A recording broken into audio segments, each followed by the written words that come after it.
Professor Angel was enthralled by these dreams. For weeks after that, he met Wilcox each day. He asked about cults, but the young man knew not. Cthulhu and Leah were all he could say. Then Wilcox fell ill with a fever and dreamt. He cried out in the night, and he ranted and raved. He spoke of a thing that was miles high and monstrous. That was surely the beast that in clay he engraved. And that concludes another chapter of The Way of All Flesh by Samuel Butler.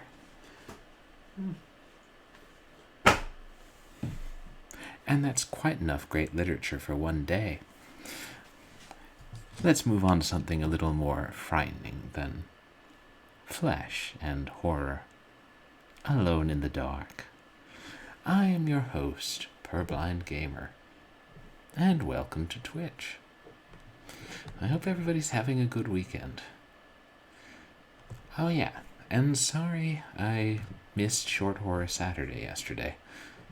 I'm back home dealing with visiting family, and I was dealing with their shenanigans, and also a bit of work, and about 30 other things.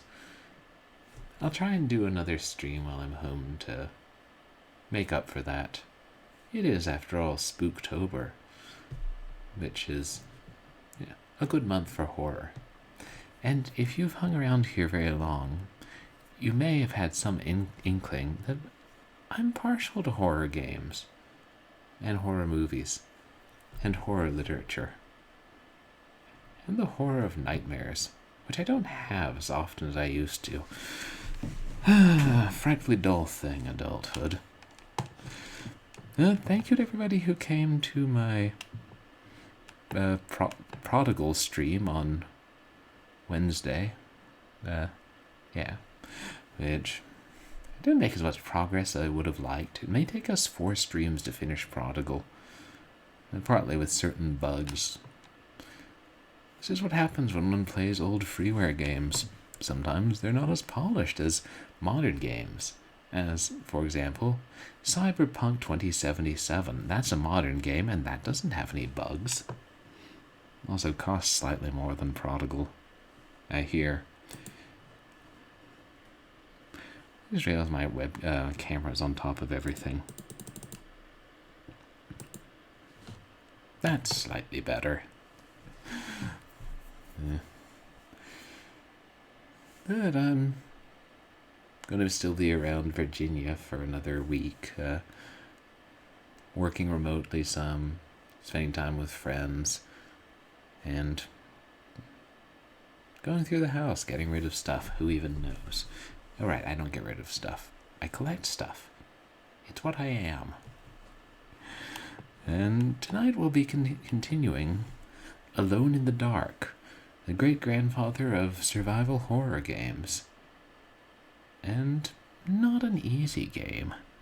I was getting kind of stumped at the end of last stream, so I took the liberty of looking up 1 or 2 hints to help us get going. And then hopefully after that I can figure out how to deal with invincible wine cellar rats, and gigantic chunk monsters, and undead pirates who are proof against bullets, and spiders, and prissy ghosts who won't dance unless they have a very specific kind of music, which is probably hard rock. Except this game is like set in the 20s, so it's probably not hard rock. IDK, alternate history. But the game has always been fair. I mean, except that time it instantly killed us for opening the wrong door. And a few other times, you walk into the room, oh, invisible 10-foot tall monster in the bathtub. Should have known better than to walk into the bathroom? Or to walk down that hallway it showed us walking down earlier, because now it instantly kills me? Survival horror games are difficult. Well, let's start it up and see what progress we make.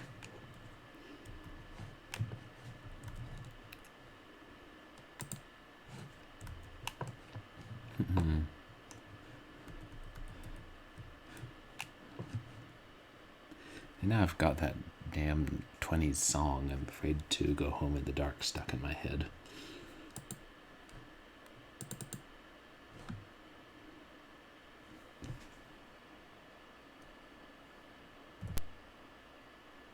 Aw, armadillo.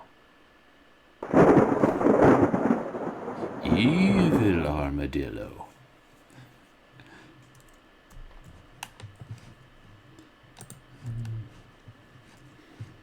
Let's see. Move this over slightly.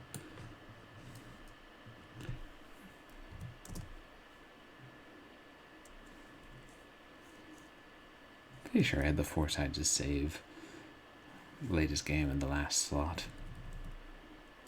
That would make sense.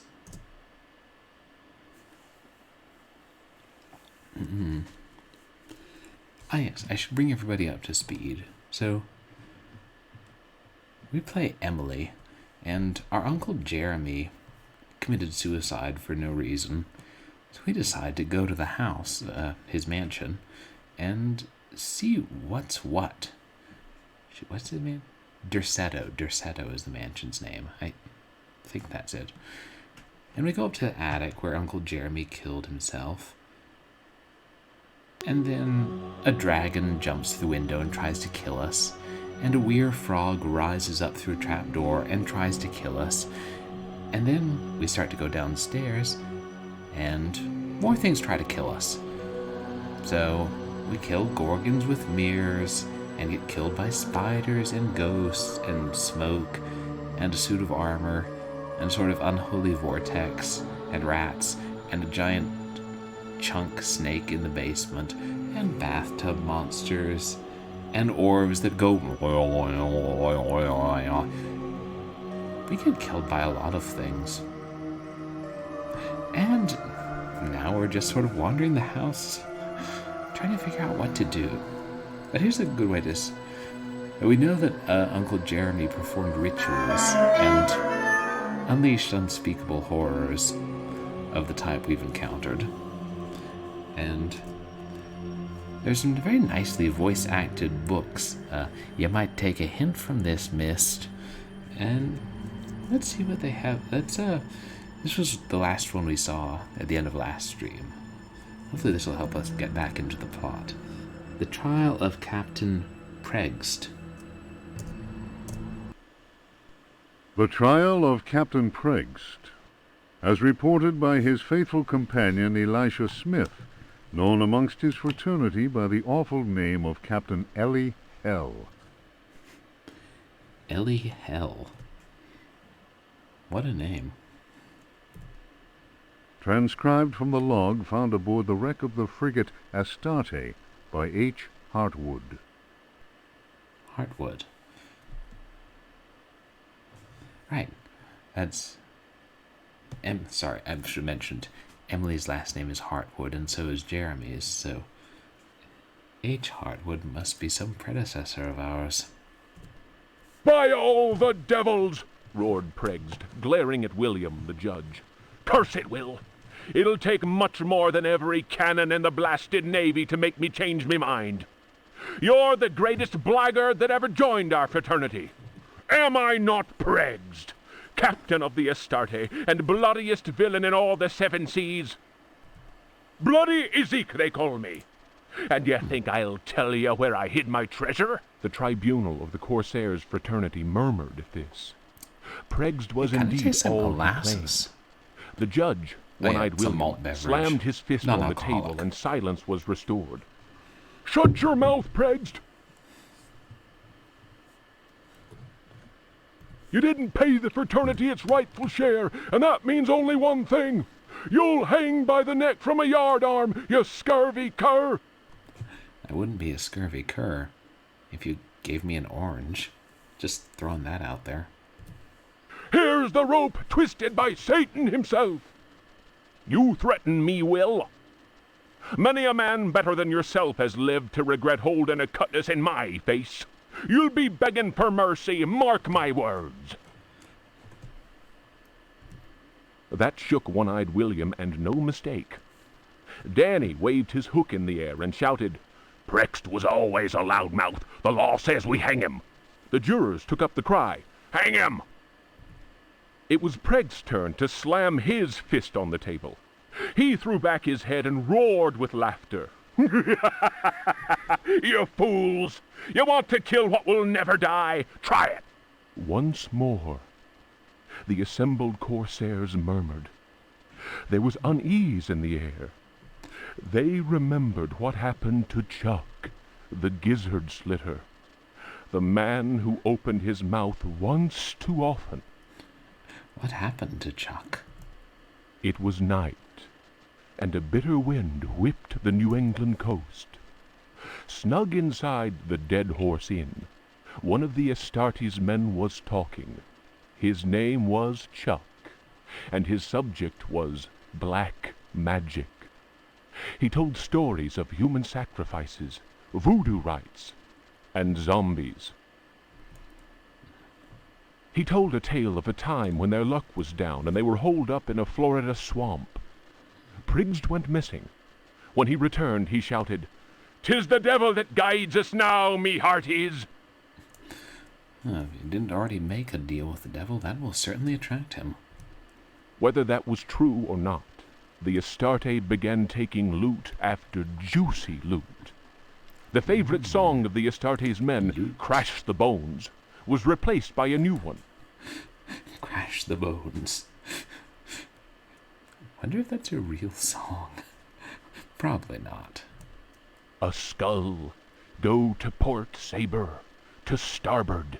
Pass over that will, and with death you'll deal. If you cut a rope, cut the right, I hope, or then, I don't mind, the death you will find. Right, I was wondering if this is going to be a hint for some future puzzle.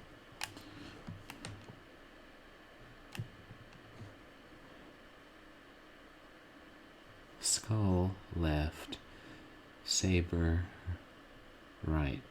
Hey, we have a saber.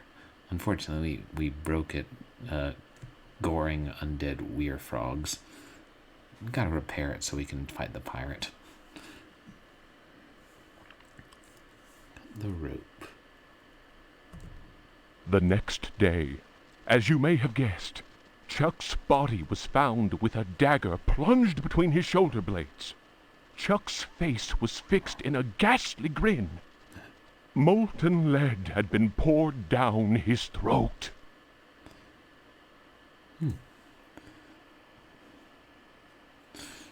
The cremation of Sam McGee, the grinning corpse.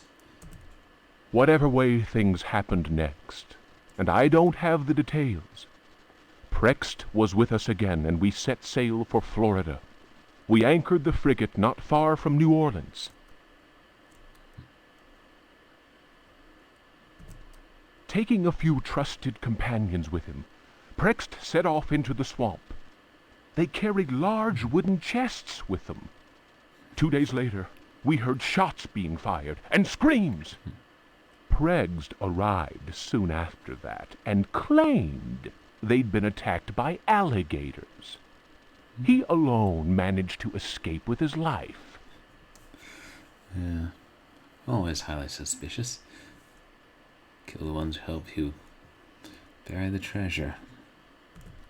He went on to say that the time had come to share out the spoils of our many loots. I was given command of the Astarte, while Prext handed 3 chests over to the crew. The chests were full of gold and precious gemstones. The rum flowed that night, and the stars shone bright. All at once, I noticed a tall man dressed in black. Prext introduced him to me. "Here's a hearty mate. You can call him Keith. Many a tale he could tell." Prext laughed loudly and held up a roll of parchment. Name. "And his hideout, none better." The parchment fell to the ground, partly unrolling.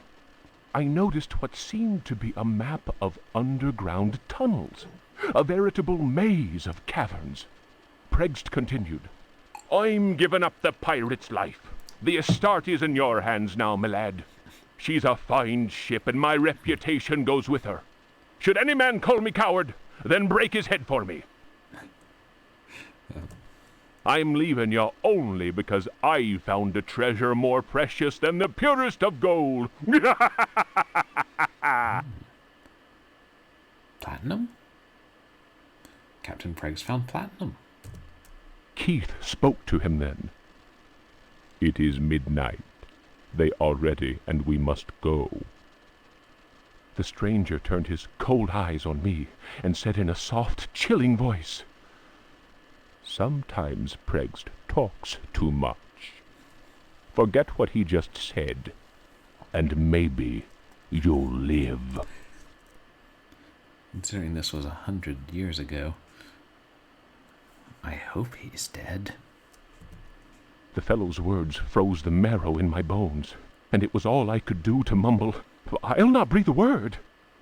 The canoe slid away into the night. Their torches disappeared in the distance of the swamp. My snoring companions didn't hear the insidious rhythm of far-off drums. African drums are sounding.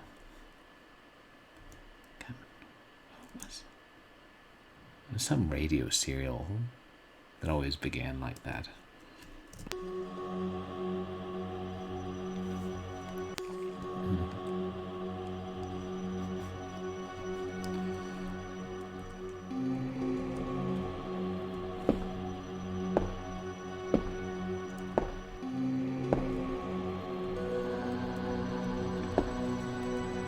What is that? Is that... Excuse me. Oh, right. I can't carry anything else. One of the frustrating things about this game is the limited inventory space and the number of useless items. So I've taken to dumping caches of items around the mansion and hoping I remember what's where on the off chance I need to find an empty biscuit box at some point. Hey, you don't know what some of these monsters have as a weakness.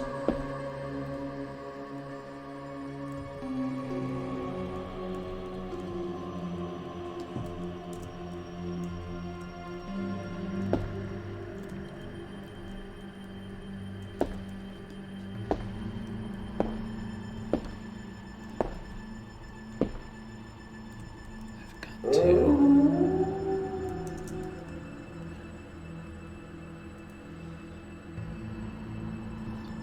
Because the game's a bit cagey about not only how much you can carry, but like whether certain things take up different amounts of inventory space, which I think they do, or else some items don't count. I haven't made a scientific study of it. I dropped stuff in this corner.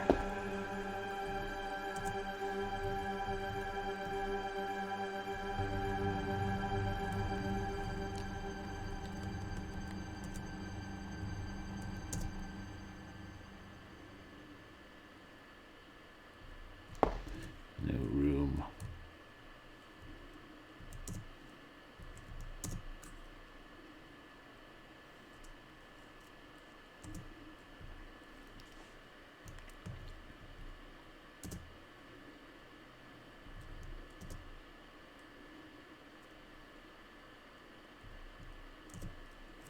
We'll come back for it all.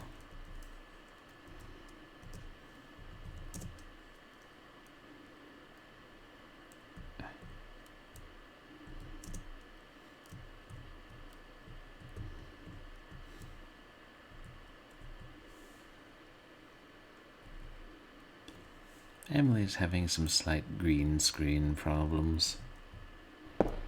Much better.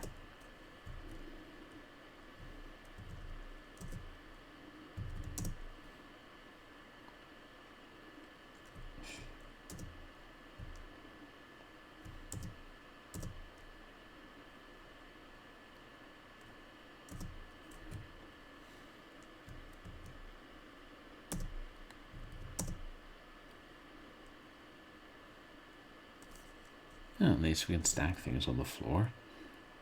That's some realism right there.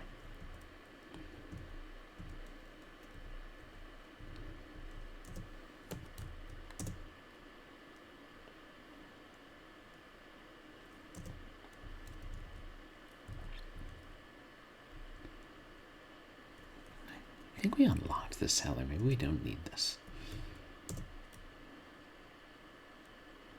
Right, because the cellar was where we ran into the invincible rats. And the secret passage behind the wine barrels.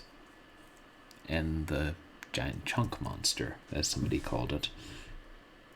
I can't really think of a better description. Polygons being what they were in 92.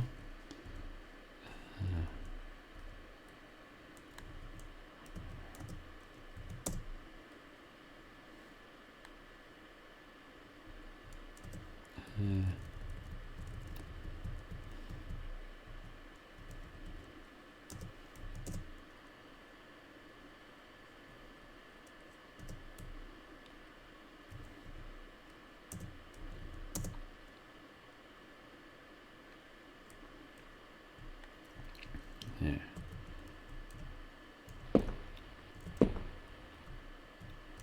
Shoot, now we have to find the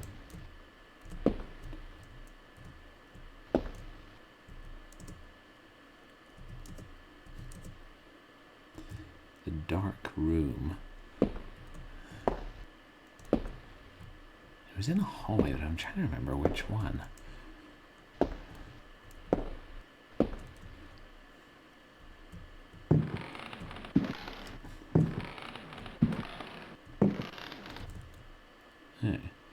There's a bathroom. We won't go in there. Something will try and kill us.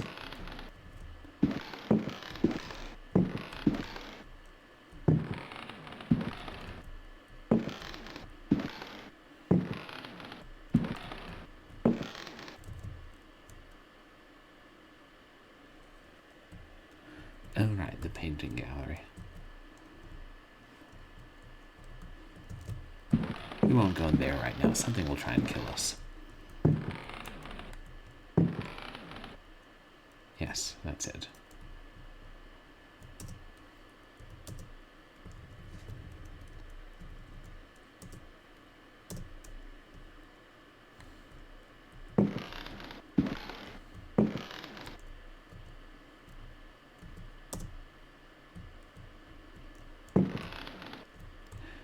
Did we get everything else out of here? Oh.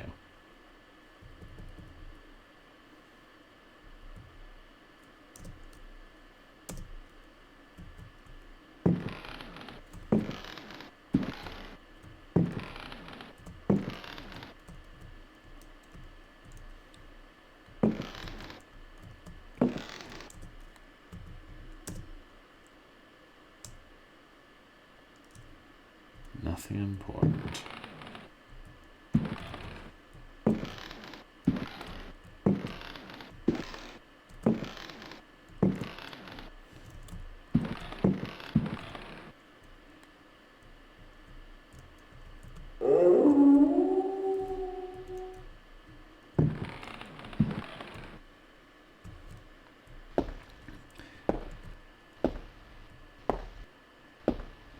Now, this was something I wouldn't have guessed. I didn't know, so I looked up a hint.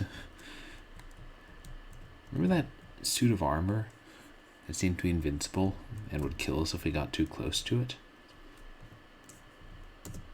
Well, here's how we destroy it.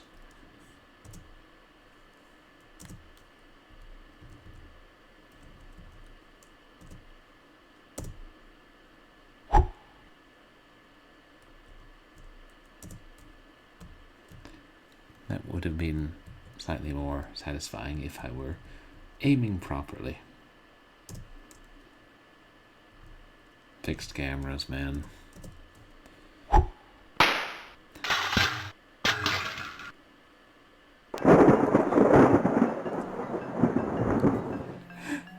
know, and there must be a hint either in a book we have found or a book we haven't found that mentions, you know, armor crushed by stone or something of that ilk. But yeah, a sword.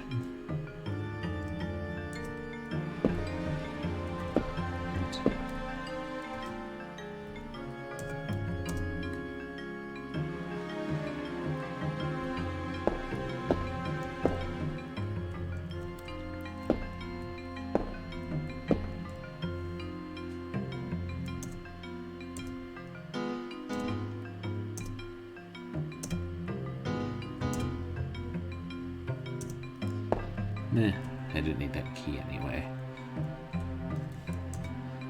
So now we've got a much better melee weapon that hopefully won't break. Actually, didn't we find a fire poker too? Yeah. Okay, well, we can't equip that, so never mind.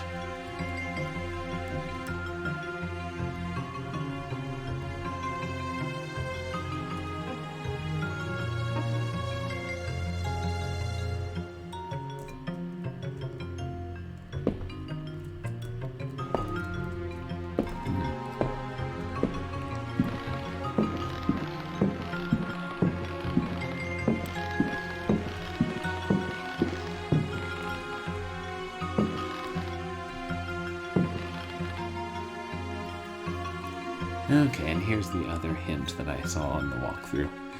And hopefully I'll be able to beat the rest of the game with no more hints.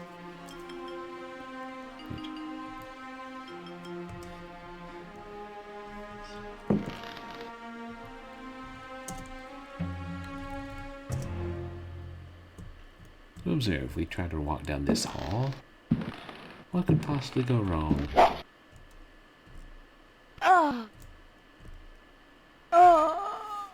The painting kills us with magical axes. Of course.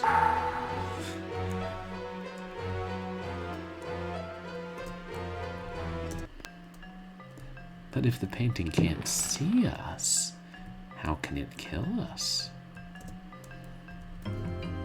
I probably would not have figured this out. But I wonder if the painting's supposed to be a Native American with a tomahawk?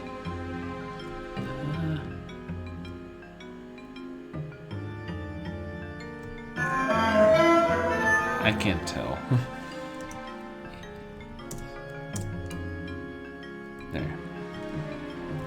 So now we should be able to safely make it to the other rooms, one of which looks like a library.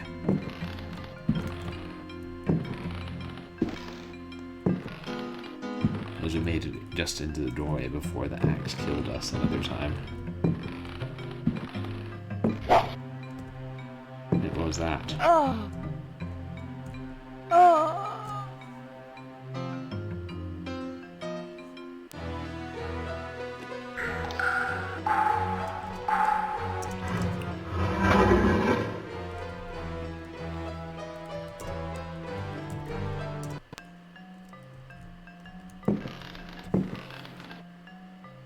It looked like another picture shot us. Or maybe it was just a trap in the wall.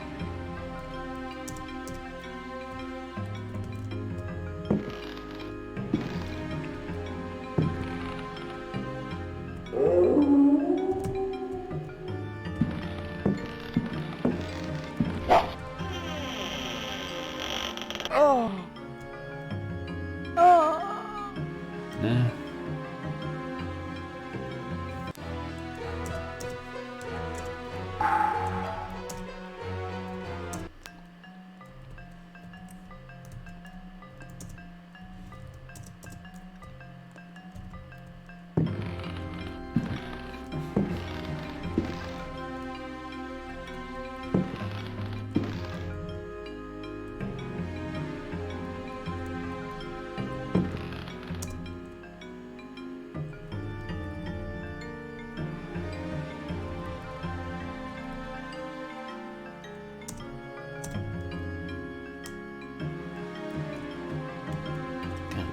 Freaking Dutch angles. I wish I could see if I were facing at the offending painting.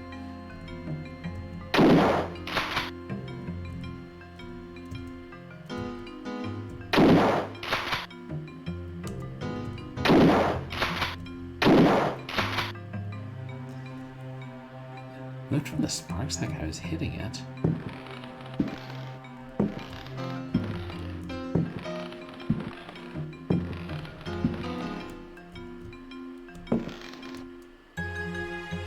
so. Oh, no.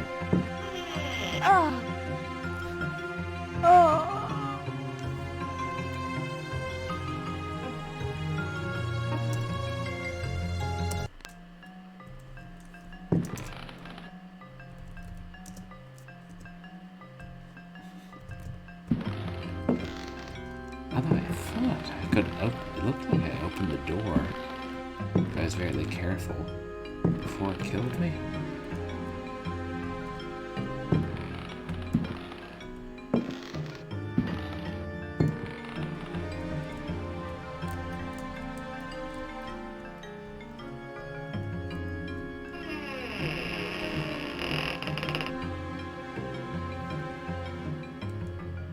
Oil lamps.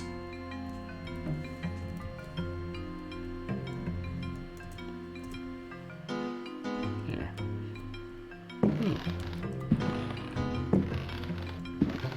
Something moved.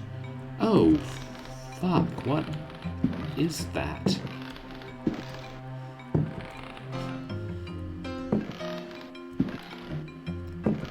And can we turn the lamp on before the book monster kills us? Oh, it's walking through solid objects. And we can't run. Oh, we can't run.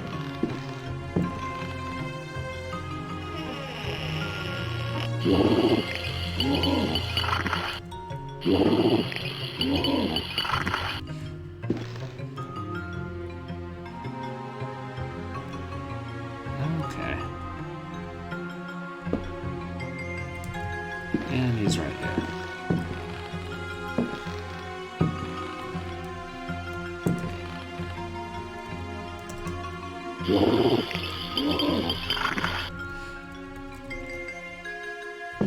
Wait, did I turn on something? Oh,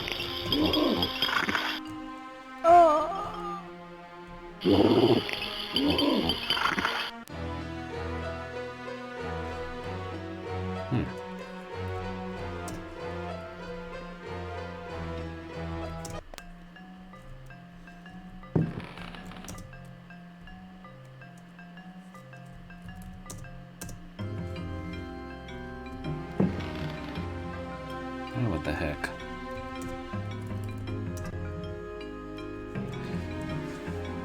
This game is based around save scumming, let's be real. Or as they used to call it back in the day, frequent saving.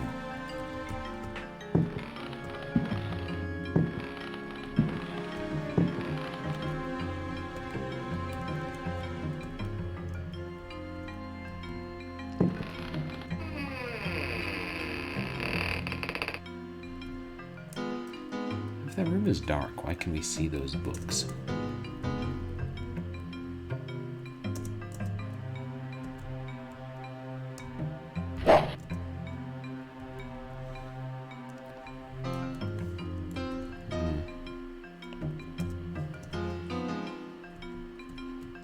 Use the oil lamp and the revolver?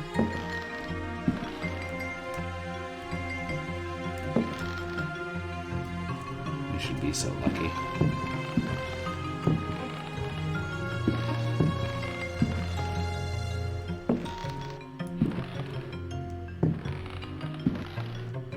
Is that a doorway? Hey, Evelicia. How are you doing tonight? Thanks for coming by.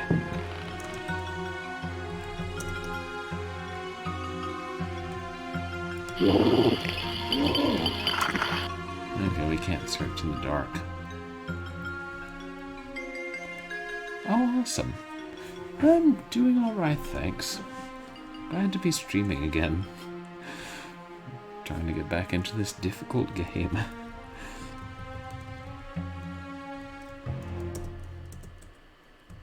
Which is certainly fun.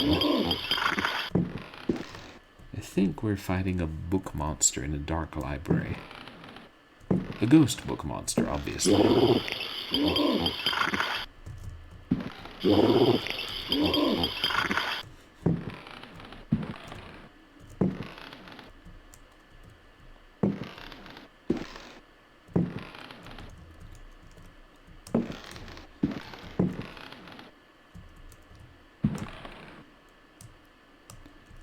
let us turn on the lamp.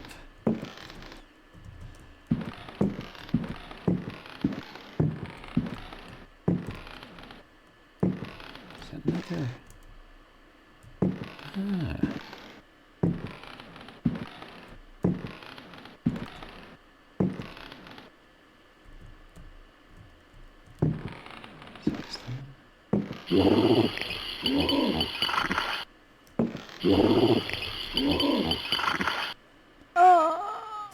There's been so much fun getting stuck on walls and missing enemies.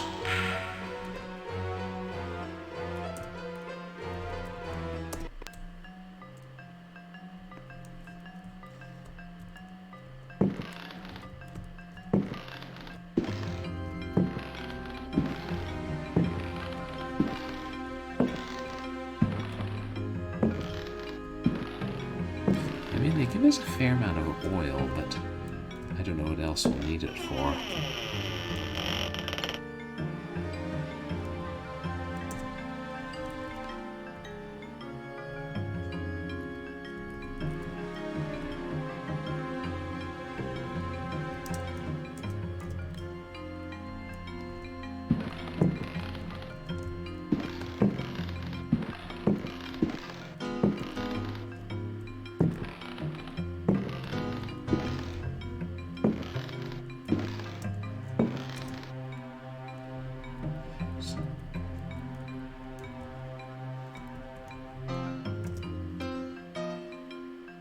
Well, let's stay lit.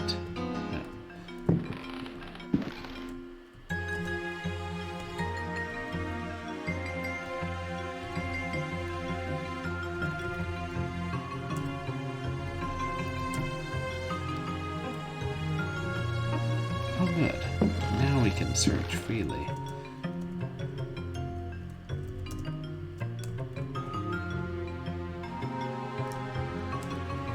It may just be a differently colored bookshelf. Oh, shoot.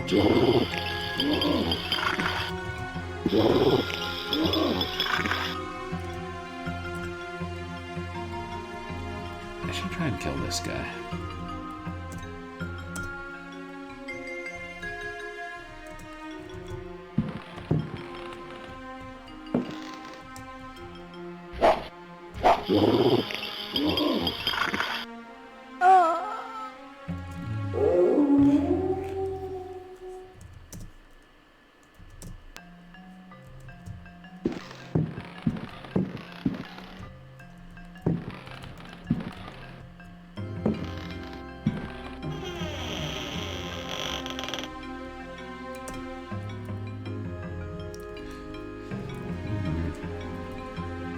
Are any of you fellows in chat playing any scary games for this month?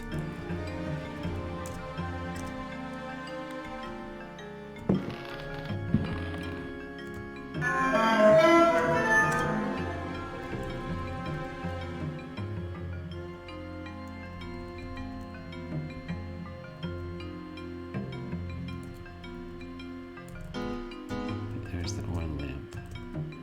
And there.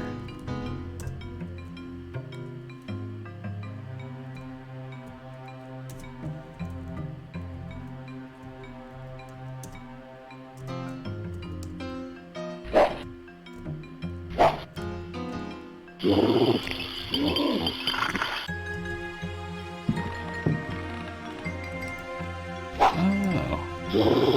that's more of mine. I haven't played that one. I'm guessing if it's your second playthrough, you enjoy it quite a bit.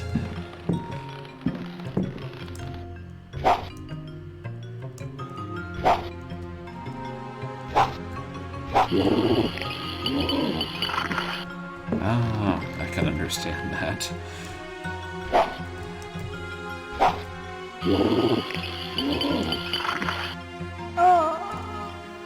Okay, the ghost book is not susceptible to swordplay.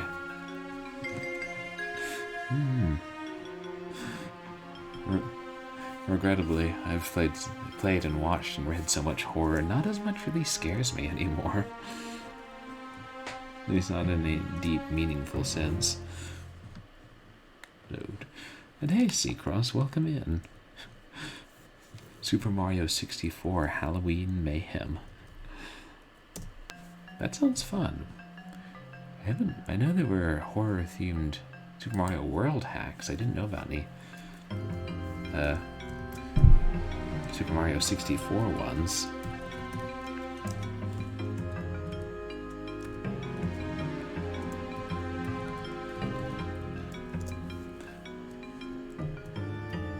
Jeez.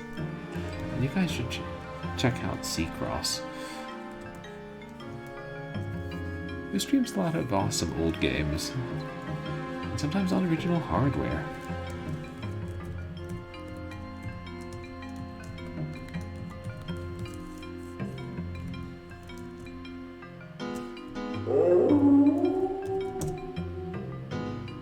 Yeah, that worked.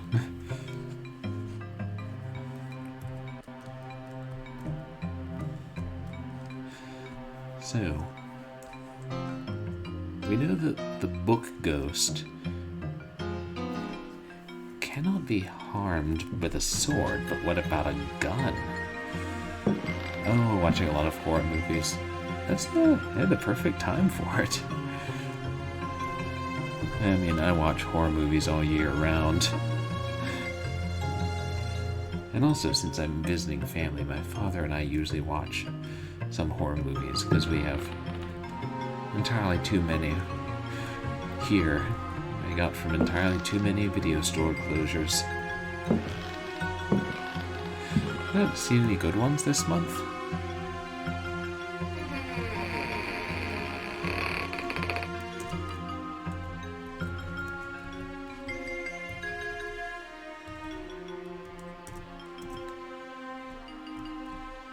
Actually, if I could put it down and then turn on this lamp.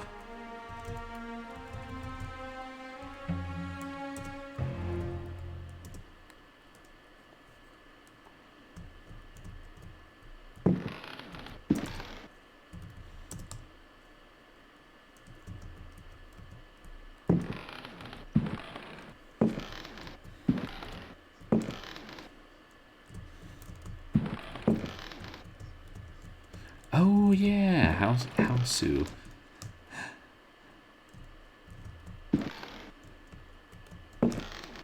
Wow, that is a good movie. Not exactly scary, but so weird that it's unsettling.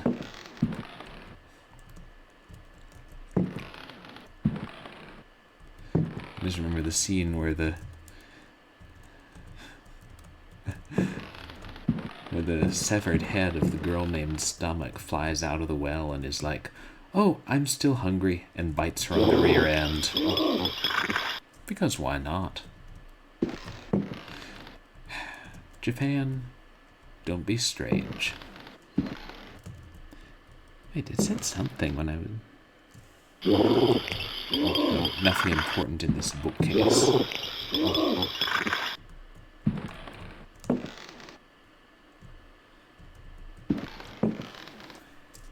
Okay. We cannot seem to do anything here. Hey, Backlog Cabin, welcome in. How are you doing?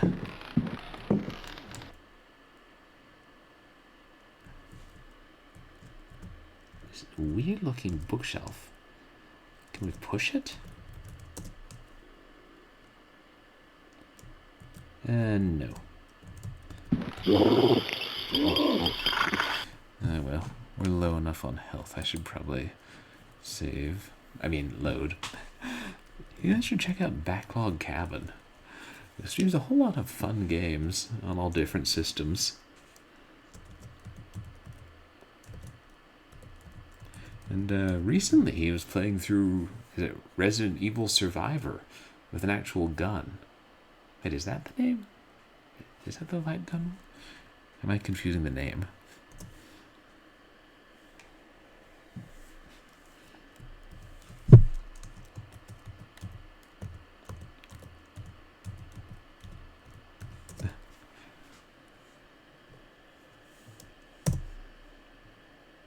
There we go. Resident Evil Dead Aim, sorry. don't know what Resident Evil Survivor was. Maybe that was the PS1 game and you were playing the PS2 game? Some franchises are just entirely too large. Alone in the Dark is a bit more reasonable.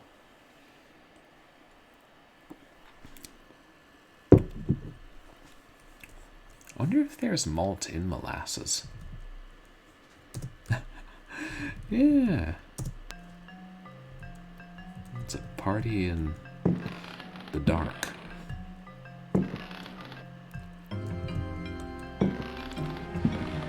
I don't know what to do in that library. There are no other doors we can access here, are there?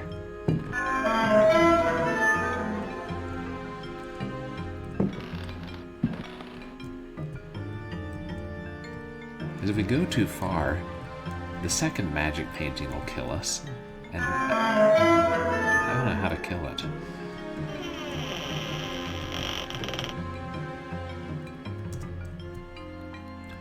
I'll just dash through here and open the door to the main hallway.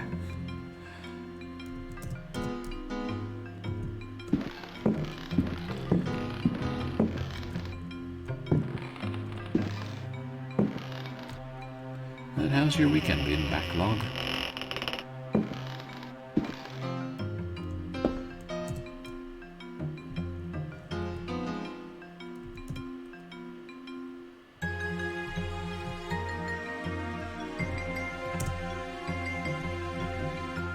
I think that turns off the oil lamp.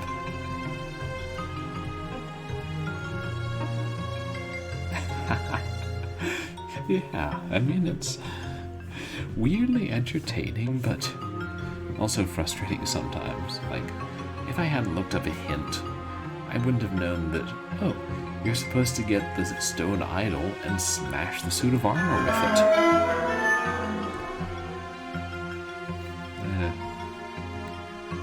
Let me turn up my TTS a little.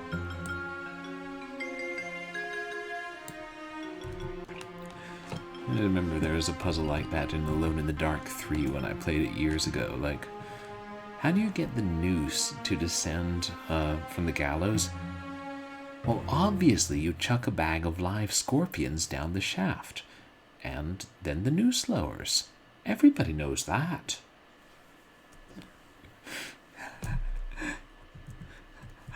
Yeah, I know what you mean. Like, when I first tried the demo some years ago, I was like, it's not really scary, but still kind of unnerving.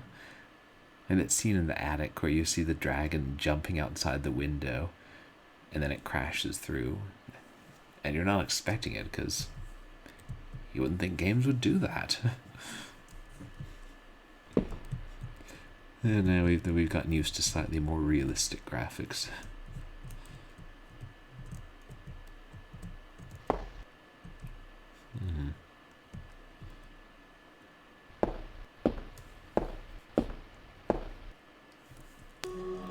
Yeah, well, they can at least still have weird monsters. Yeah. Now I know what you mean. Like, each time a game breaks new ground, it feels immersive. And it's like you don't know what to expect, so it's easier to scare you. That's how it was for some of the FMV horror games. Okay.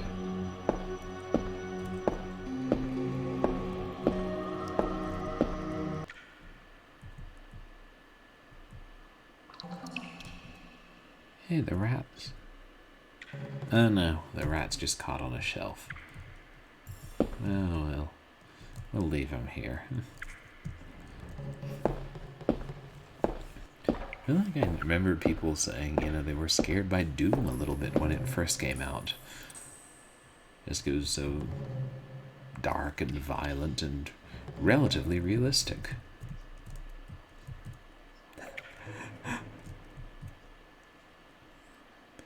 Oh, even back then, Phantasmagoria was funny. I do need to play that. I have a copy upstairs. Probably not on stream. And I can see the seventh guest. Like, there's still some pretty striking scenes in that. Right, there's just this Diana and the deer in here, and we're not getting too close to that. Oh, bad acting. Just a shame, since I know a lot of effort went into the writing and had a pretty big budget. I think the doors in here are still locked, so I should save again.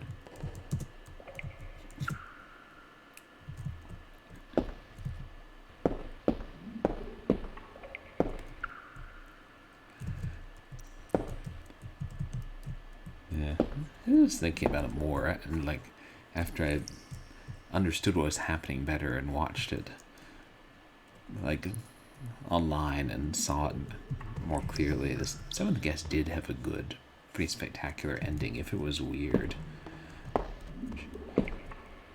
Oh, which reminds me, I was thinking more about the seventh guest, actually, and kind of trying to figure some of it out. And it plays a lot with what's real and what's not. But I was thinking, maybe Stoff did turn Vain Lady into a baby. Like, not just as a hallucination, but for real. And then he told the man who wants money to sacrifice her on the altar, potentially knowing he wouldn't. And that freaked out Vain Lady so much.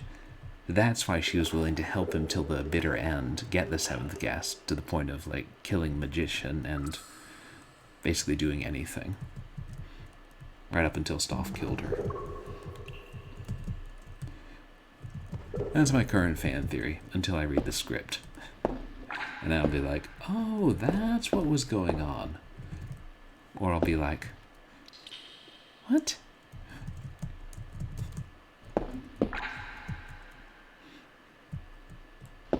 It's one of the kind of fun things about that game. Things happen.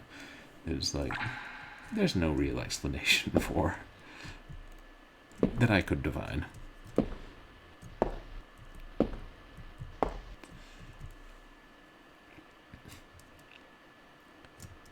can't get the arrows. Yeah. Intentionally vague, which sometimes works in horror and can be really effective, especially in, like, the prose. I guess I wish it'd been a little more specific sometimes. But then, I didn't read the manual. Maybe a few things are a little clearer after that. I don't know how to deal with the painting. I don't know how to deal with the book ghost. I don't know how to deal with the giant chunk beast in the basement. And I don't know how to fight the spiders.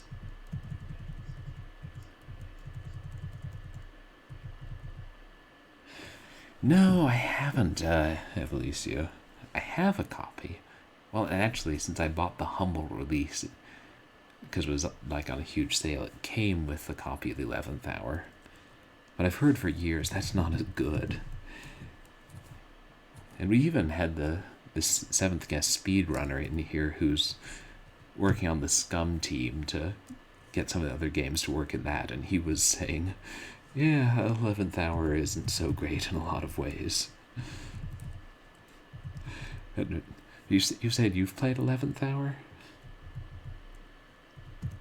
We've got to repair the saber.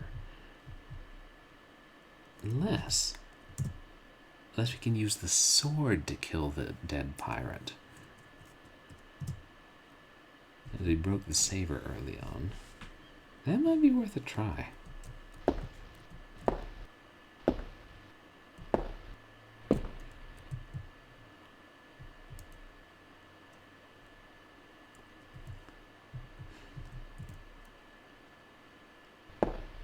Yeah, he's out into the right on the ground floor.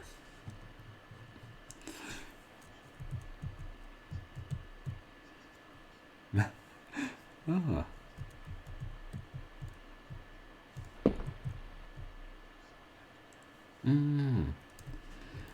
Yeah, I can see that, like, anticipation of the sequel coming out. And also some games you enjoy more, like, if you play them when they first come out, because, you know, if you play them years in the future, like I did with The Seventh Guest, their flaws stand out a little more.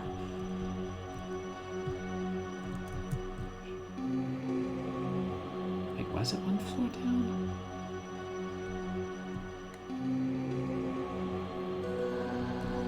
Okay, this isn't the ground floor, this is...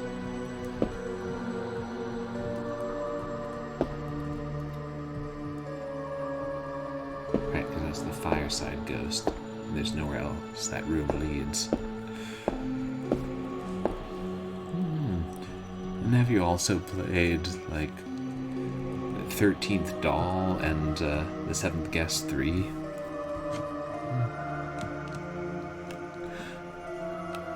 No, I think so too, Backlog. They really could be scary.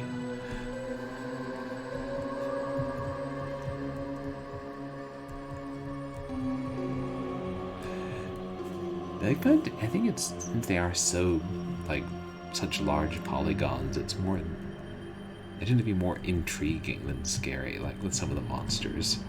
You're just staring at it like, what is that? Oh, shoot.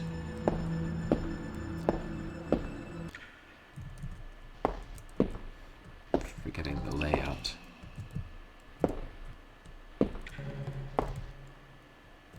Go back upstairs, Emily.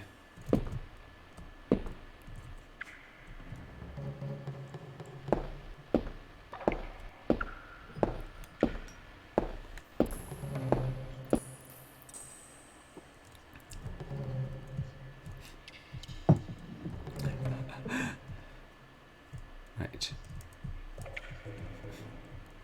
Ooh, yeah. Which, I played the tech demo for Penumbra, and that was effective. And I was thinking of playing Amnesia, but I've heard that's one of the scariest. But since, you know, these games may last me the rest of Spooktober, and there are several other streamers playing Amnesia this year, maybe I'll save it for next year. But I want to play the actual Penumbra trilogy too. I guess it's 2 games and an expansion pack that people don't like as much, but especially the 2 games. There's the Frogmen dining room. Oh, Slender Man, like the 8 pages one. Rack in the kitchen.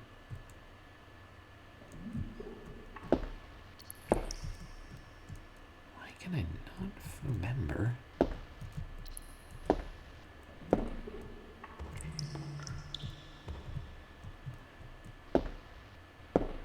Where that darn pirate was, because he was right by the front door. No. No more books.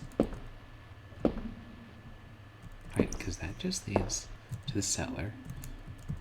And that just leads to the garden, and there's nothing else that way except the ghosts who are very fussy about music.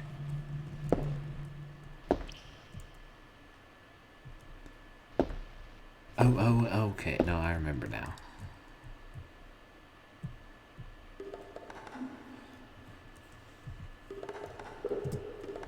I'm saving.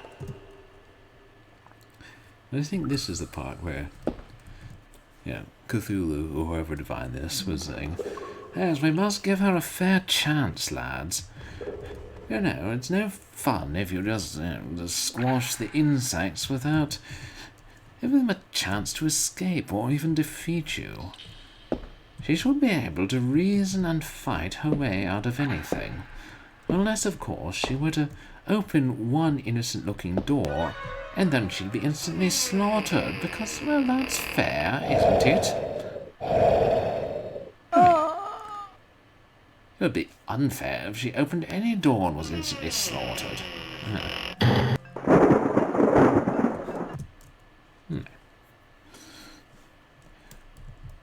about as fair play as you're going to get when you're dealing with someone who's unspeakably old and been asleep for an unspeakably long time. Yes. Gonna show you I was dreaming up a bunch of games to play once somebody acted as my blooming alarm clock. Wasn't the first one to receive visions in my sleep of fun puzzles and games. Dang old Staff, for instance.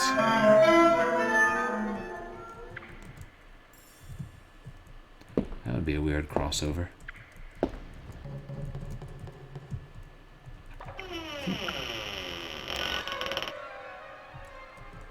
Yarr, on guard. I beat Red Jack and I'll beat ye too, lad. Oh, he blocks.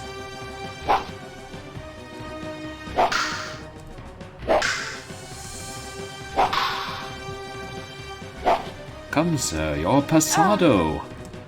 But don't actually hit me.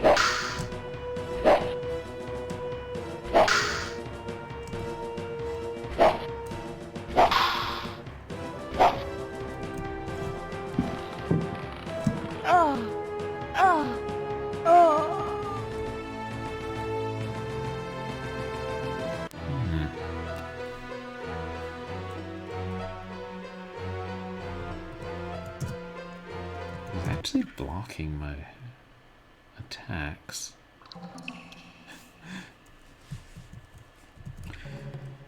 You said Penumbra scared your backlog. Have there been any other recent games that have? I found Layers of Fear to be pretty scary myself.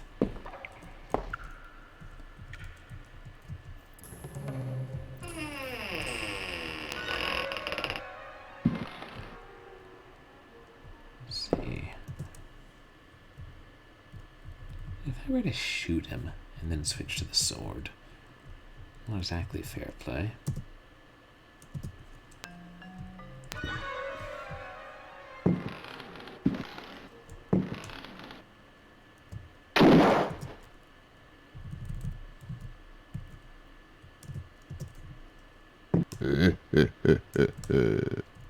No, because he jumps back too much. Oh wait, I hit him.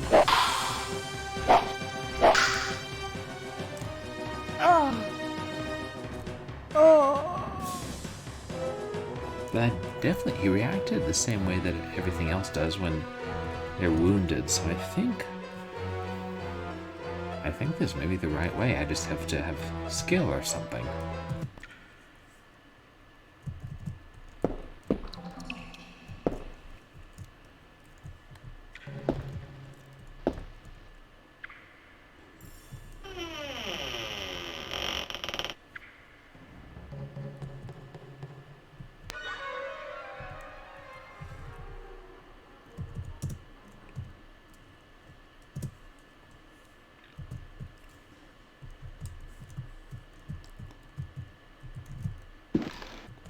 I stopped running.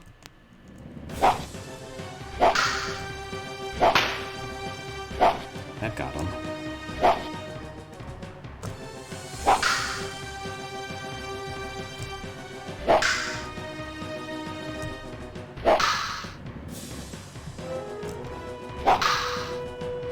I think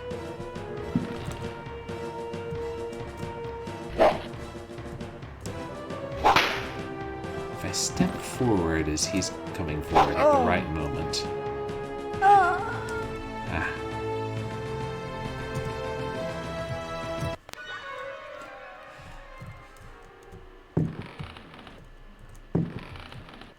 I swear it's not me, it's the combat. Oh,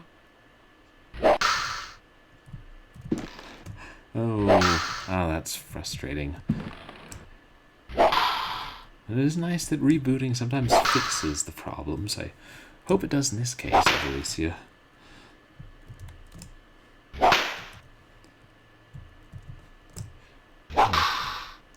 Yeah, this game, the combat actually requires little skill, as opposed to Either you hit them first, or they back you into a corner and destroy you. And you can't recover.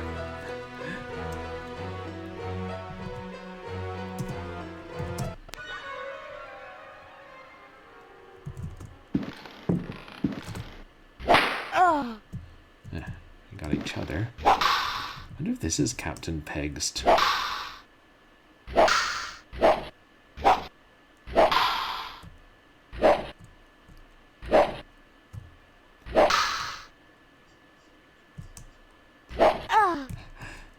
Yeah, it is if you can get it right. Since there's more skill, there's more satisfaction when you finally get it, when you finally kill him. Wonder me. If I could back him into a corner, I bet I could shoot him, which would make him flip. And then switch to my sword and hit him before he recovered. Maybe.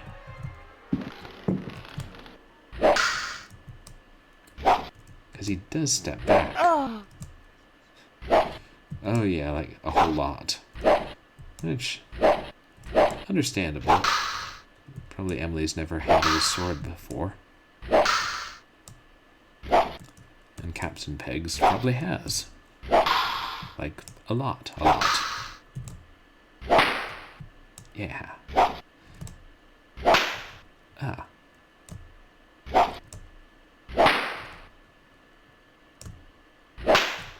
Oh wait, I think we're getting... Did we kill him?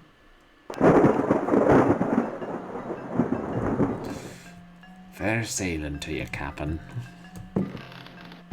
Fair death. Yeah. Fair sailing in the skiff of Charon.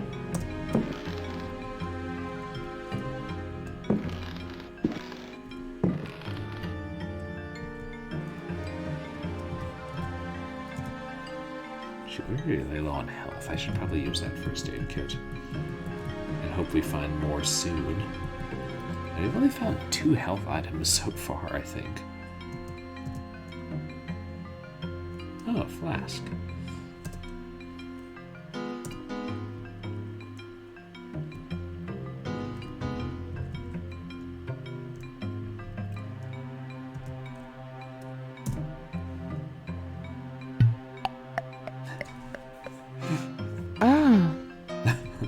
Those sound effects for drinking. Let's keep it. Maybe we can throw it at something.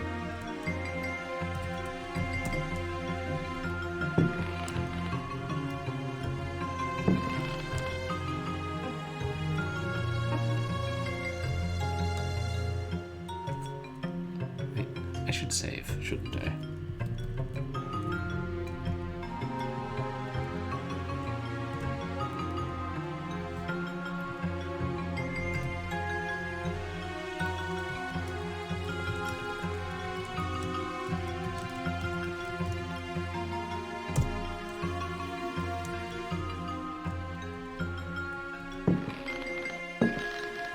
I wonder if it would be possible to make a game with the Alone in the Dark engine that actually was scary. I mean, for today's audiences. At least for some of us. Maybe not everybody.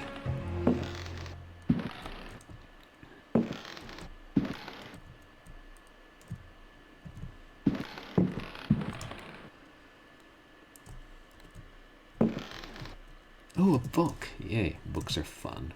Especially when they're voice acted. Daemonia Particularis, Signs and Rituals, by Heinrich Cassel, Ring Publications. Ring Publications. The ritual of invocation demands that the officiant be pure. We have already described the complex operations to be followed in order to call those that sleep in superior dimensions.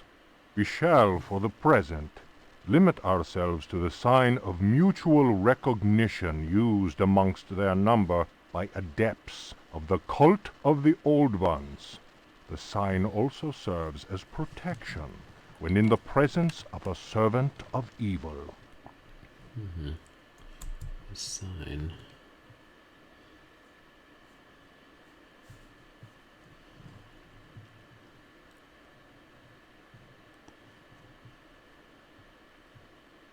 What is the sign? The sign resembles a blessing, save that the first and little fingers are both folded beneath the thumb, whilst the second and third fingers are held up. It would appear that this sign has no effect on adepts of a certain rank, with knowledge of particular secrets contained in the corpus demonicus. The use of such signs is not without considerable risk to the user during any attempt to call upon those from without.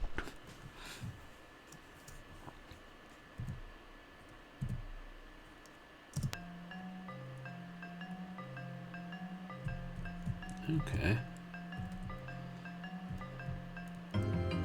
We know this sign, but it may not necessarily work. What's that on the wall?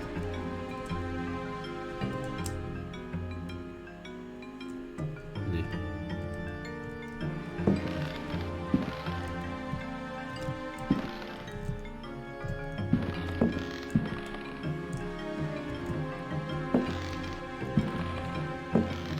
Try searching. Oh, there's an X on that wall. Do you know something about pirates and X's?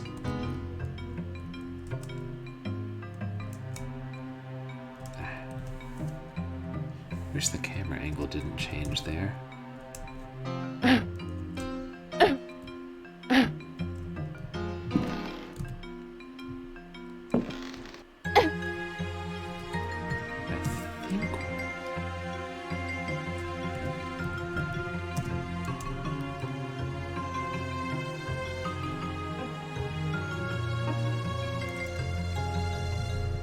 Smash it open, perhaps?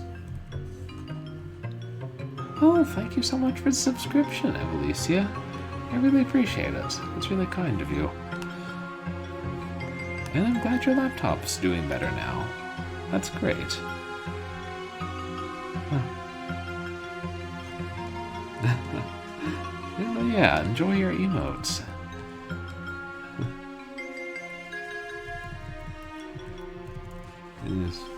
We had a sword fight with a dead pirate and put paid to him.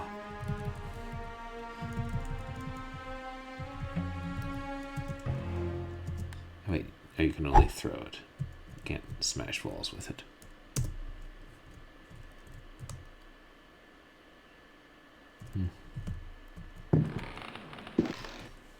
Yeah, maybe that's just a bucket of paint and a paintbrush on the floor.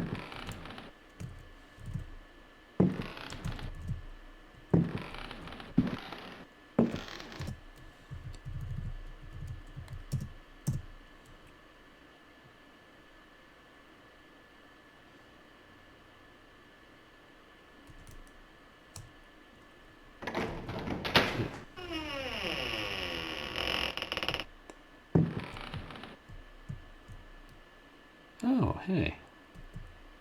Hello, ghosts. Let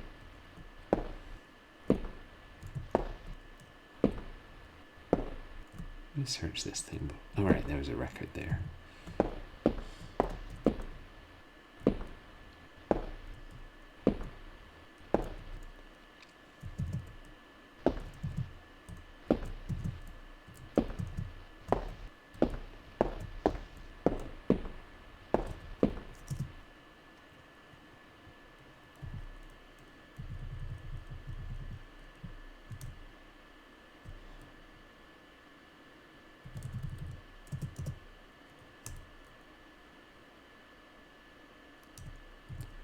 Only work to one door.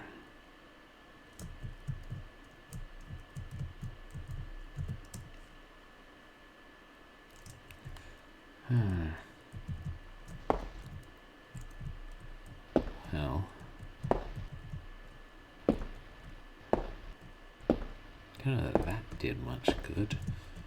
Other than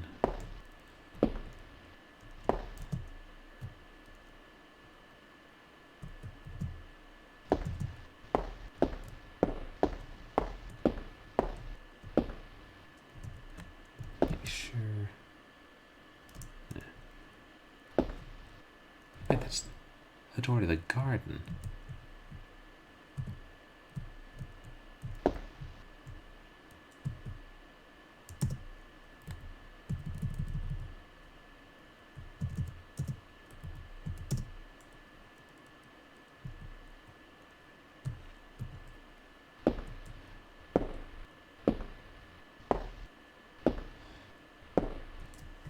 What if we triggered the spiders and ran away? And then we'd have a throughway, so we'd never have to enter the garden again. Hey, Havoc, welcome in. How's your night going? Y'all should check out RDM Havoc. Awesome variety streamer. Good friend of this stream.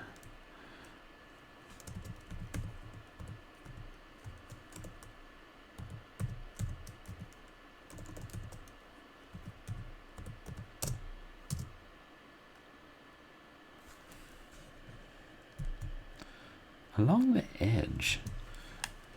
I didn't see that one. What's that about? I've heard of over the edge, but along the edge?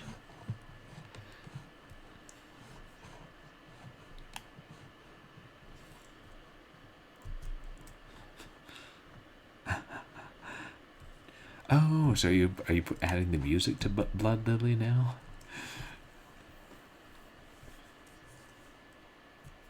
Oh, okay. I don't have much experience with visual novels, but I know there are some good ones. No. Oh, sweet. I don't know if, what's it called? Hat of a Boyfriend would be considered a visual novel as well as a dating sim or not. I know there's some good horror visual novels out there. And are you arranging the music yourself, Havoc?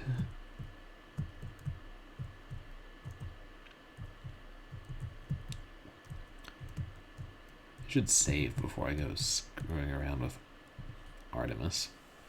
Yeah. People who piss Artemis off don't usually end up doing too well. And by people, I mean deer. Because she turns people into deer and has them killed. Greek gods. Lovely bunch.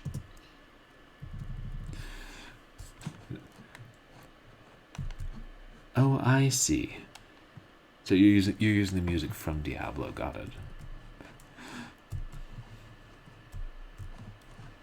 Hey, perfect. And then when you live stream it, you can't get DMCA'd because, I mean, unless it happens to be the seventh guest, in which the soundtrack is entirely copyrighted by somebody other than the game. Confusing laws.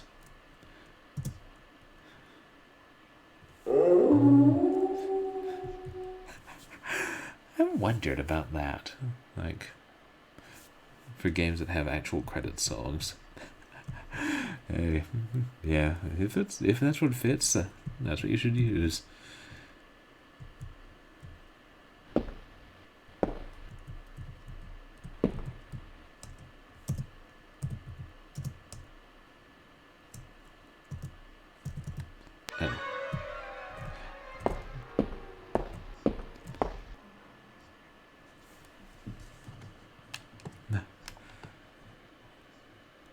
Oh. Not uploading it. No, I don't think so. I mean, because that way... because then anybody who tried to watch the VODs, part of it would be muted. But then not uploading it at all, because that would interfere with DVD sales. I mean, I can understand. You are selling it on DVD, right?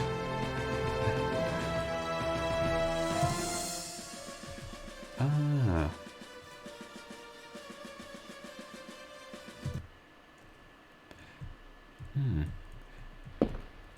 But then, so like it would only be shown the 2 times and no one would be able to see it again?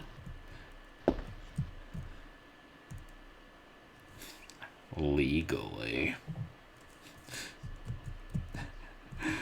Damn straight people still buy DVDs. I hope. I mean, I know I do, but I know I'm not exactly typical. Besides, Blu-ray release might be a little extravagant.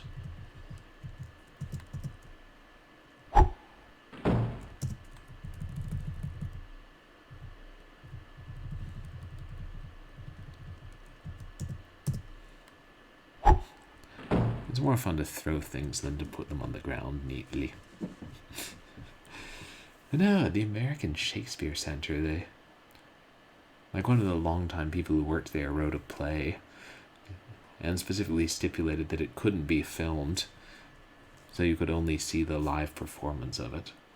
It's a really good play. I got to see a performance of it back in 11. Was it 10? I don't know, it was a while ago. So it would be something kind of like that, like you might restream it every couple of years, Havoc, but if people didn't catch the live stream, they'd never be able to see it.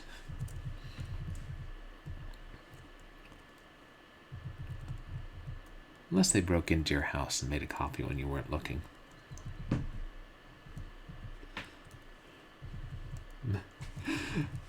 It takes dedication. And I'm sure plenty of people would then be sending you angry messages like, hey, when am I going to get to see Blood Lily? Or, hey, my pet dolphin died, and that's why I missed the stream. Can you just send me a copy? I promise I won't upload it onto BitTorrent. What can I safely drop?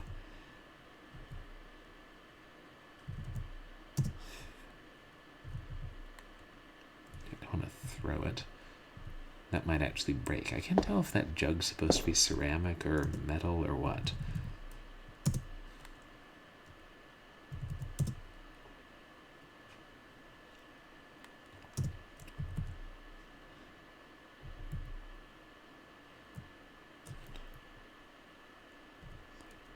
Well, actually,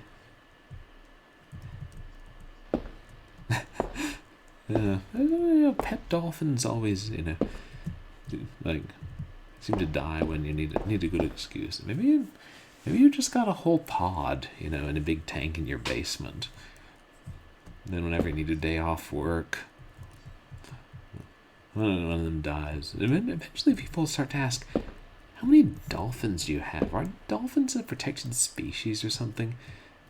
Isn't it a little odd that Mr. Cross has had 40 dolphins die over the past 18 months? Maybe Humane Society should look into this here. And then they get a warrant and they find there are no dolphins in your basement, then what did he do with the other ones? Did he rent some space at the marina and he just has all the dolphins in a cage there at this point? What was I doing? Oh yeah. Put down the gramophone. There's plenty of room, Emily. There. What's that? Well, no, dolphins don't live long in chicken coops. They need water. Now, if you put the chicken coop in the ocean, then who knows? I wouldn't presume to know what studies the marine biologists are doing these days. Any marine biologists in chat? And if so, could you explain how exactly the physiology of those frog men we massacred in the dining room worked? Because they're weird. Real bust rod stuff.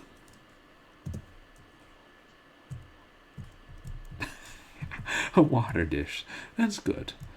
The dolphins can, have a nice little drink. Maybe wet their snouts. Maybe fight vortexes. Whatever dolphins do for fun.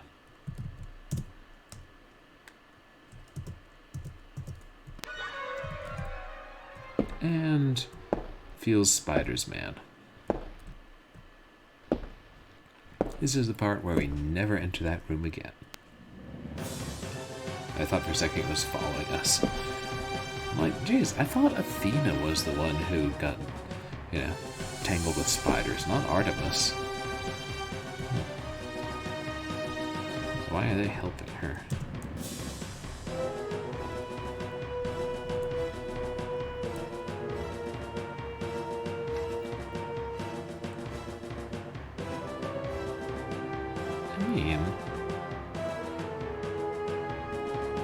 This isn't necessarily logical, but the second evil painting was trying to kill us with arrows. What if we tried to kill it with arrows?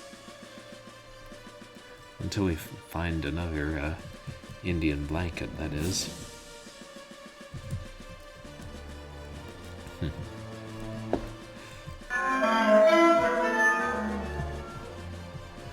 the other way.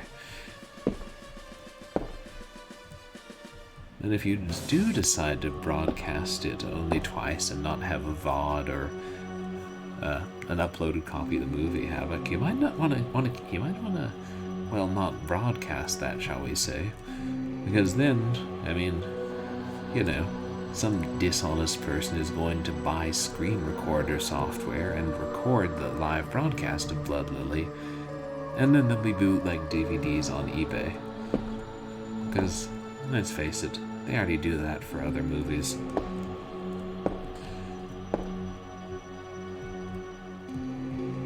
Wait, he's one floor up, right? Yeah, oh right, because the library. I mean, for some movies. Right. I mean, I assume, I don't know if you can use OBS to record. Probably if you use Capture Browser Source and then brought up a stream on the browser, you could use OBS to record someone else's stream. But I know they have other software to do that. That sometimes shows up on the Giveaway of the Day website. Oh yeah. Fireplace Ghost. Sometimes bootleg DVDs are the only easy way to get movies. No one's uploaded them online and they're, only on rare VHS, that sort of thing.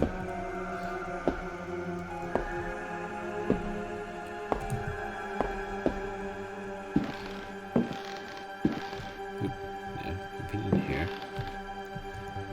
And you can see the, bathtub octopus thing. I would go in there to give you a better view, but he would bite me.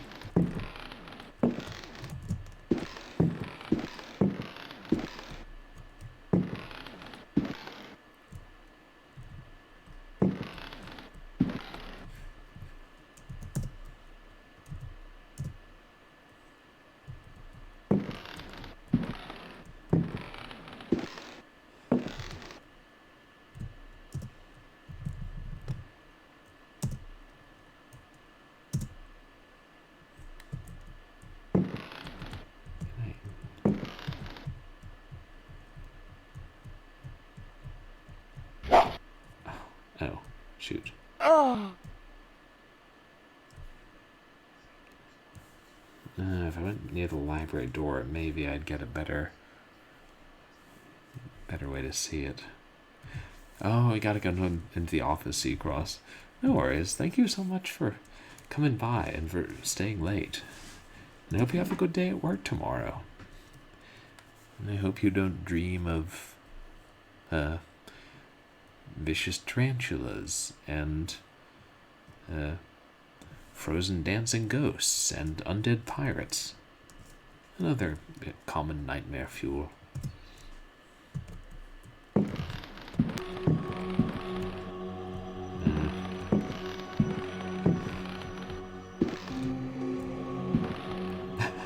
Slow walking women who can't seem to line things up very well.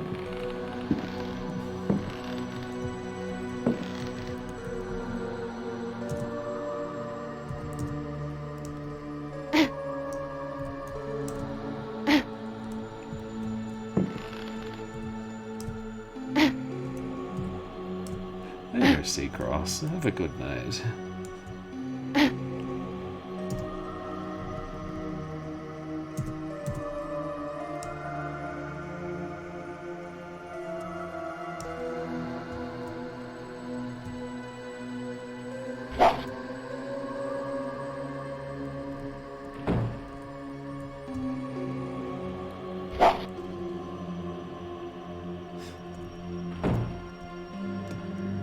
Bow and arrow is not my forte.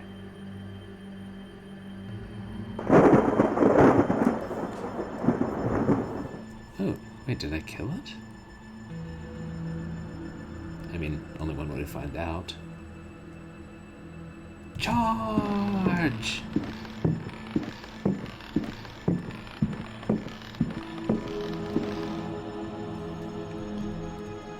Yeah, I did kill it. Shoot. I used up all my arrows. And I hope I don't need them again.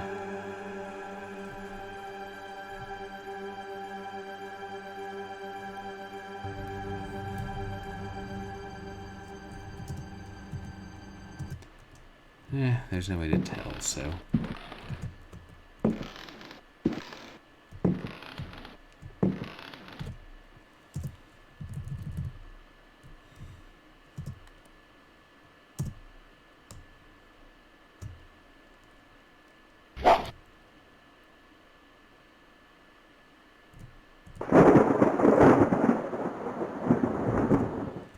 That's got him.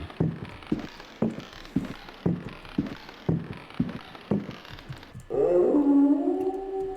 guess I'll leave them here in case I don't need them again.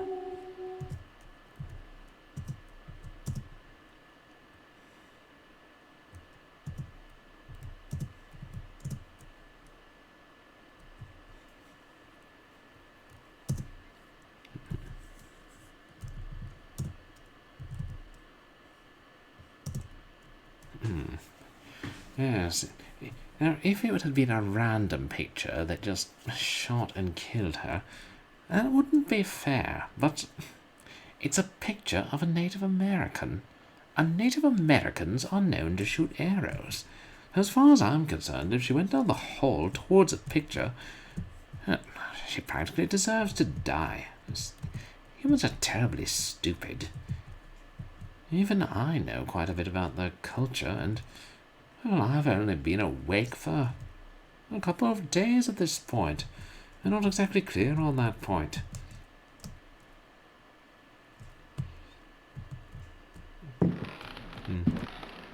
Yes, we've decided Cthulhu is a nouveau riche elder god because when he was awakened, he took possession of Jeremy Hartwood's mansion. So, elder god, newer money.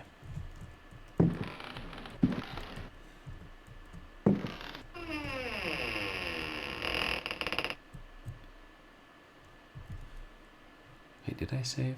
I'll save again. I don't care.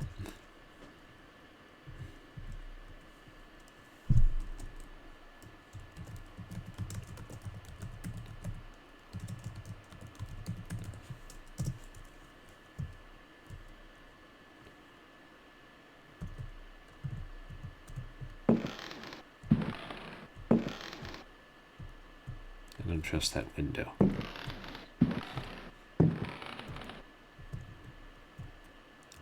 Oh, yay, a book. You know the voice acting is good if you're excited to hear the cutscenes.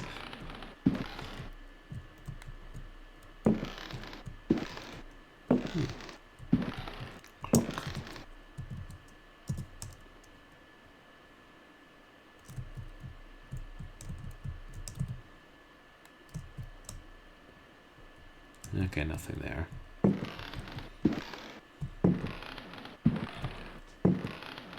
There's the bed, a butt against the wall. Wait, what did she say? It's a false book? Huh?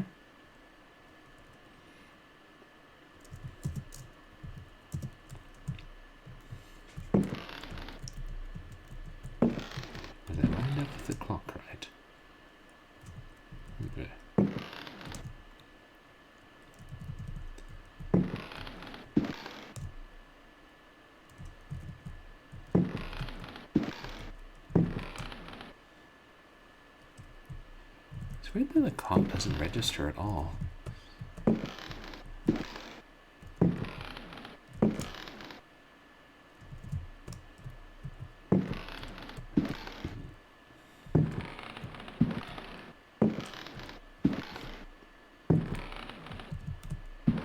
False book.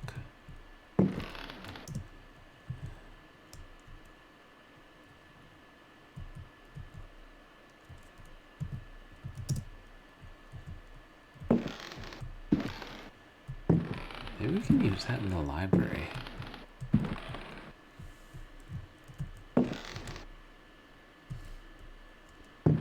These pennies look pretty interesting.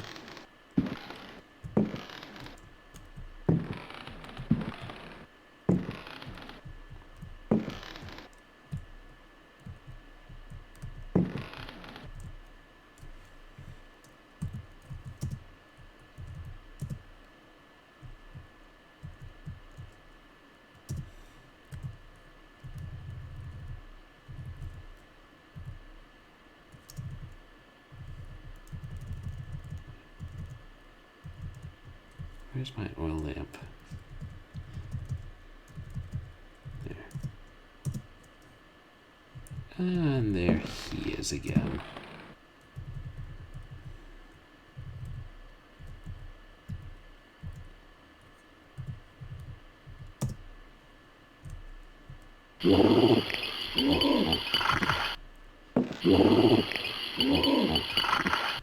Do not be so damned fastidious about it, Emily. You need to put the oil lamp down that carefully. It's not like it could fall over and cause a fire in a room of highly flammable old books. Probably.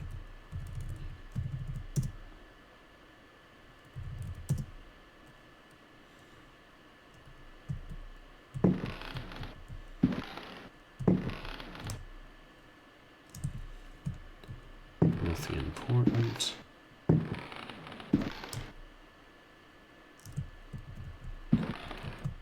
There's gotta be a secret.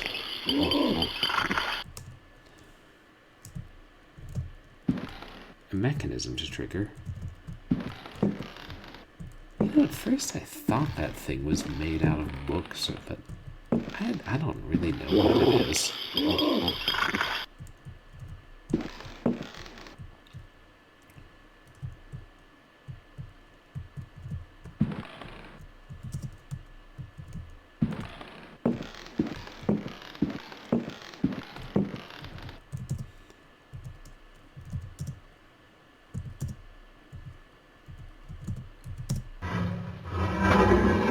Oh, that actually did work, yeah.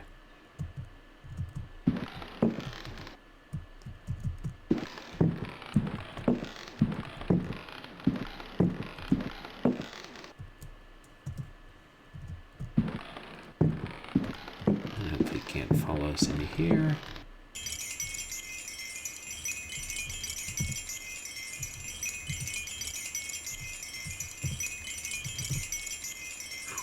Oh good, there's light.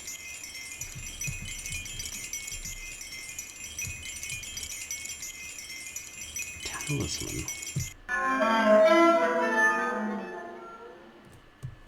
Ooh, memento mori.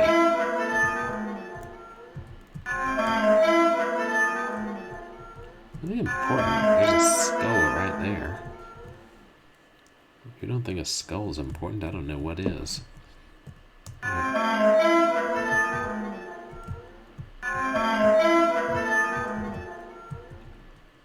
A pentagram.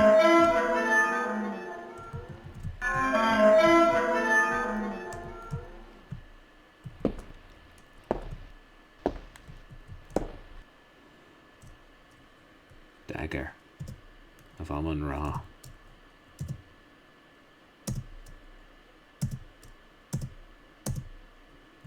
Oh, we just took a bunch of daggers.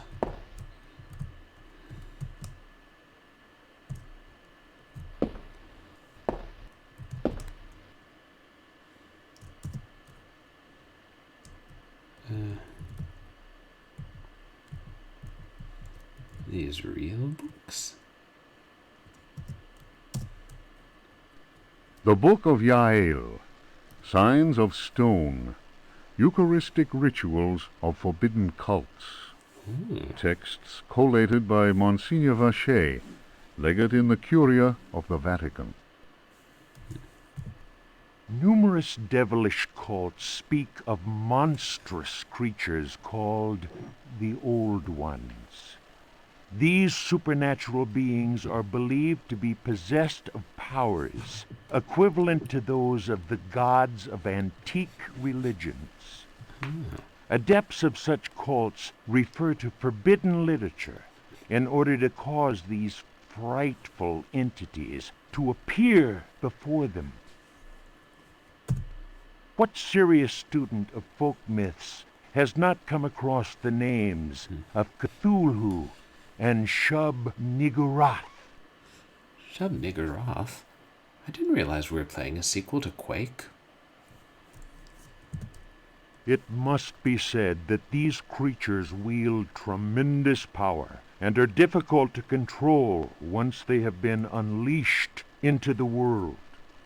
Those who serve He who goes in shadows protect themselves with signs of stone, carved into the walls of houses or engraved on various objects.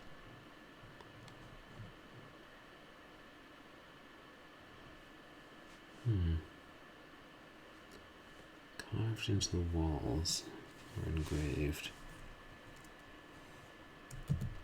For those misguided servants of evil, the best protection appears to be that afforded by the sign of the most ancient gods, engraved in Manar stone, a heavy material said to be disagreeable to the touch.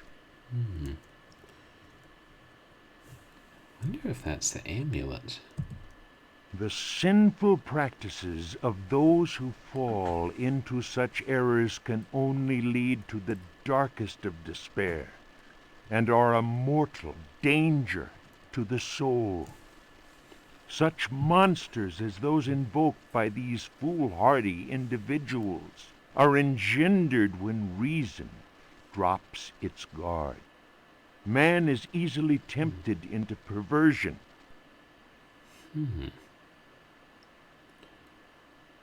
I feel like this is trying to tell me something. Wait.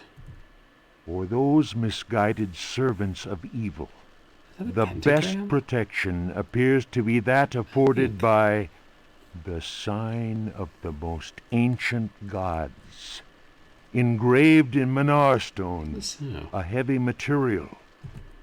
The sin, it is why we must forever remain alert and renounce Satan with each breath we take. His ways are infinite in number. so Cthulhu and Shub-Niggurath are clearly, in league with Satan.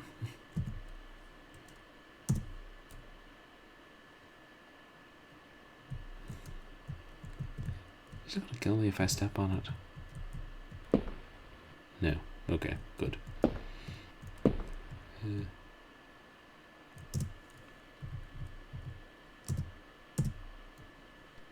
The Sacrificial Dagger, Otto Stern, Lumina Books.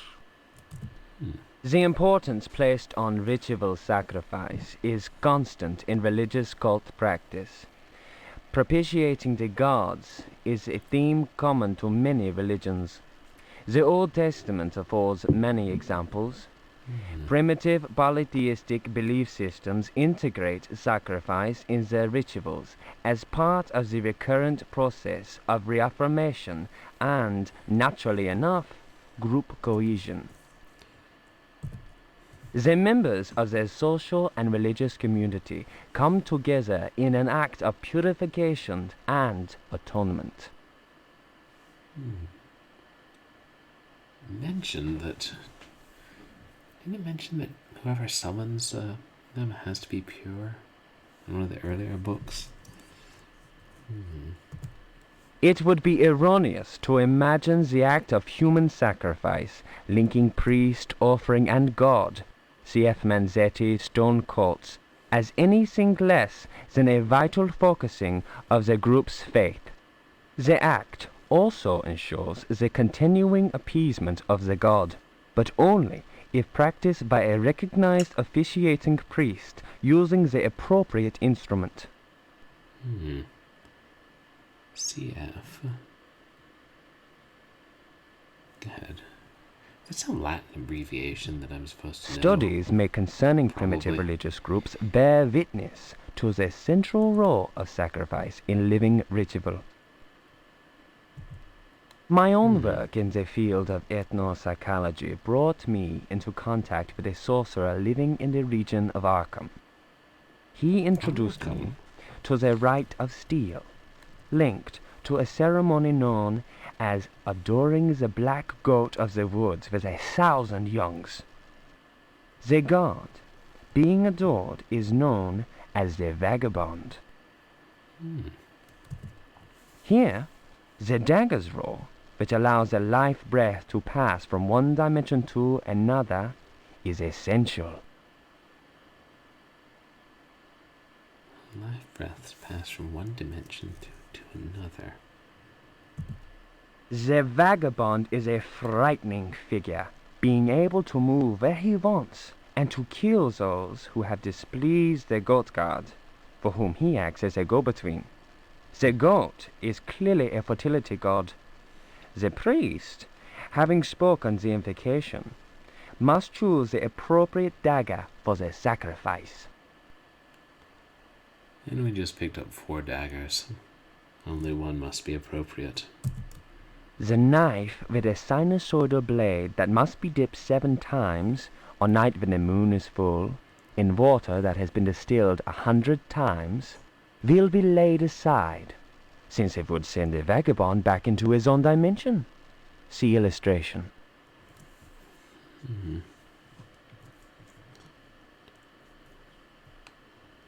I just want to distill water 100 times. Okay. Alright, sinusoidal.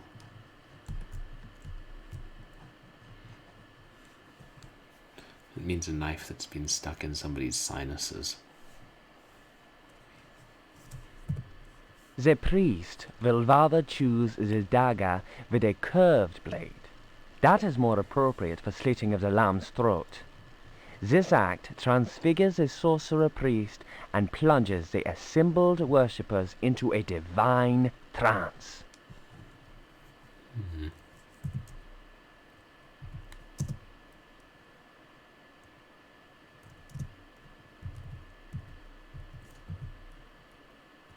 Sacrificial. Okay, they are actually different. That's nice. And I guess we only got 3 daggers. And a talisman.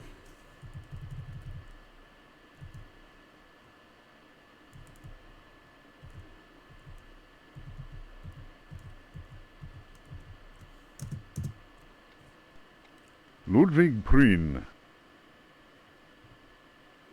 De vermis mysteriis. Nomine invocatoris, si non sanctificatus es cave.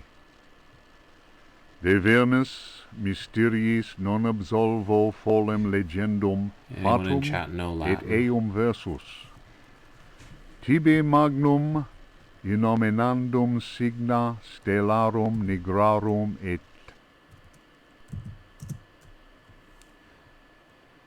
I can safely say I... Whoa, whoa.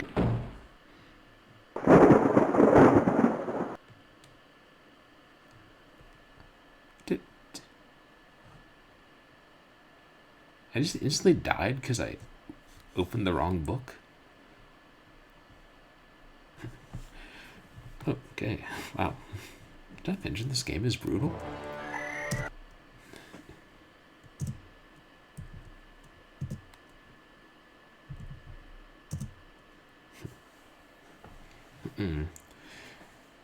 If Miss Hartwood had gone to school and had learned Latin, as indeed students at all the best schools in London do, and she wouldn't have been instantly killed when she tried to read a Latin book. It was a damned idiotic of her, and I can't be held responsible if she's going to seek her own demise so vehemently by not learning Latin. What's an elder god to do? One must have standards. What's an elder god to do indeed? Oh hey, we got a raid. Welcome in.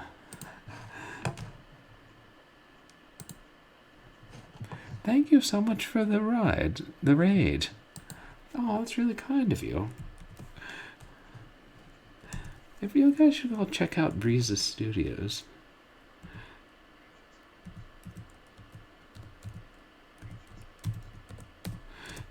Yes. Oh, thank you. But it's been a fun game so far. Oops, I botched the shout out. And you guys should check out Breezus. He has a really chill stream. It's a fun place to hang out or lurk. What are you playing tonight?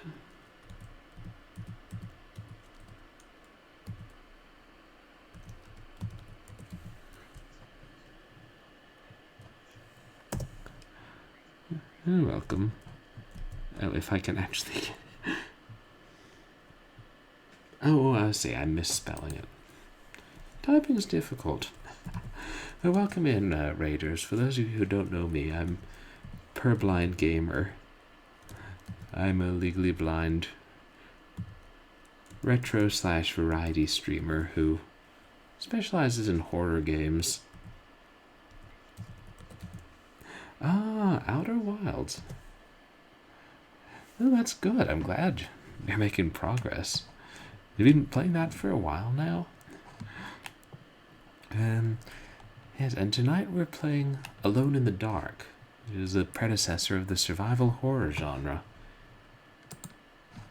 And it's not an easy game by any means. Something is hard to figure out. Rush Pirate. Well, thank you so much for the follow. I appreciate it. Hey, we actually just killed a pirate, a dead pirate. So welcome in. Oh, that's good. Yeah, there's no sense in rushing through a game you enjoy. That's what I figure. Is Outer Wilds a pretty long game?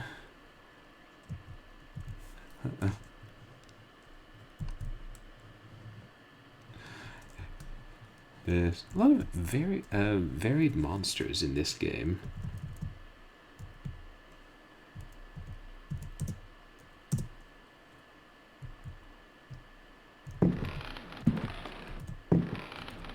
We're not quite sure what that thing is.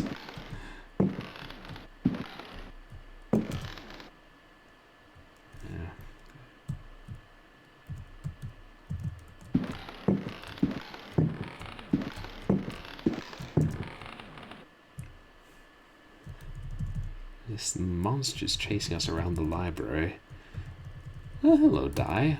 How are you doing today? Well, come on in.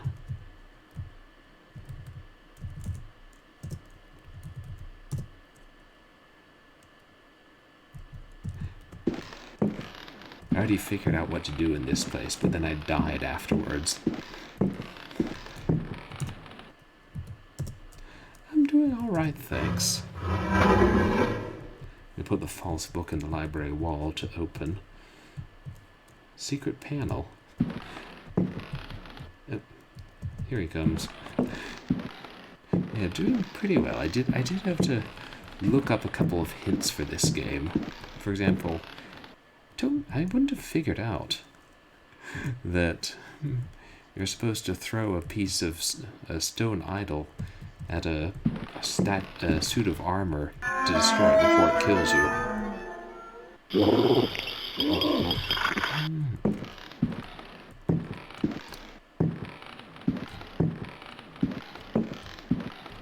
Yeah, so you guys can see it's got the fixed camera angles akin to Resident Evil. But a bit harder to line up. Oh, I see. Everybody has a different experience with that, with Outer Wilds. And some make it through quicker. You know, some games seem to depend a fair amount on luck as to how quickly you make it through.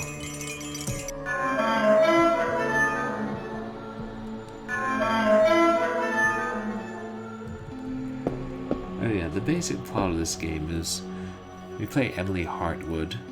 Her uncle killed himself. She went to his house. A whole bunch of weird monsters try and attack her and kill her, often instantly. Turns out her uncle did something to let them loose and then killed himself. And then there's a bunch of confusing stuff with cults and elder gods. Yeah.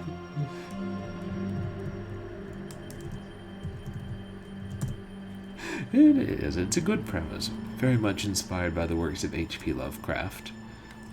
As in, they seem to go out of their way to reference everything Lovecraft ever wrote.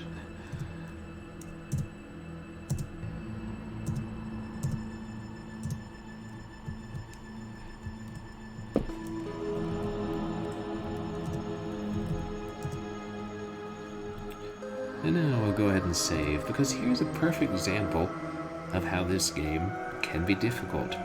We just picked up books. Let's read a book, shall we? I mean, it tells us we can read them. Ludwig Prien, nominate.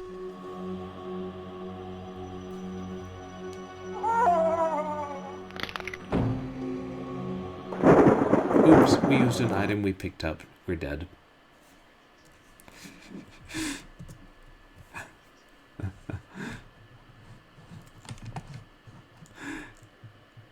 Yeah, pretty much. This game has plenty of moments of like, I'm sorry, what just happened?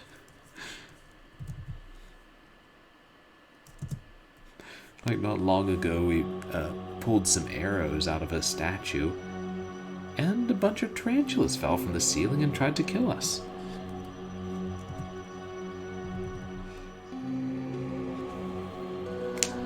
Yeah. Just goes to show you, we shouldn't read books, you know. We should play video games and watch movies, but books, that stuff will kill you. Show's over, kids! Read a book! The Sacrificial Dagger, Otto Stern, Lumina Books. Parchments. Parchments are okay. You'd have to just read through The importance these before placed we on died. ritual sacrifice is constant in religious cult practice. Propitiating the gods is a theme common to many religions. The Old Testament affords many examples.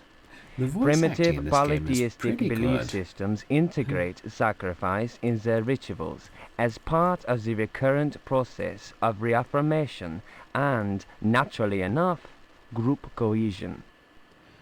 This is fairly long, but it gave us a hint about the daggers, which was... It would be erroneous to imagine the studies made concerning primitive religious groups.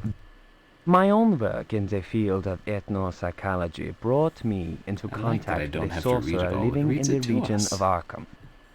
He introduced me to the rite of steel, linked to a ceremony known as adoring the black goat of the woods with 1,000 youngs. The god being adored is known as the vagabond. Here, the dagger's roll, which allows the life breath to pass from one dimension to another, is essential. Have any of you chaps tried playing Alone in the Dark before? I know it's a somewhat older game. The vagabond is a frightening figure, being able to move where he wants and to kill those who have displeased the goat god, for whom he acts as a go-between.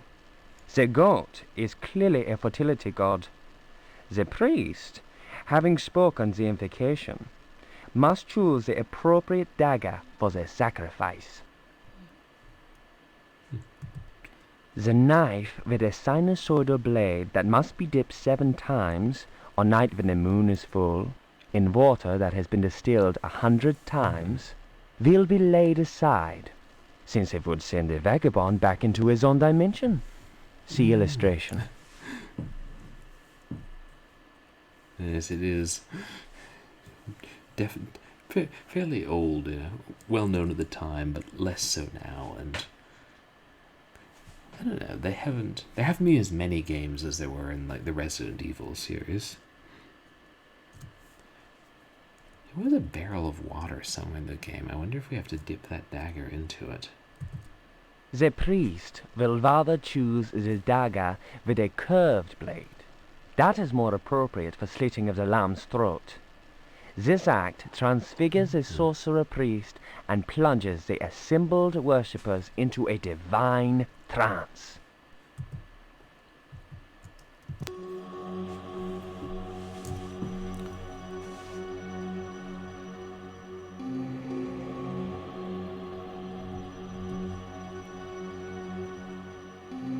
We've got... Shoot, there are 2 books that I picked up. I should...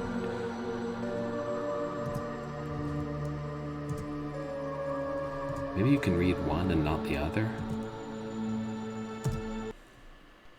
Juan Luis Jorge, de Biblioteca. Reflections on the power of the verb in certain texts. Archaeos Publications, 1919, Stafford. Oh yeah, this game is set in the 20s. Translation does not alter the occult power contained within such forbidden texts. The malevolent energy is in no way diminished. The spell must be cast aloud and clearly, in certain languages or little-known dialects. Maglafar Fathang. The reader will understand that, in the light of these revelations, I would be foolhardy to continue quoting from the text I have before me. If spoken aloud in its entirety, it would surely awaken powerful and malignant forces.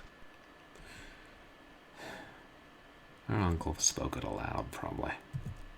I will go further and say that simple reading of some of the more technical passages describing specific practices is in itself a perilous exercise. The ill-prepared reader can easily fall prey to attacks of demented hysteria, not unlike those described in cases of individuals said to be possessed by evil spirits. I recommend the study made by Zemf, Urbain, Grandier, and Loudon, and the reports made by the Reverend Richard Price concerning a number of astonishing, to say the least, exorcisms carried out in a parish near Providence. Given what I have written, we must be grateful to the librarians of the British Museum, who have never allowed consultation of the work of Al-Azib's startling work, the infamous Necronomicon. Ah, the Necronomicon. I knew that was going to show up sooner or later. Heck, there's even a game called Necronomicon. Copies of that work do exist, in spite of the zeal of book-burning inquisitors. For proof, we need look no further than the British Museum, of course, and the sealed archives of the Miskatonic University in Arkham. Yeah. Any of you guys who are familiar with Lovecraft's work will probably recognize a couple of names in there. Other examples of books whose evil can be unleashed by any thoughtless reader are von Jutz's von Unersprechlichen Kulten and the abominable De Vermis Mysteries by Ludwig Prien, whose sordid death should be a lesson to all those tempted by a study of the occult.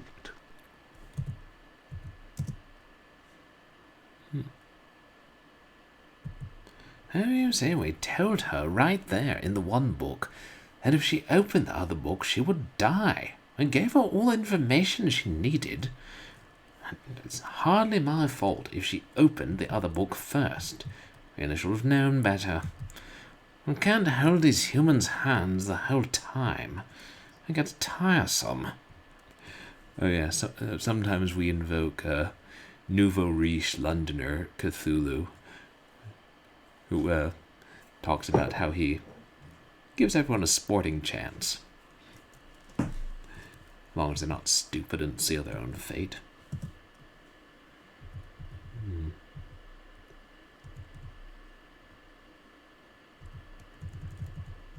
Yep. We've got the 3 daggers and the talisman.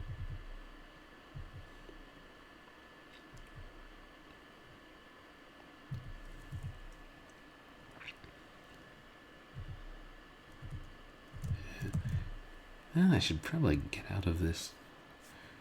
I made sure there's nothing else here.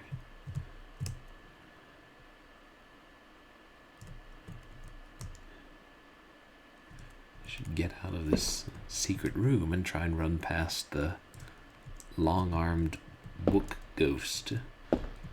We're not really sure what he is. I know. I mean, she does have a limited inventory, but considering she's not carrying a backpack or anything, it's impressive that she can lug around, 3 daggers, a poker, a rifle, a gramophone, a statuette, and 3 or 4 books.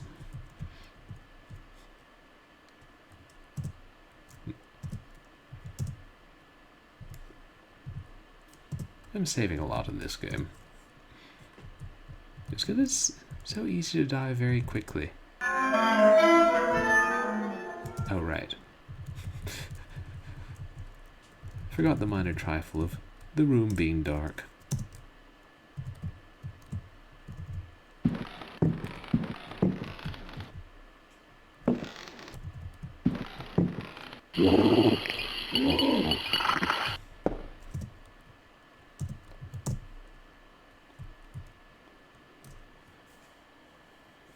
I couldn't figure out how to turn that lamp on in the library. I don't know that it's possible.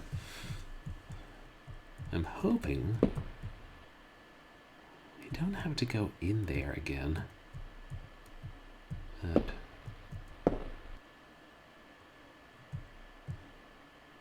shoot. I wonder if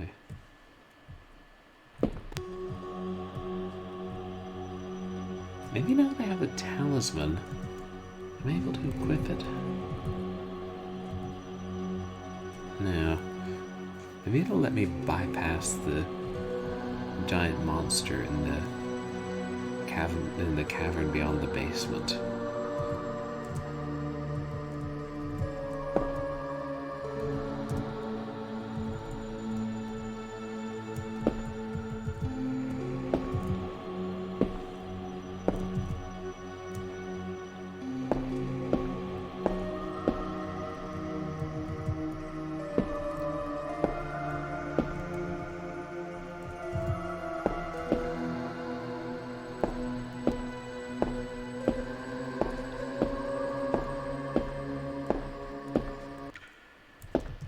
I searched here last stream. Oh right, because I found the cavern.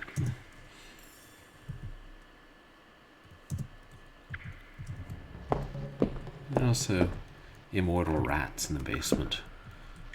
Really troublesome.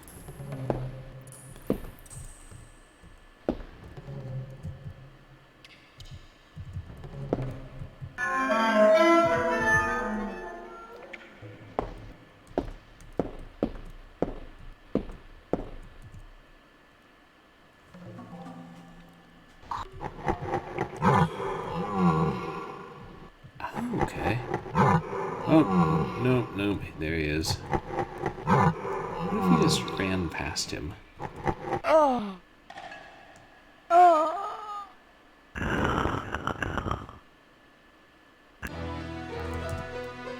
I think we got eaten.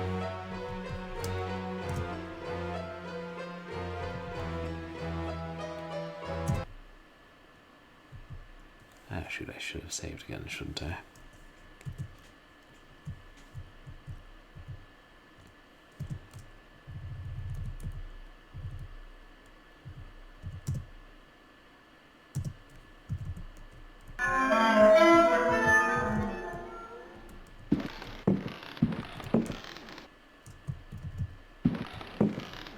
I'm going to search the library more thoroughly. Ah, shoot, here he comes.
Oops.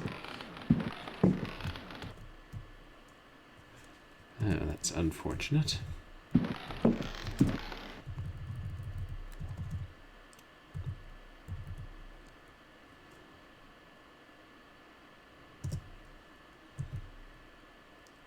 I think that's the one that kills you.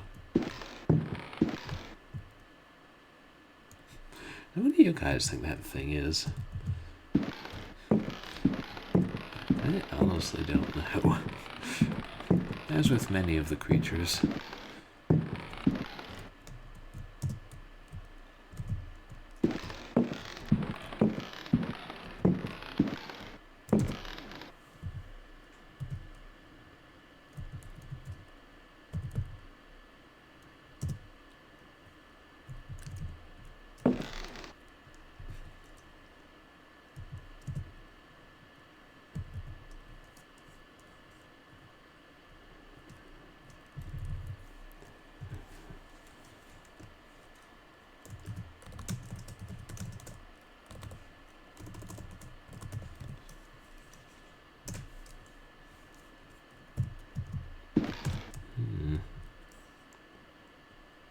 Let's read another one.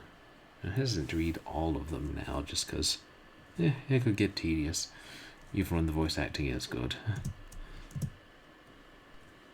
Unfinished Chapter of Terra Incognita by Jacob Van Ostate. Terra A Incognita. hitherto unpublished fragment of the manuscript unearthed following indications furnished in the Vatican Library's Expurgatory Index.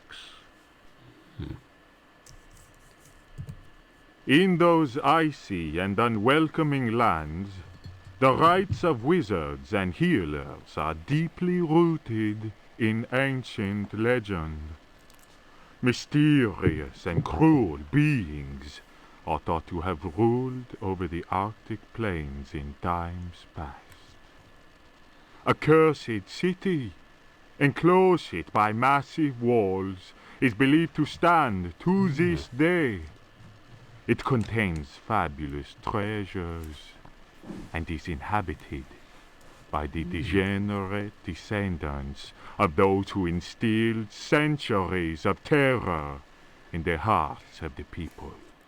I'm guessing that's a reference to the novella, The Mountains of Madness. And was, I believe, loosely adapted into the video game Prisoner of Ice a few years after this. These people, naturally placid, are seized with rage and horror at the very mention of the prisoners of the ice. I didn't know that was Were coming. these dreadful captives to be freed from their frozen I wonder if cells, these games are in a shared universe. they would reap a horrifying tribute of human flesh.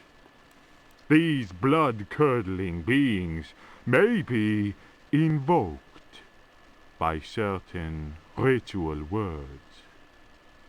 They can even be controlled albeit with the greatest of difficulty.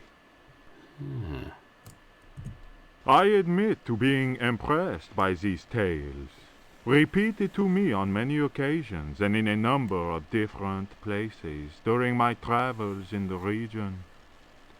I have also seen troubling cult objects, sculpted in a material unknown to me. Another remarkable fact is that local Eskimos experience great distaste in pronouncing certain words, and invariably avoid saying them. They're going to tell us what the words are so we can say them?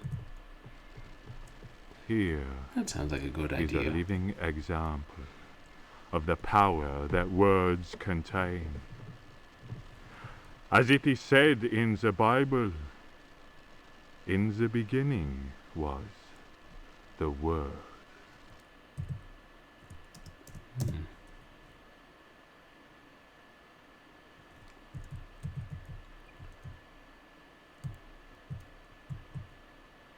going to...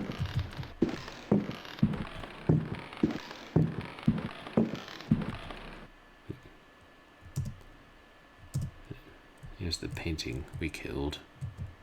And I don't think there's anything else in here.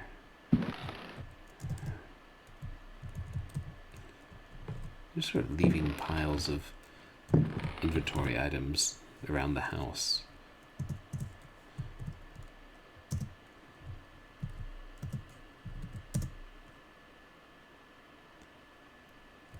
You don't know when you'll need to refer to something later or use something later.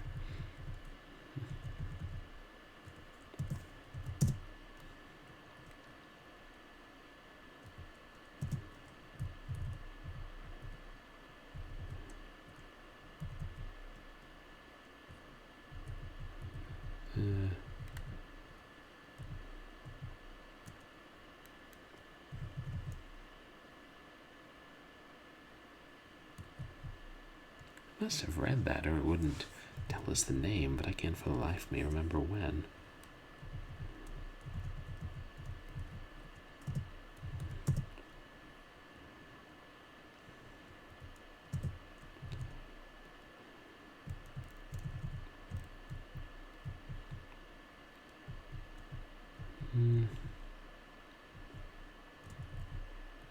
Doing fairly well in terms of ammunition because I conserved it so much.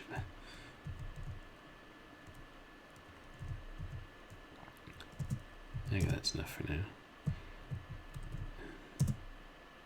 Oh, shoot.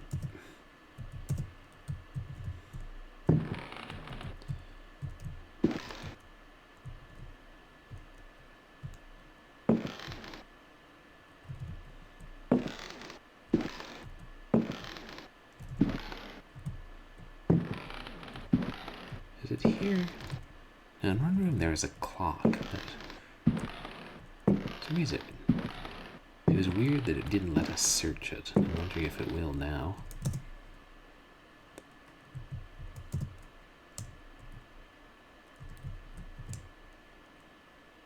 Yeah. It's weird because when you search anything else, you'll say, nothing important. The clock does not exist.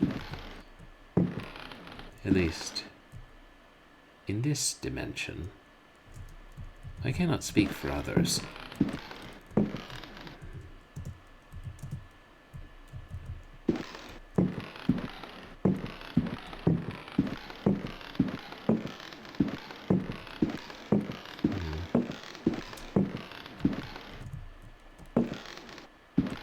And now I'm trying to think what puzzles there are that we haven't solved.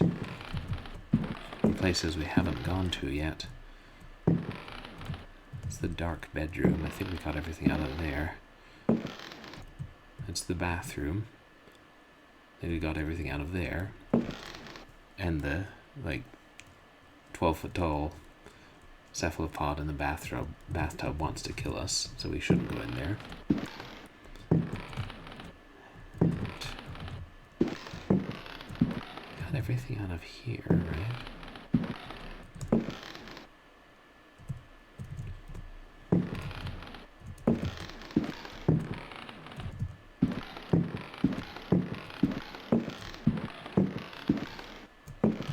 You'd think I'd be more used to the controls by now.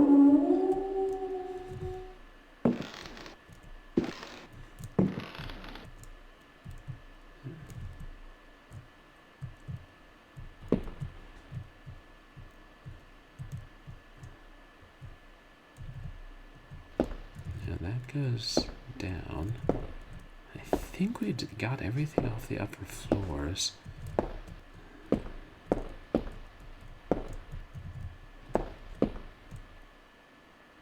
Right.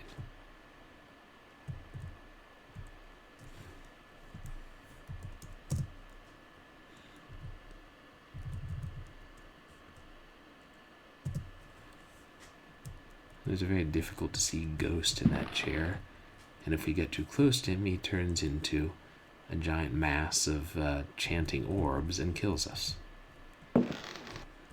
As ghosts apparently do. I think we got everything out of this room. Oh yeah, you can see it better from this angle.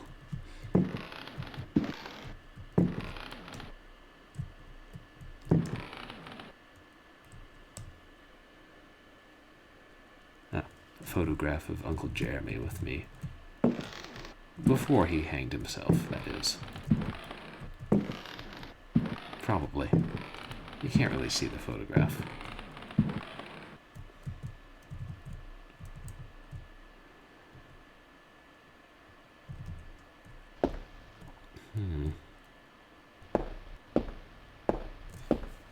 You see, there's some ghosts, dancing ghosts frozen in place near an item we need to get. We still have to find a record that they'll actually dance to.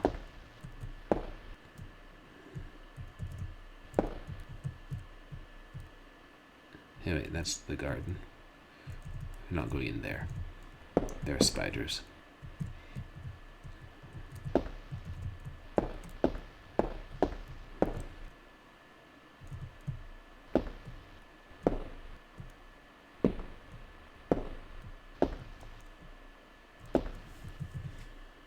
Kitchen. Is that the barrel of water? No.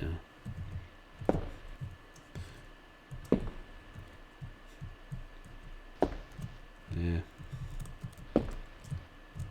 The graphics may look blocky now, but it was pretty rare to see games that were fully 3D like this in '92.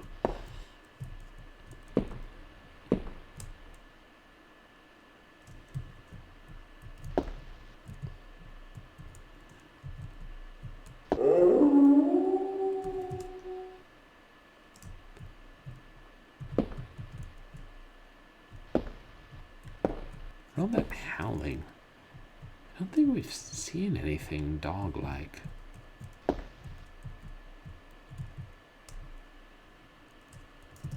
Water.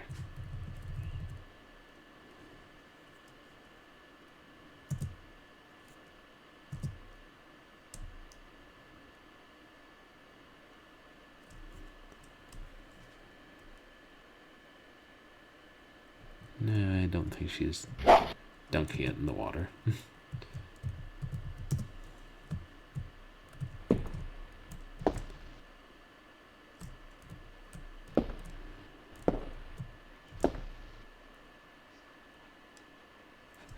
Yeah, no, it definitely sounded like a wolf, but we haven't seen anything that howls. I'm wondering if we're going to run into one. Yeah, I mean, it could easily be Wolfman. We've ran into sort of like Frogman or something like that. There's all sorts of unnatural abominations around this house.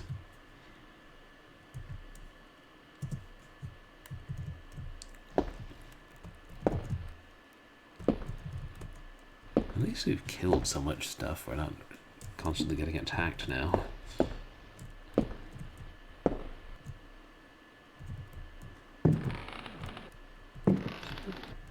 that's just the door.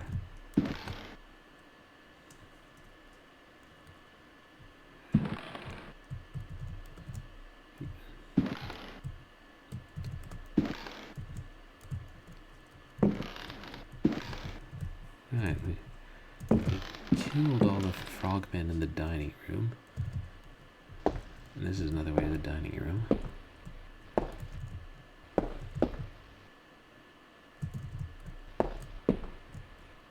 Is there another one in the dining room? Hey, Dame Karen, welcome in. Yeah, I mean, true, she has been lugging around entire record players and heavy stone idols. So, and, you know, swords and daggers and books. There's no wonder, you know, she's going to hurt her back carrying all that stuff around. Alright, the smoke. I think we got everything out of that room.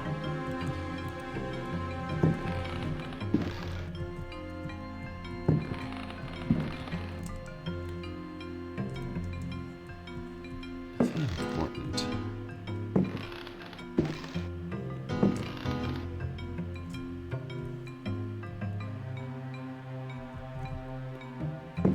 Did we try to light a fire in the kitchen? We found a lighter. I can't remember now. Not that there's any illogical reason it would do any good.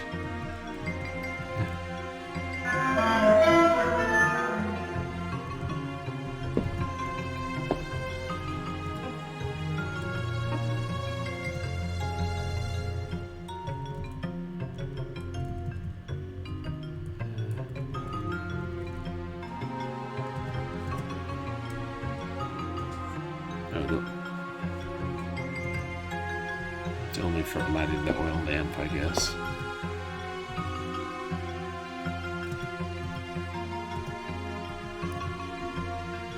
I hope the lamp's not already lit.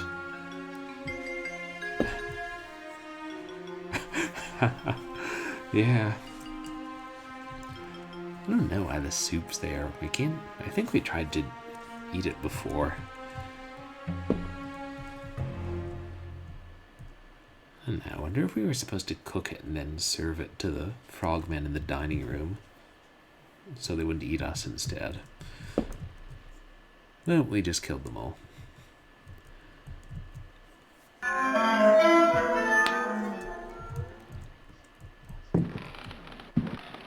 Yeah, true, Breezes. You could throw the soup at someone. Right, throw scalding hot soup at someone, that's definitely a weapon.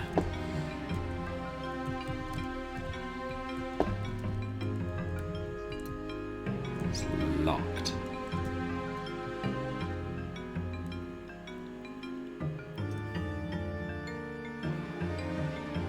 I'm gonna try the dancing hall key on this door. I think I left it in the dancing hall.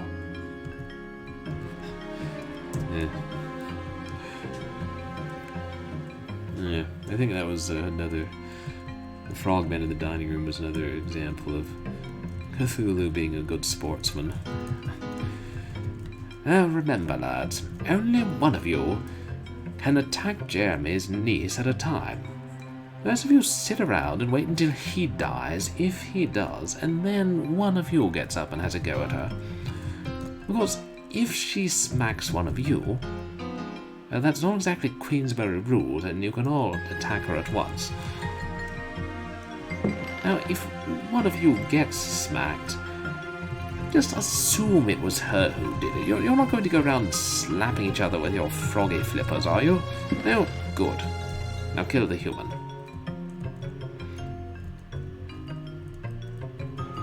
Where did I put the key? I think it was in the corner here.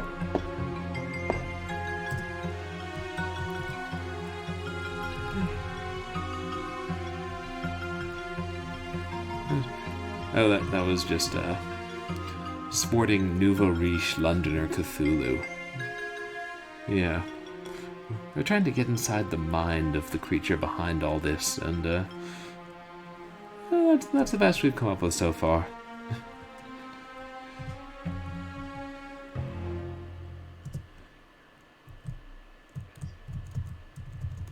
Yes. The fancy old one. Right. If you're going to be old, you might as well be fancy and sophisticated. Even if you only actually came into your material wealth in the last, I don't know, week. They keep talking about this treasure. The undead pirate Captain Peggs had treasure worth more than gold. So platinum. And, yeah, maybe...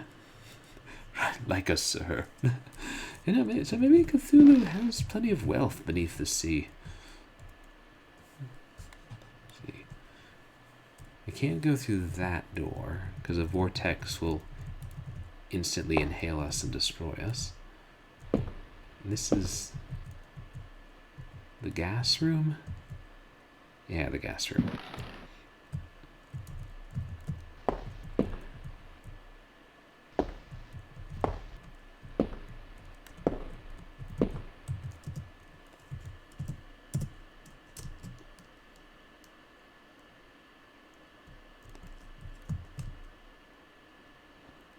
No, no good.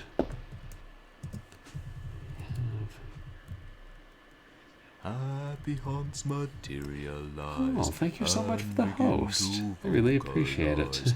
Grim grinning hosts come out to socialize. It's another book. And a block, which we found in the basement. I have no idea what that will go to.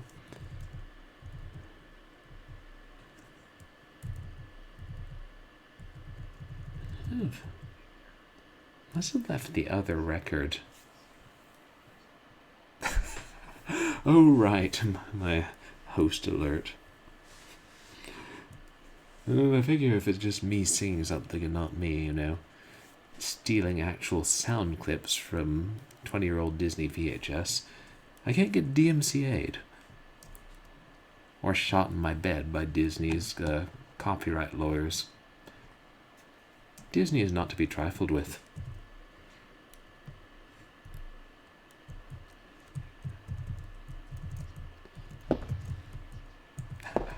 Oh, right.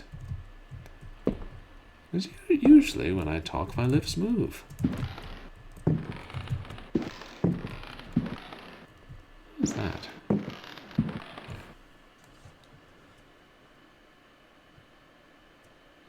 The thing on the right, is that a light fixture?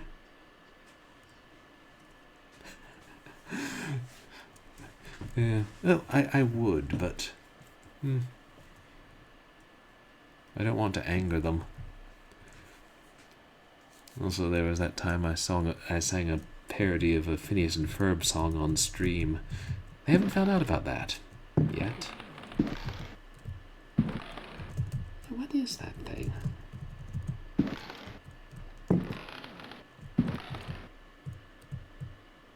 Is that light fixture supposed to be mounted in the foreground? No. As I get near it, it's not there.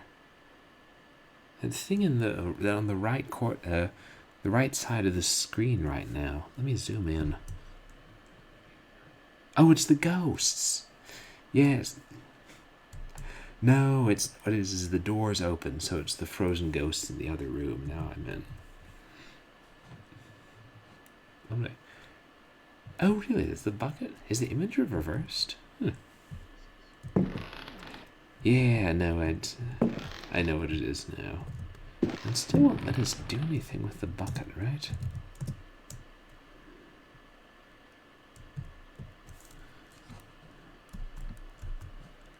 And there's that X in the lower right corner now. I don't know what that's a hint to either.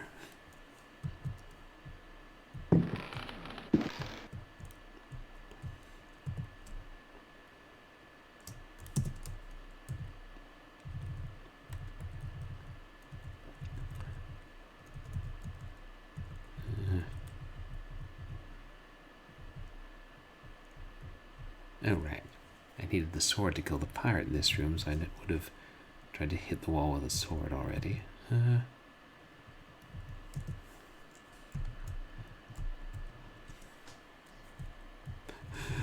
Oh yeah, that was one of the books we read. You keep all the books straight. I've put a bunch of them down.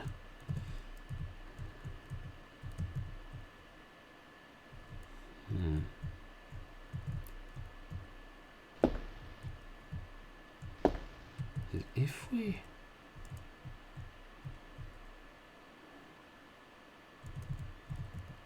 I'm gonna leave the key here again.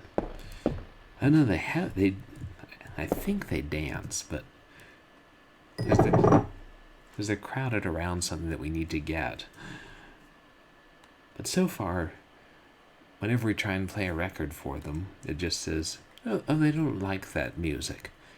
So I want to go up and smack them. Except they're ghosts. And if I get too near them, they turn into masses of chanting orbs and kill me. So there must be another record.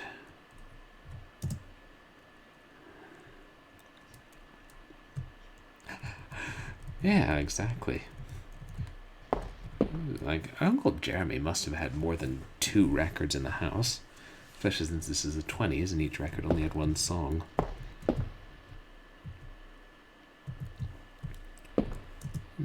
Okay, I think I stashed the other record in the foyer or whatever it was. Oh.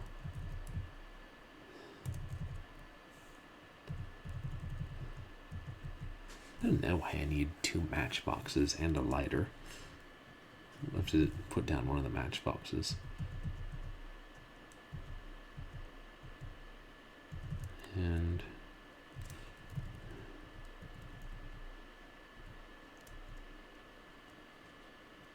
oh, a record. Maybe I played it before I saved the game or something? At some point in the past. Here, let's try this. Let's save first.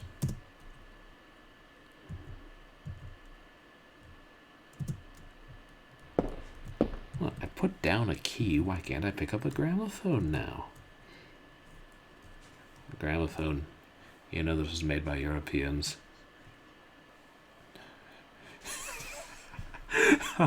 No way, Hairball, welcome in. No, I was just... It made me think of this as a 1920s song. Teens or 20s. And I guess we haven't fought any dragons today. Like, early on in the game, there are winged beasts that seem like little dragons, but... No, not our friend Dragon Gem. She doesn't break through windows and try and kill people, to my knowledge, I mean. And also, y'all should check out Hairball. There's an awesome streamer of the feline persuasion.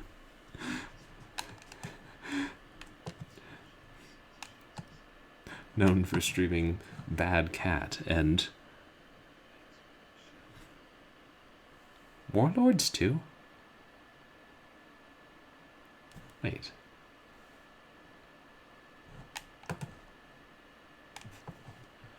That's funny. Last time you were streaming Bad Cat. Hold on a second. I'll be back in 30 seconds.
I'm back.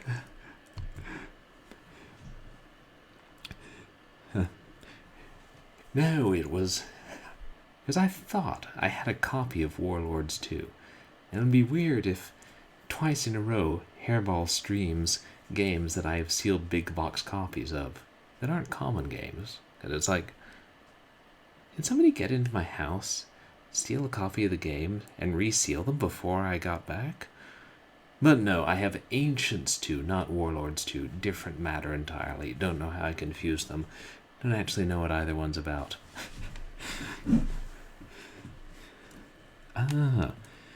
Custom scenarios for Warlords 2. Oh, inspired from Piers Anthony. That does sound interesting.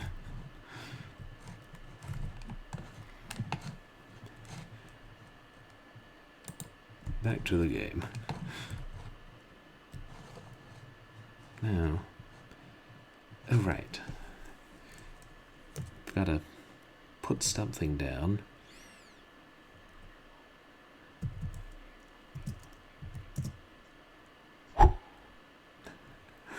Oh. Is it something you'd played a lot previously, Hairball? I shouldn't have thrown it there because I won't see it if I need to refer to it again. I swear, it's quicker to throw things than to put them down.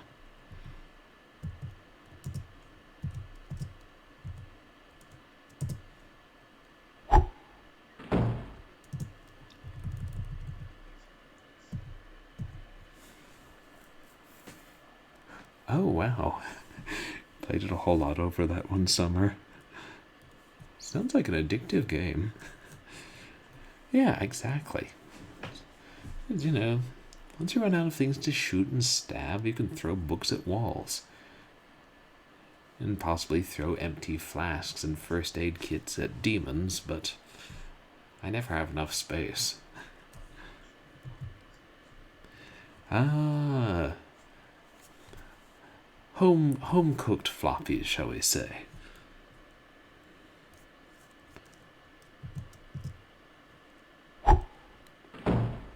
Now, may I pick up the star spiral ?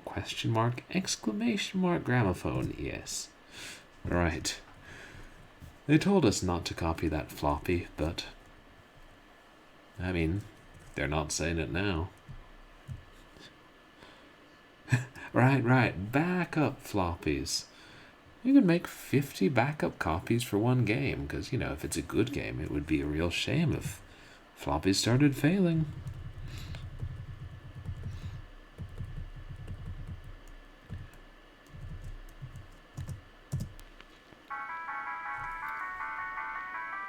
They seem to dislike this music. Fussy sort of ghosts.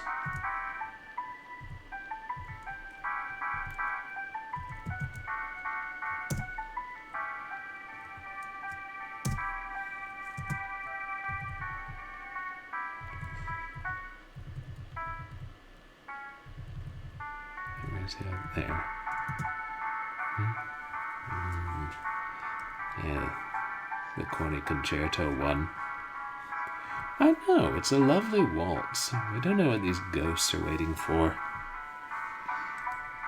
Foxtrot, probably.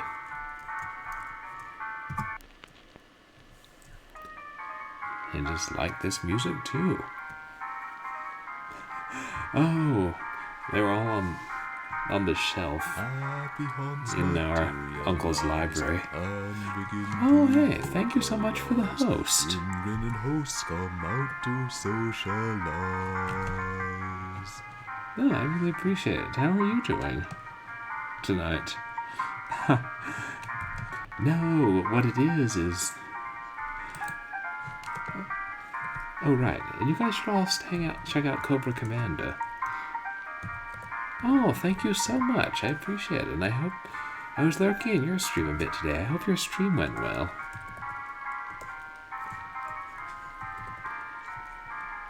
Yeah, I hope you get some rest. Playing Clock Tower or something horrific today?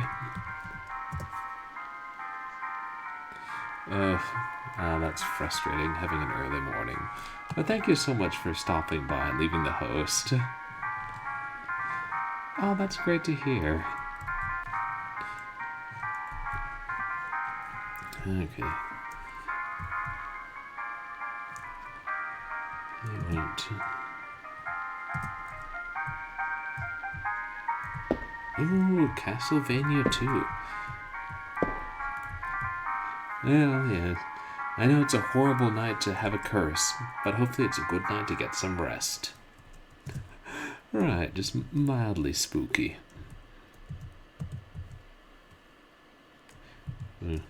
78s are brittle. I probably shouldn't throw it.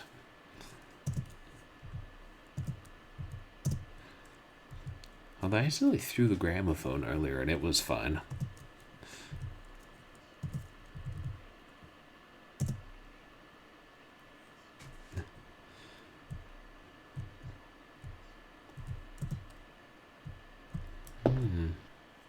Good night.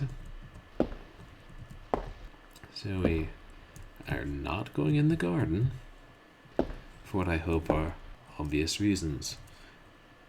Which are not obvious if you didn't see me in there earlier. But they would be obvious if I went in there. The main reasons are... Actually, I can think of 12 good reasons, and they're all vicious tarantulas. So we're not going in the garden today. Got... Yeah.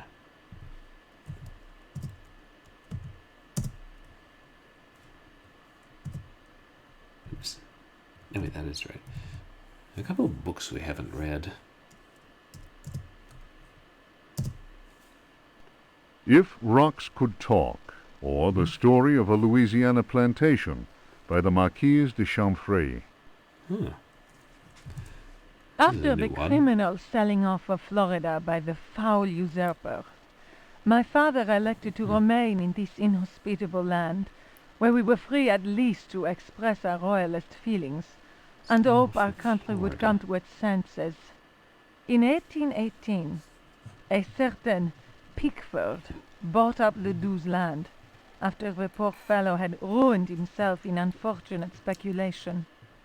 Pickford soon turned out to be the most loathsome human we had ever encountered. Yeah, I mean, I don't know if that's the usurper they're talking about. Because Florida was sold by Spain, wasn't it? Pretty sure it was Spain, and then Andrew Jackson got them to sell it before he was president. Oh god, there was a guy. Ledoux. Did they mention Ledoux in one of the previous books? I'm trying to remember.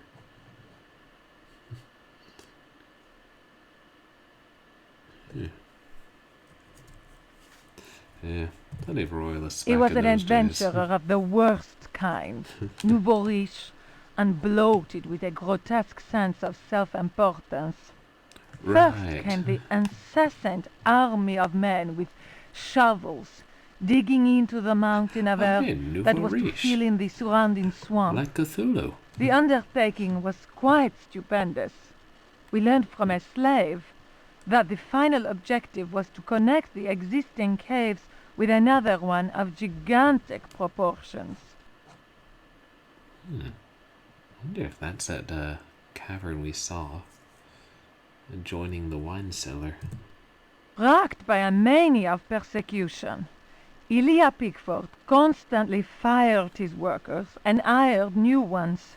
He did all he could to keep anyone from learning about his plans. My father was amused and said, "The poor fool will end up getting lost in his own cave." But the walls went up, and tongues started wagging. Our detestable neighbor had been a sailor, a ruffian grown rich on questionable trade. Distasteful stories were told of A him. ruffian. The French accent makes me miss a few words. Yeah, I know. It's like, what is your thought process here? Here's a map.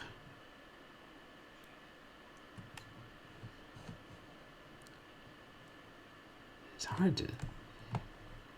Not quite as nice a map as the seventh guest. I'm trying to tell if this is...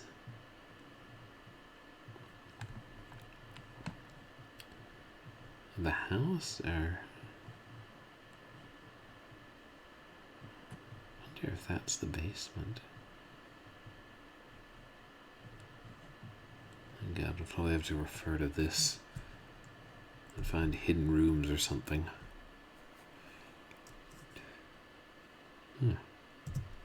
When the work was finished, Pickford invited us to the opening of his rambling mansion, which he named Derceto. My father asked what the strange name meant. Pickford answered, "Derceto reminds me of Astarte, the fertility goddess. Around here, the name is Shub-Niggurath, I believe." Oh.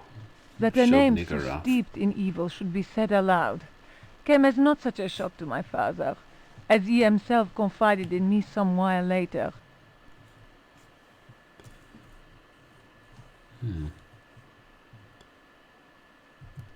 We left immediately. Probably wise. In that you June of did. 1862, Derceto was burned down in unexplained circumstances. It was undoubtedly the deed of some jealous Yankee or another. It was amazing to watch the servants rushing into the Unexplained. flames to try and save their bullet-riddled master. After that terrible night, Derceto fell into ruin. Its blackened walls were soon overgrown, as human-built works always are, by ever-present nature. Bullet riddled. Unexplained circumstances, then who shot him?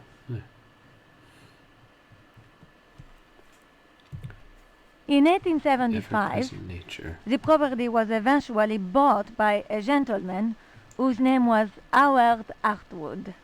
I was sorry that my father, who delighted in fine conversation, was no longer alive to enjoy the company of this new neighbor. Learned and well-versed in history, he had made a particular study of piracy. It was Artwood who told me that Pickford had commanded a ship that flew the flag of piracy. That explained the scoundrel's great wealth. And Howard Harwood was our grandfather, I believe, and he translated or compiled, I think it was The Trial of Captain Pregst, which we read earlier. Artwood was fascinated by Pickford and undertook a great deal of research in an attempt to find some treasures that he was convinced the pirate had hidden. He went through the ruins inch by inch. He then had the burnt-out house rebuilt exactly as it had been, and refurbished the library that had miraculously escaped the flames on the night of the Great Fire. Artwood set about studying every volume in that library, and often talked to me of his research. He was a handsome widower, deeply attached to his son Jeremy, who was later to become a professional artist. Yeah. And it's also full of long-armed book ghosts, so... Well, one. But he's a pain in the ass. Clearly something's going on here that defies nature.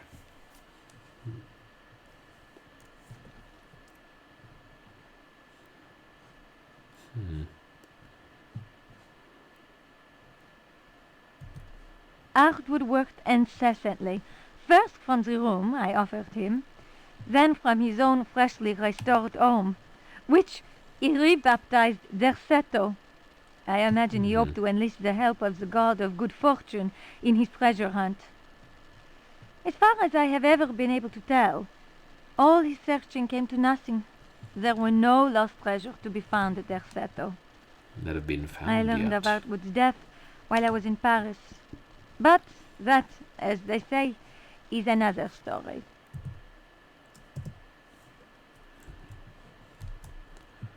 I don't know that I've searched the library thoroughly enough, did I? Did I search all the bookshelves?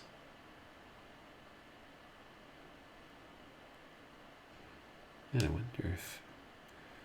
I don't know, those things where you have to search multiple parts of each bookshelf.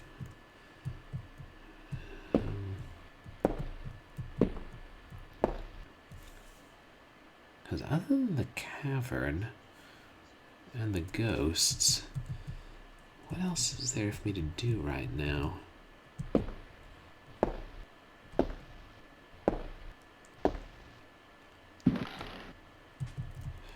Yeah, those miraculous books. Some of which we'd had the pleasure of reading. And is there one more? Okay, we haven't read one. We might as well read one more, since they are fun, and I'm not exactly sure what to do. The Sons of the Sun and of the Shadows. Lieutenant Lope de Vega's account of his astounding travels to the land of the Aztecs. Lope de Vega. No, this one's actually a real book. Holy Christ! Cried Captain Cortez, astonished by the strange rite we beheld. We found the savages half naked. They were throwing balls of silver and gold at each other. They laughed as if demented, clearly maddened by some heathen drug. And yet, should one of them fail to catch the ball thrown in his direction, the poor devil was seized and dragged off to be sacrificed in their temple. Yeah, I mean, it certainly does sound like it could be a real book from the period. I must take this with a grain of salt. No, not judgmental about the demented heathen savages, it's merely describing what they are. As we discovered, this frightful game was a ritual most holy to them, and symbolized the movement of the heavenly bodies. The dropping of a ball foretold a catastrophe. That is what the Aztecs believed, in their godless ignorance. Their countless deities could only be appeased through endless human sacrifices. The victim's heart, which was still beating, lay in the hand of the murderous priest.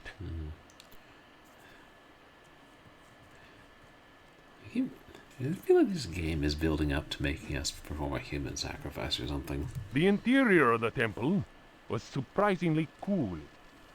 The weight of our armor, our exhaustion, even the burden of our suffering, they were all banished by a sense of awe that the crudely magnificent altar instilled. In the tomb-like silence, a deep voice chanted an incantation.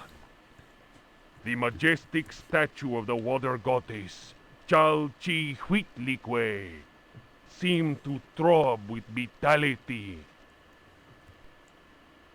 Water goddess.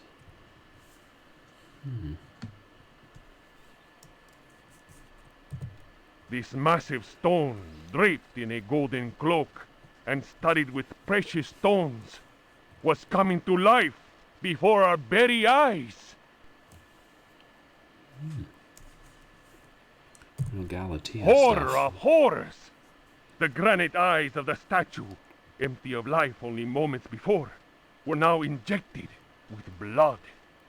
We staggered back in amazement. Dom Jose was taken by a fit of convulsions. He tried to raise up his crucifix, as if to ward off an attack by demons. The heathen priest laughed cruelly.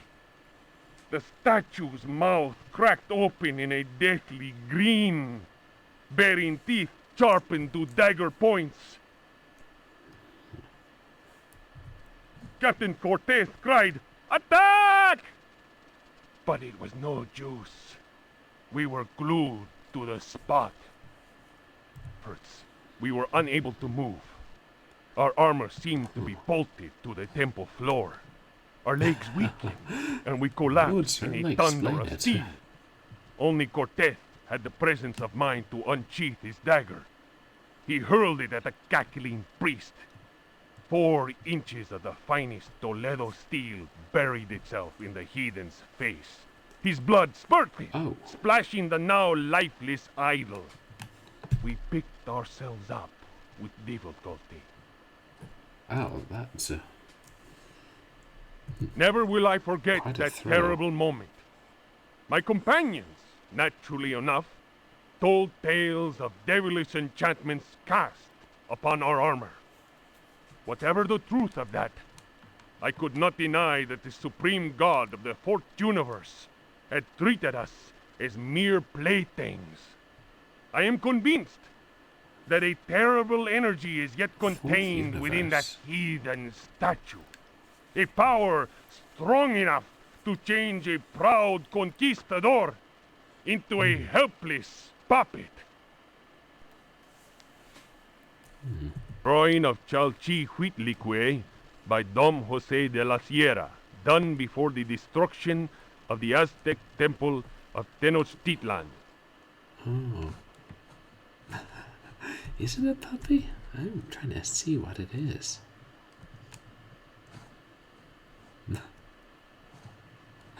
Right.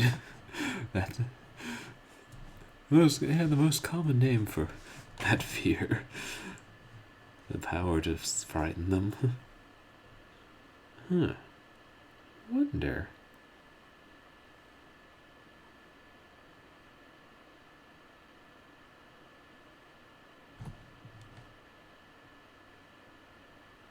Wait. Never will I forget that terrible moment. My companions, naturally enough, drawing of Chalchihuitlic. I wonder if that's supposed to be the heavy stone idol we found, and that book was supposed to give us the hint that we were supposed to throw it at the suit of armor to destroy it.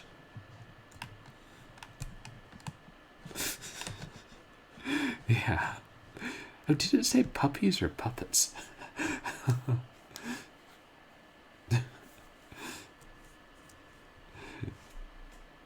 Yeah, I think it probably did say puppies, and I was like too busy thinking of stuff, too busy overanalyzing to actually hear what it was saying. Yeah, I like puppies better. Transferring humans into puppies is always fun. Eat your heart out, Krull. I wonder.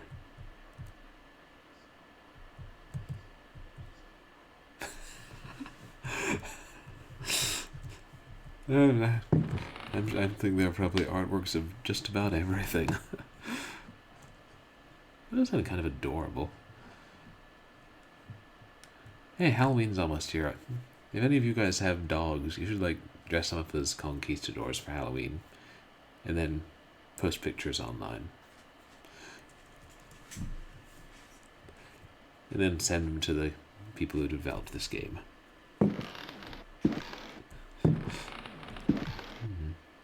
I wonder if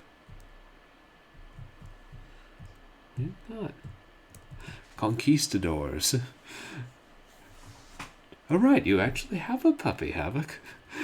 It's because the text just said that the power turned mighty conquistadors into terrified puppies, or something of that ilk.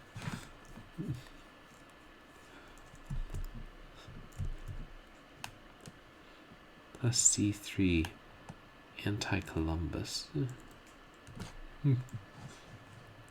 Oh, it's an emote. Wait. Yes. You know, I wonder, the voice acting, I wonder if they actually got, like, a French person and a Spanish person to read those books. What was I doing? Oh, nice. Columbus with an axe through his head. Quite fitting.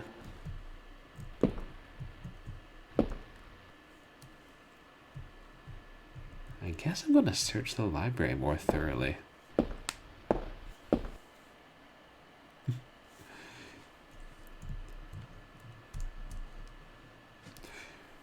Yeah. You know, I honestly couldn't tell. But it... Yeah, the French actually sounded pretty good. Like it was somebody who either was a native speaker or knew the language well.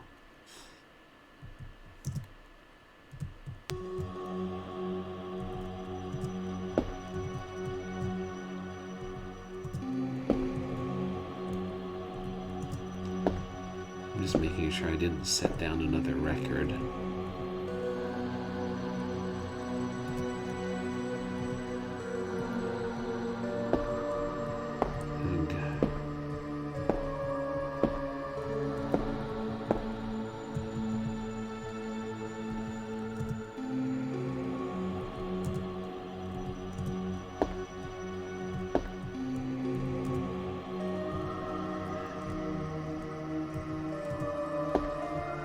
An empty shoebox. That's where he found the revolver.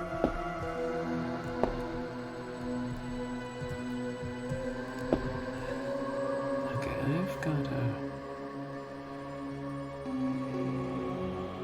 tackle the library again.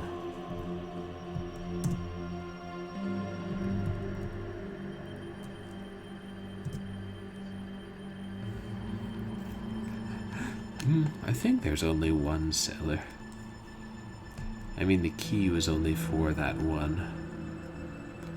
The one with the rats. And we unlocked it. So I think... Out of curiosity, I'll look at the idol. Yeah, it really does look like the drawing. So I think that book gave us the hint, which I couldn't figure out. Except... weird. Because you can't kill the pirate without the suit of armor's sword. And... well, then you get the key to...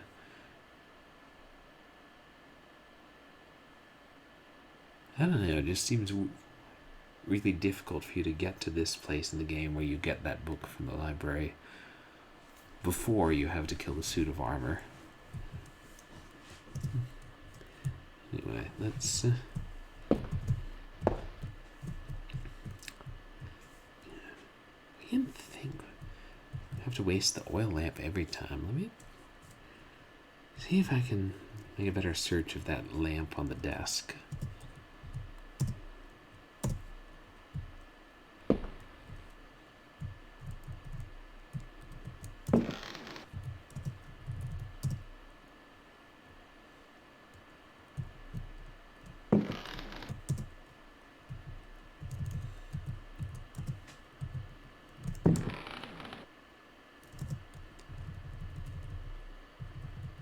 I mean, there's no way in hell that could be something we have to light.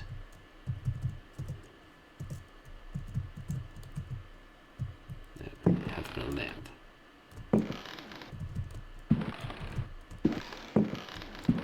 Ah, shoot.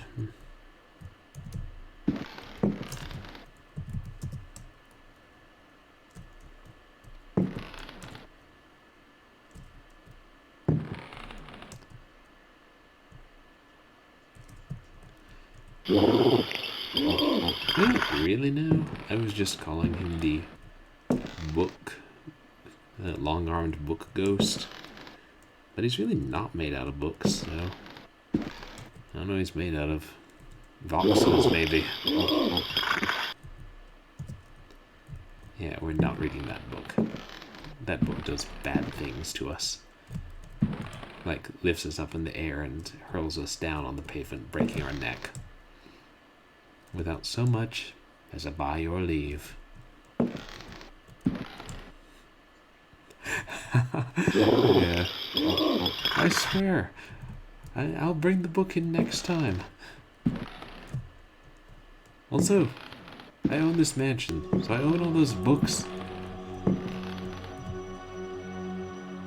Wait, is there more of the library that I hadn't previously explored? Oh wait, yes there is. Aha.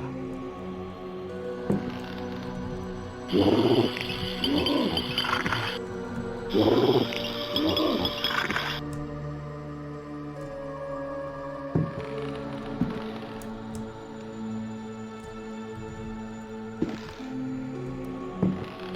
what's that?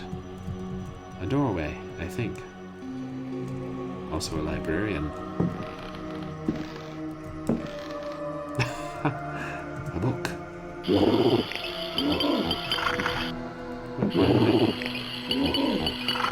Why can I not walk down there?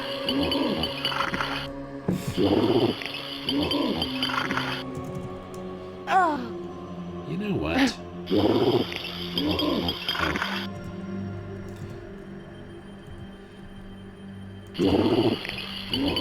Have I tried shooting him?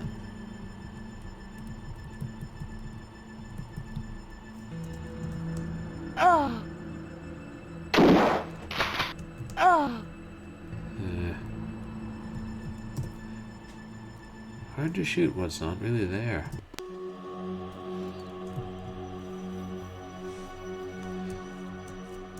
And their clever camera work, not letting me know what else was there.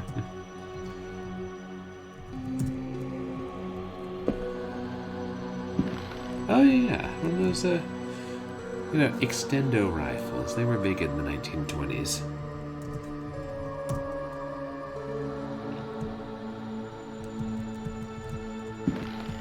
It's definitely an electric lamp.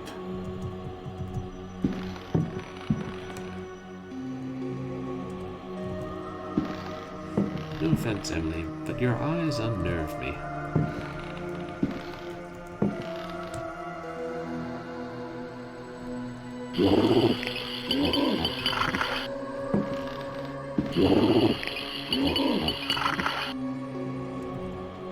Right. You heard of Earthworm Jim's pocket rocket? And have you ever heard of Emily Hartwood's pocket rifle?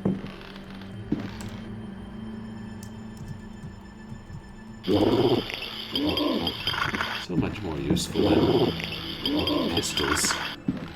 Oh, okay, we can't go through there. And we can't go through there because he's blocking us.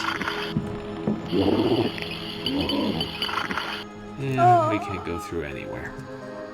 So it's a him who just floats through shells whenever he likes.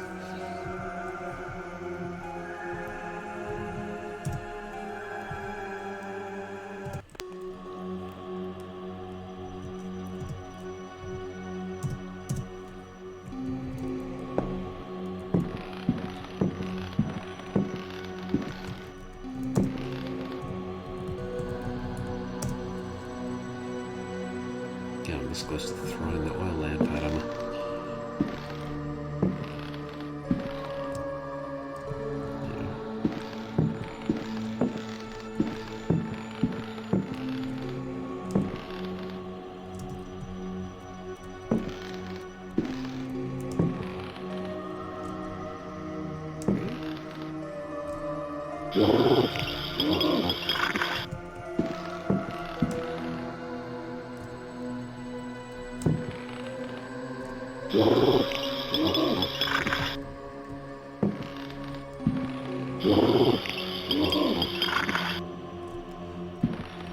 Wait, this is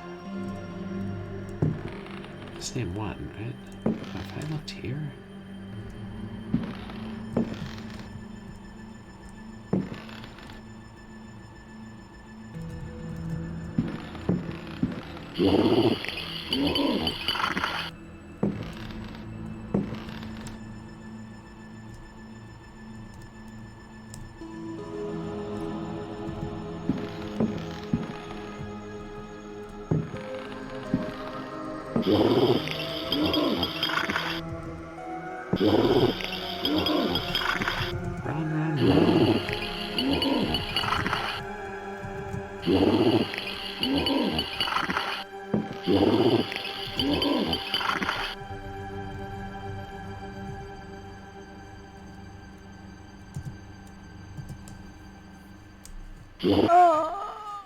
Oh well.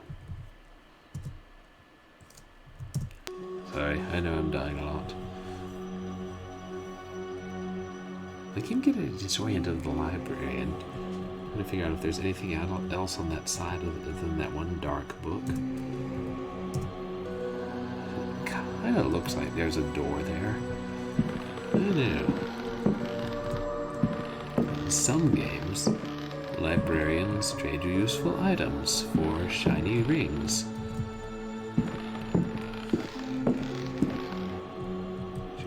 I should have put down the lamp.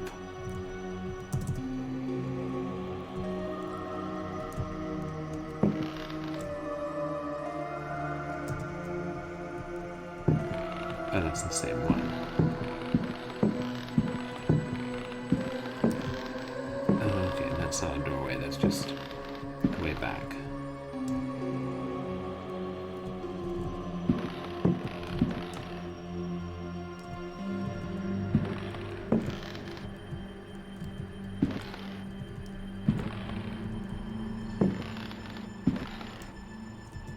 Is there anything that looks like I could use it to kill him?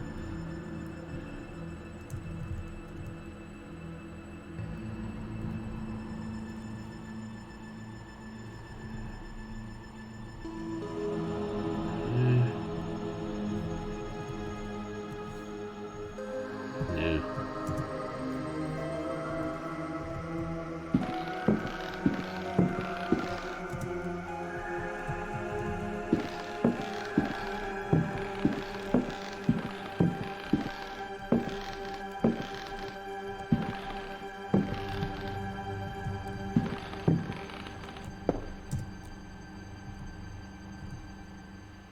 I mean, the oil lamp's getting a bit low, but we have another can of oil, so I'm not unduly worried.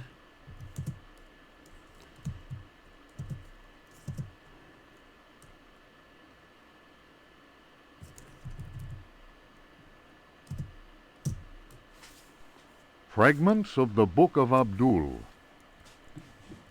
In the antique city of dead Relia, Cthulhu dreams Relia. and waits.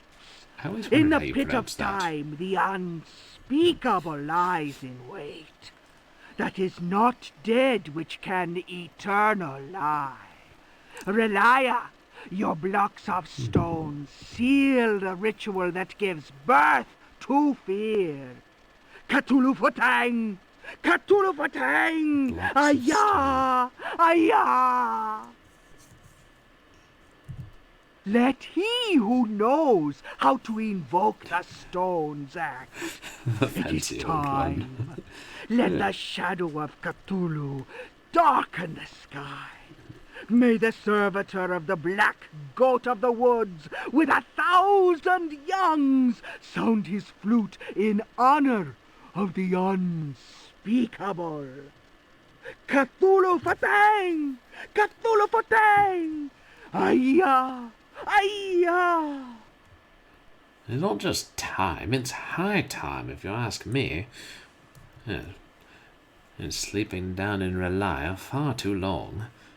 As for these goats playing flute in the woods, I'm not quite sure that's suitable for this little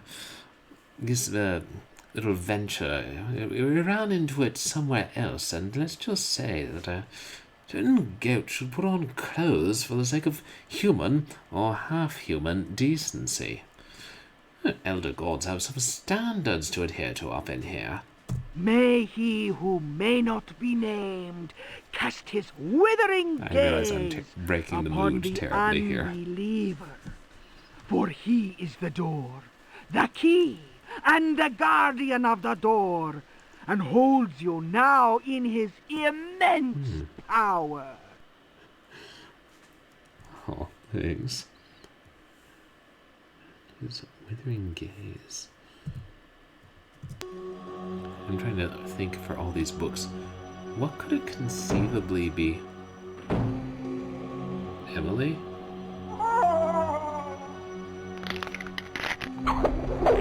Oh.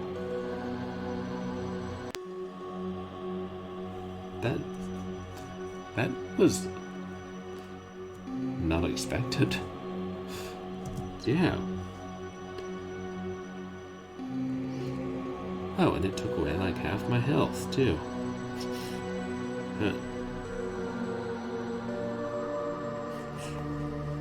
Jeez.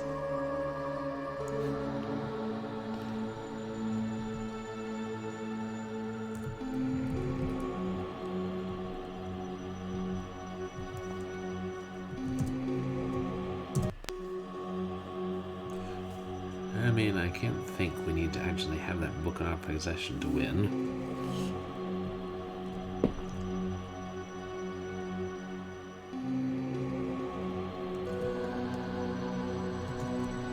I keep forgetting to push things. Have I tried pushing the lamp?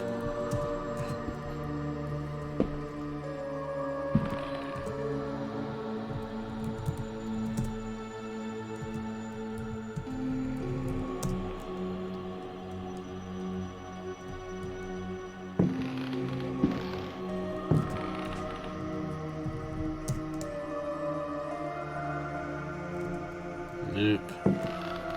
And here comes Marion.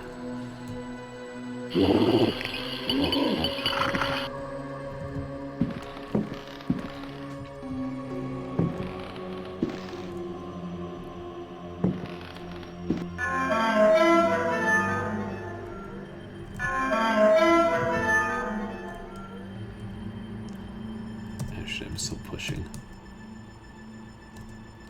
Because it was so important earlier in the game, and I haven't had to push anything in a good while.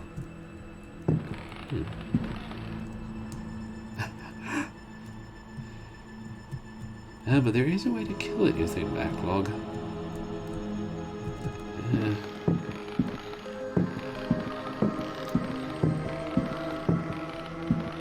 I mean, I suppose I could just try throwing everything at him. There's probably a way to kill just about everything in here. What is he? Were you able to figure that out, backlog?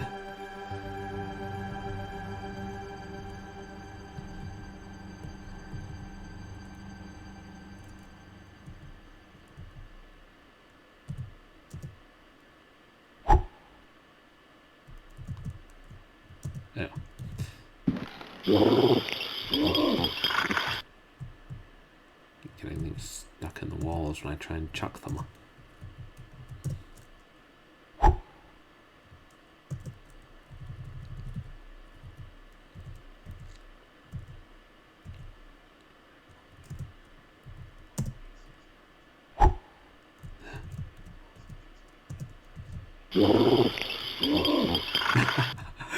Yeah. Well, they had something in mind, I think, other than just, what looks weird that we have not yet used.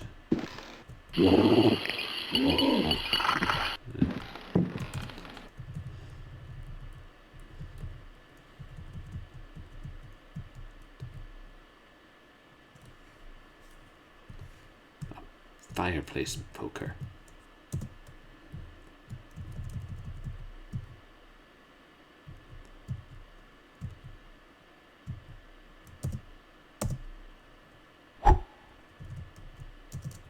I'm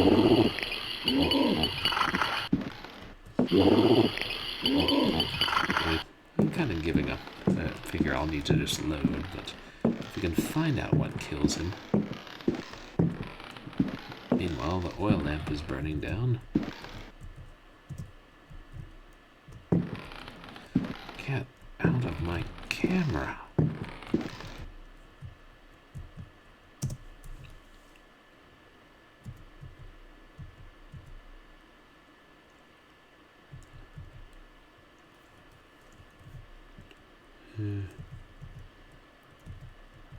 Let's block.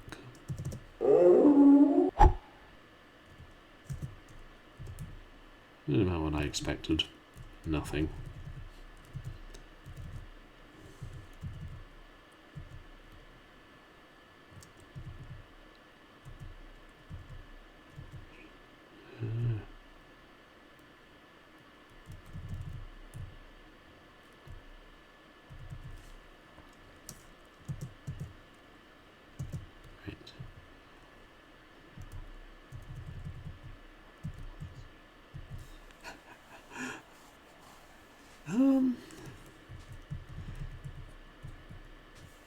don't know if I appreciate it. Maybe not yet.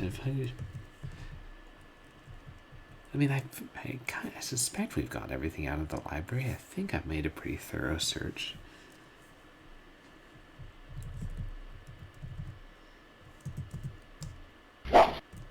Yeah.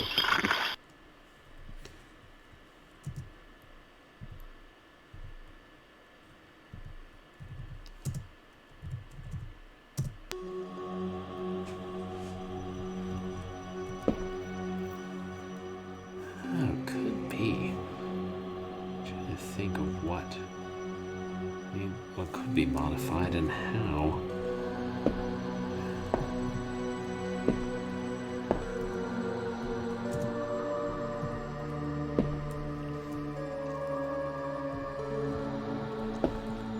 Let me make sure there's... How do we modify them? Not that come to mind. No, understand. Yeah, no, there's nothing up here.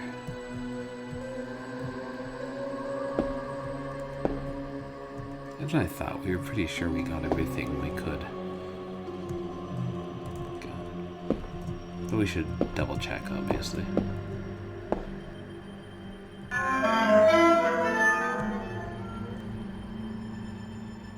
Oh, right, there's one of the frogmen still wandering around up here. We closed the door, which utterly confounded him. He'd never seen a closed door before.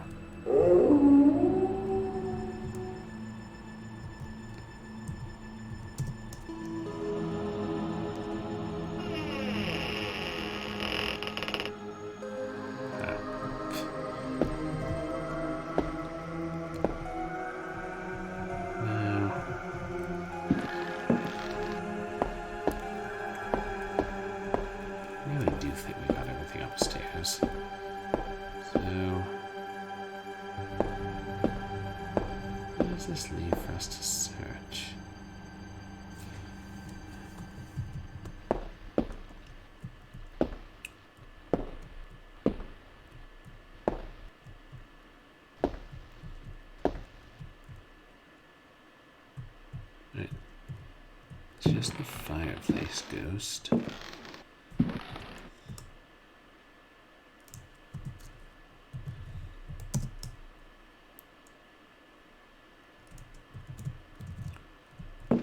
Getting to the point of pushing everything.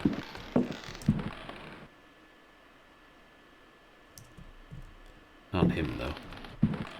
He might not take kindly.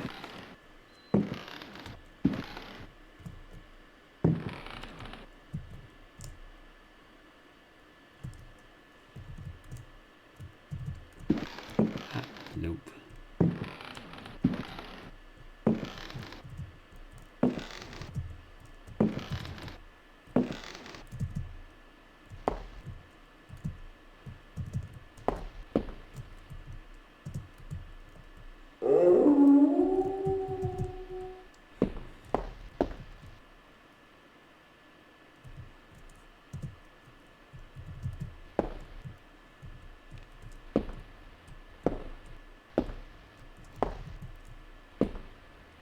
Is just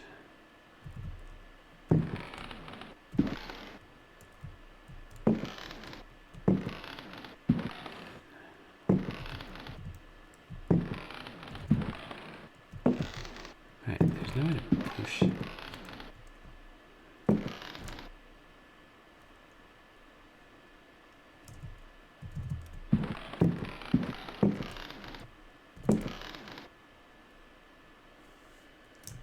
That's a fireplace, right? Still, what would the poker do there if all we can do is throw it or drop it?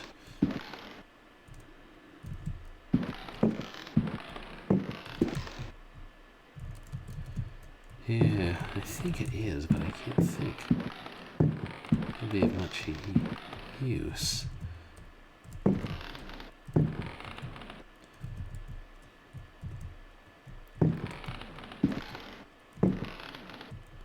Oh, that's the door we came in. the reason I always get thrown off on this room.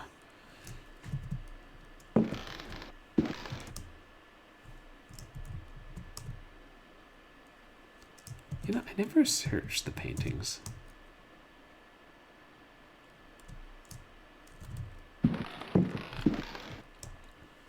If they at least describe them. Like, this is more than a little sickening, or, Saturn seems to be having a snack. Can't say I think much of his choice of food.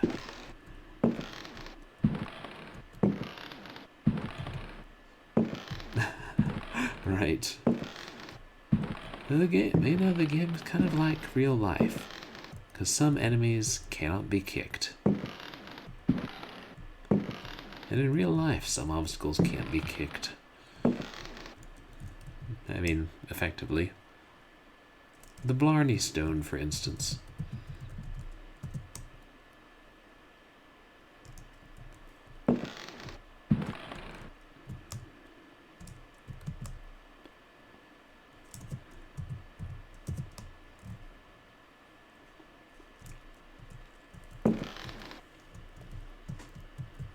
Looks like a hooded man under a moon.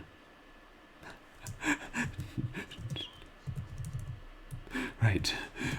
Do not kick the Blarney Stone and do not lick the Blarney Stone under any circumstances. But true, it is. That's not generally something we think of as an obstacle. No. No. No.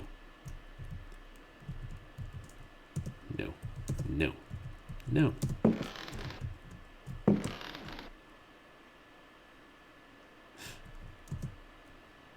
Well, maybe.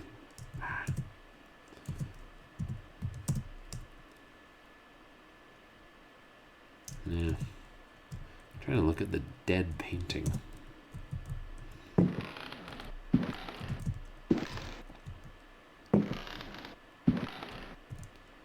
It's in here.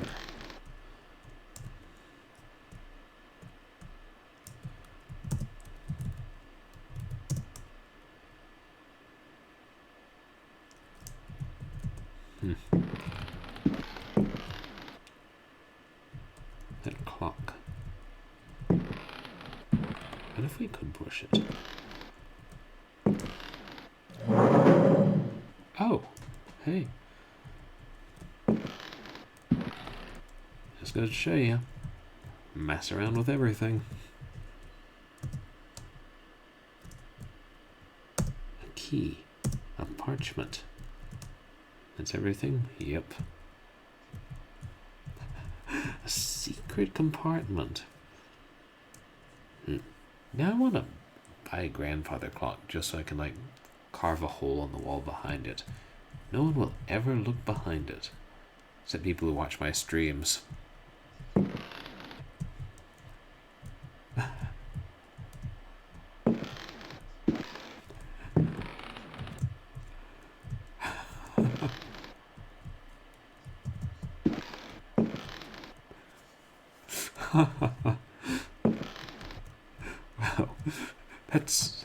Wow, is that a song they made up for the MST3K movie Hairball? It's quite hilarious.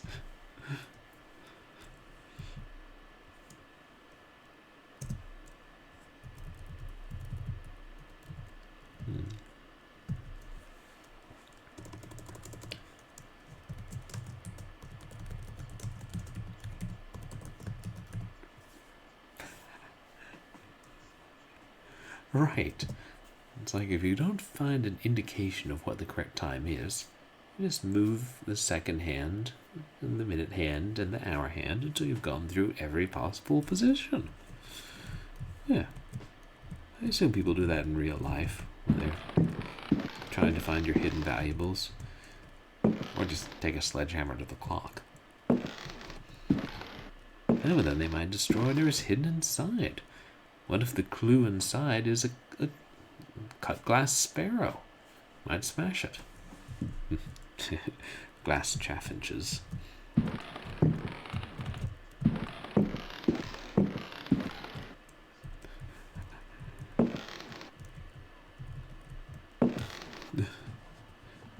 big a bone? Oh my, that's could be taken in a vaguely suggestive manner. And this is MSD3K we're talking about. Of course, some traditional songs could be taken in a vaguely suggestive manner. There's the damn locked door.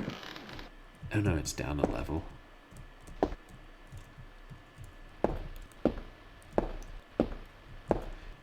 You'd think I'd know my way around this house by now.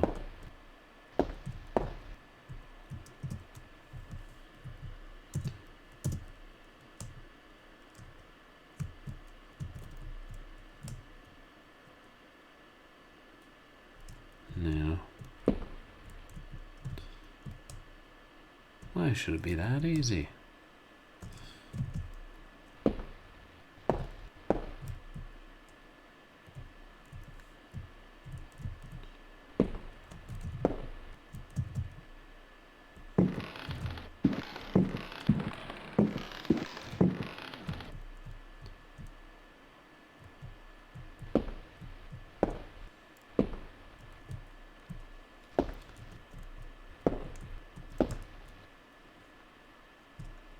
Yeah, there isn't a door there.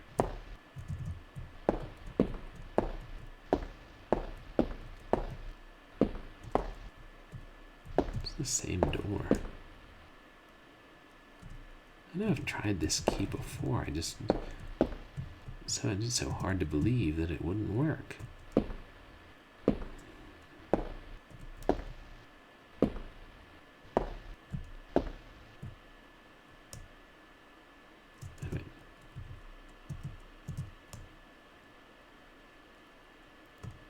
Nope.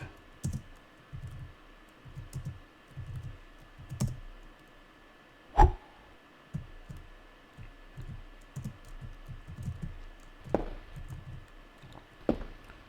do you manage to always throw things backwards or directly down at the ground? Wait, we haven't read the parchment yet.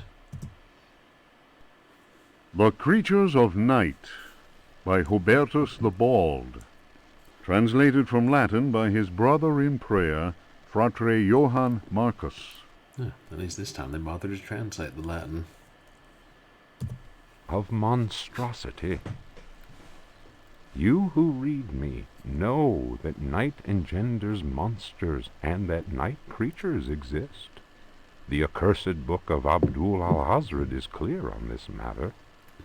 That is not dead which can eternal lie. Unhappy he who knows that book. Ah, thank you, Hervo. I shall have to check that out later. Unhappy he whose eyes alight upon that foulest of texts. Unhappy he who implores the standing stones, for he will free the powers of darkness. I know, what a strange name for the monk to go by. I guess there was another one who had hair. Of the pit. Stagnant waters are like the memory of men. Beneath the surface calm, clawed beasts await and are known to initiates as the deep ones. The deep ones?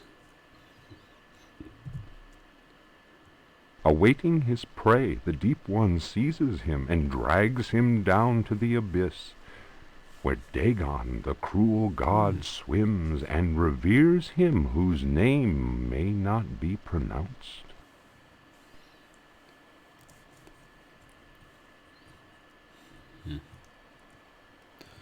Dagon probably lead all those frogmen. Of libraries. Unhappy he who frees the Prowler. Unhappy he who meets the Prowler erring among the books. He generates the vagabond that comes from other spheres. He believes the vagabond does not exist. He generates the vagabond that comes from other spheres.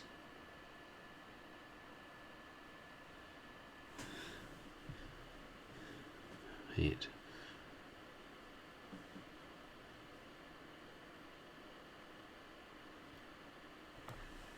Generates the vagabond that comes from other spheres. He believes the vagabond does not exist. God, maybe it's something to do with the daggers. He will feel the embrace of death, for in the eyes of the vagabond, books are no more than dreams, stone no more than wind. The vagabond knows how to take the breath of the reckless.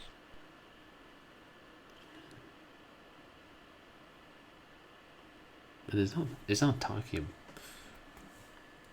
of libraries. Unhappy he who frees the Prowler.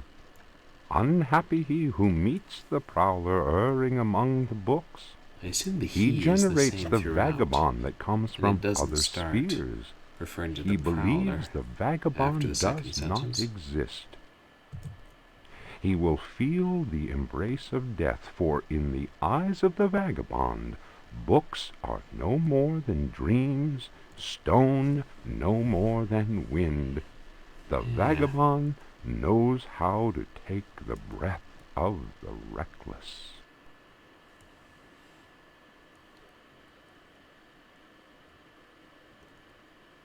Books are no more than dreams, stones are no more than wind. Of strife. He who speaks does not know, and believes he is able to kill the creatures of the night. Folly. Evil is conjured up by science and secrecy.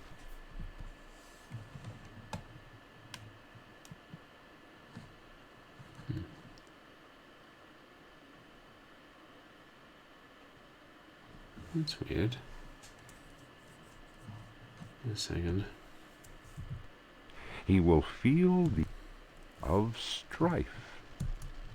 He who speaks does not know, and believes he is able to kill the creatures of the night. I might have stopped reading it. Folly.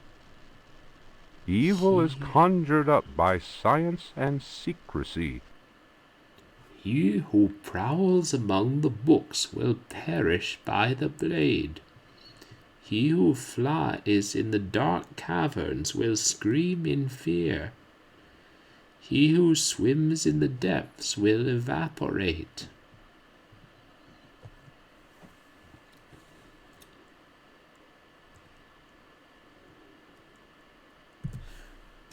He who prowls among books will perish by the blade. Thank you. He who flies in the dark caverns will scream in fear.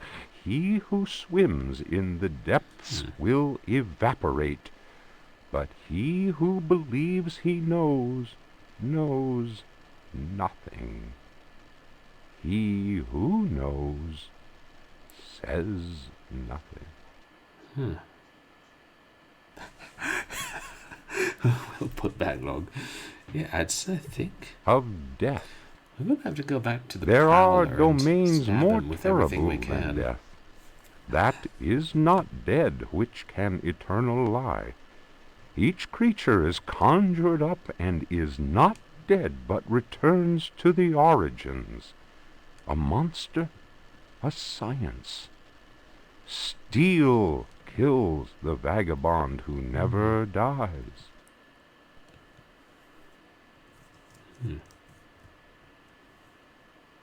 Translator's note. Vagabond. Here ends the manuscript of Hubertus, who died in the library of the convent of Teruella in the year of our Lord 1666. Requiescat in pace.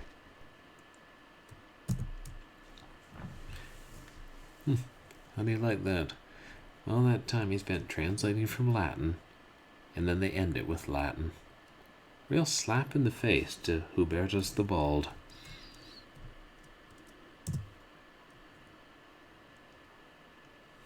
Okay. I suppose it's my fault. I wasn't meticulously going through my inventory. trying to hit the Prowler with everything. I mean, I probably should have tried all the daggers. Right. Figured it was something like that. Requiescat in pace. Baldy. I don't know Latin for Baldy.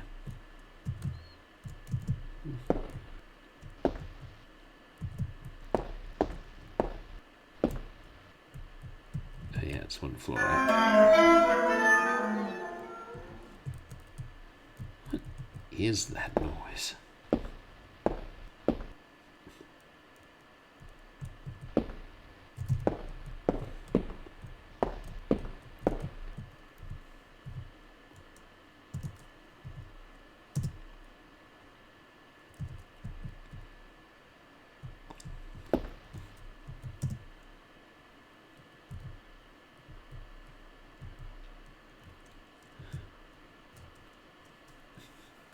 Epiderm cranius.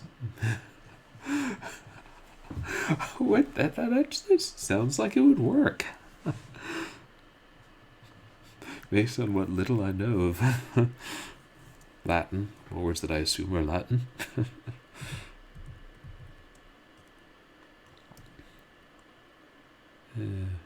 Right, use.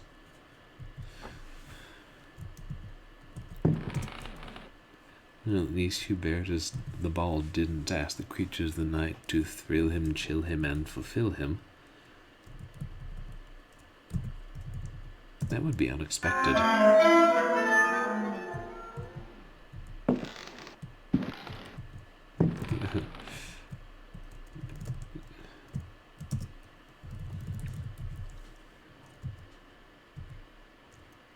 Curved dagger.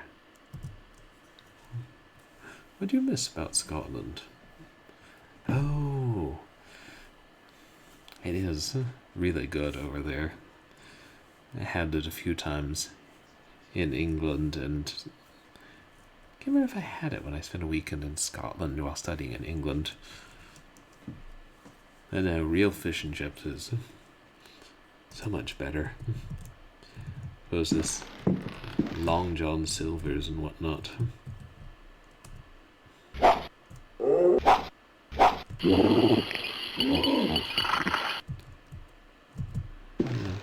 That didn't go over so well.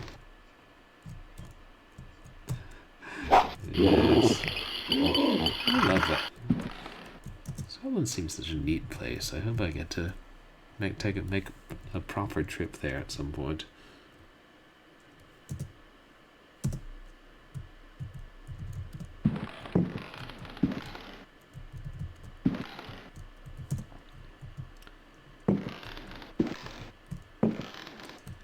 I hope one day I have a library this big, though not necessarily with the same contents. Did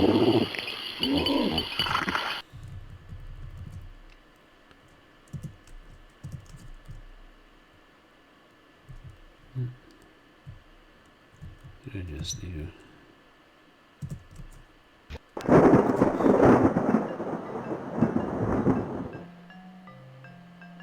So it was the sinusoidal dagger. I must have missed him with it the other time.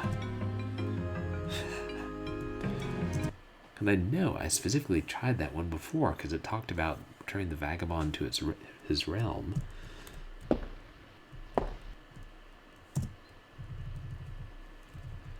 Then I guess I just missed it, as sometimes happens with these camera angles.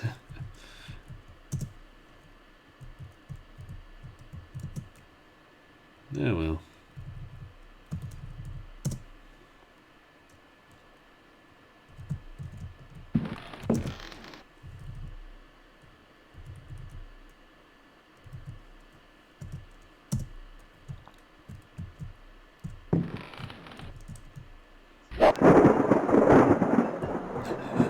I know. Yeah. But at least we figured it out. Yeah. I'm quite willing to chalk the first time up to my error, missing him. Thanks.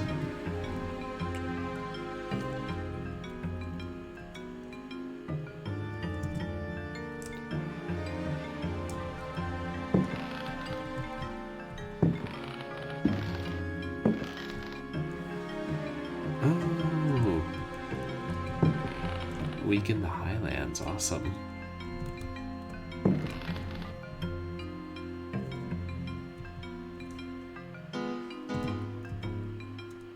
Heh.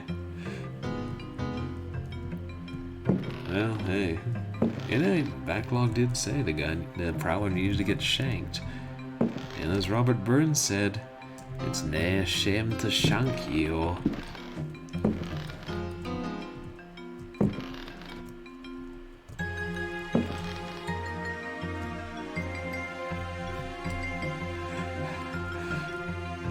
Thanks for the tip, Hairball. I'll make a point of not driving when I'm in Scotland. But yes, I know the whole opposite side of the road thing can be disorienting. Some would call it the wrong side of the road, but I don't know, that seems terribly America-centric.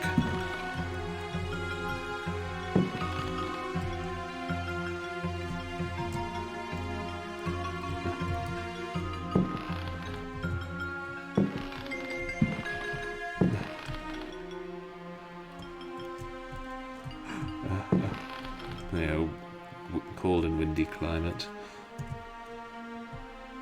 And that's the same one, right?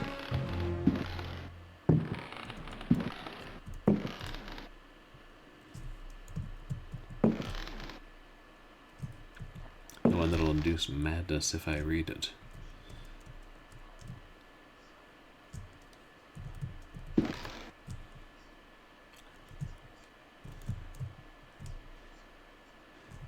No posted speed limits, wow.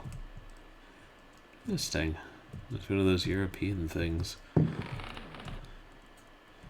At least they have the decency to, you know, post miles on the, or have miles per hour on their cars, I guess.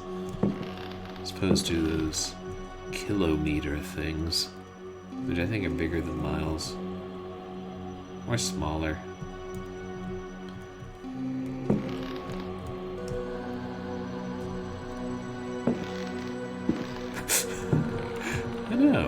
It's almost like they used to be part of England. Or it's almost like they are part of England.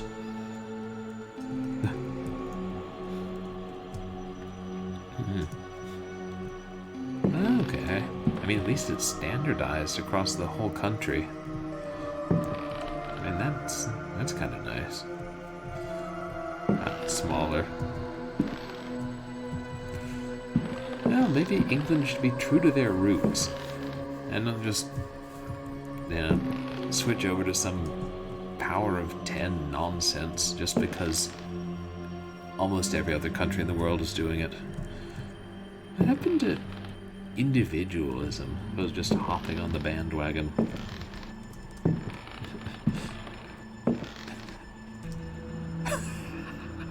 Well, yes, that.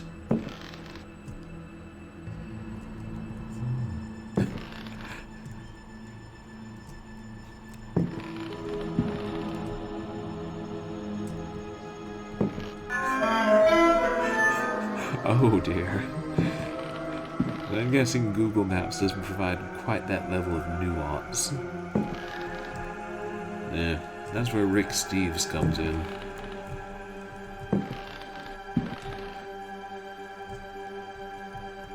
Rick Steves and Google should get together and, like, I don't know, collaborate.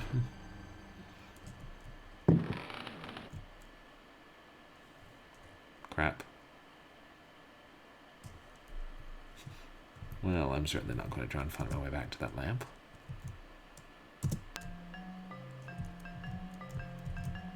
I really thought I got all the books in here, but I don't know.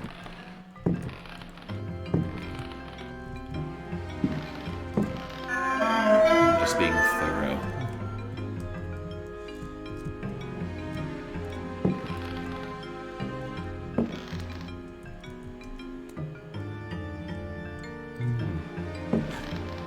Oh, that's the mechanism. I see, sometimes it sends you on more difficult roads than others.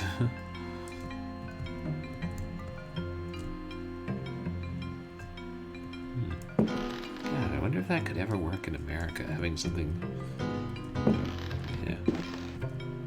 There's universal speed limits for different types of roads. I mean, there's a fair amount of terrain variation around here.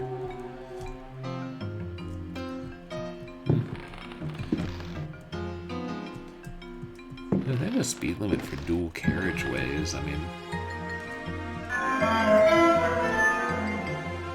hardly anybody drives on carriages anymore, so I'm guessing that if you have a car on a dual carriageway, you can go as fast as you want.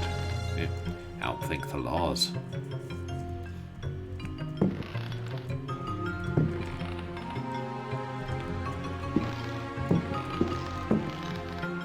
Okay, forget this stupid library.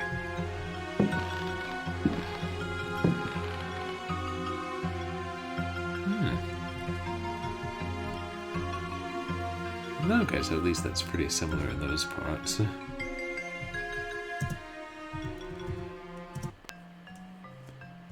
be hilarious if we killed the Prowler and already gotten everything we needed from the library.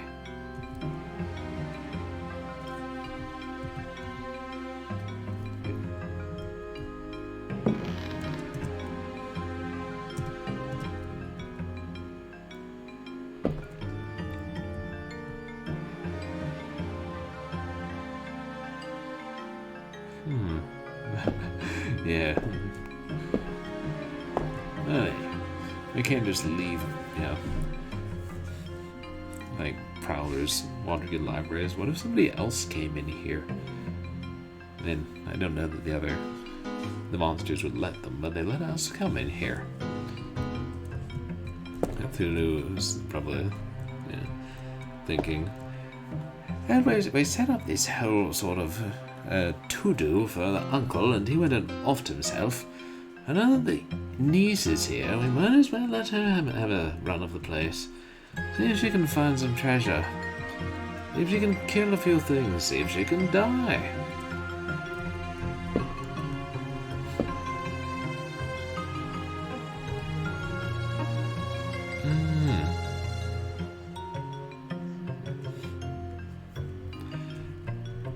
I see, right, so like, if everywhere can set their own speed limits and there's only the one federal one, then there's going to be a lot of changes.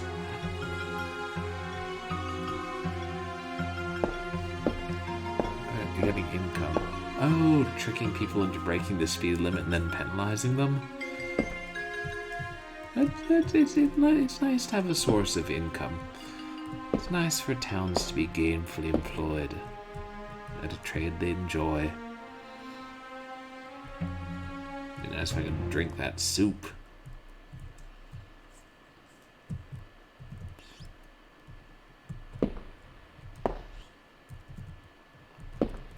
What if there's a record in the soup pot?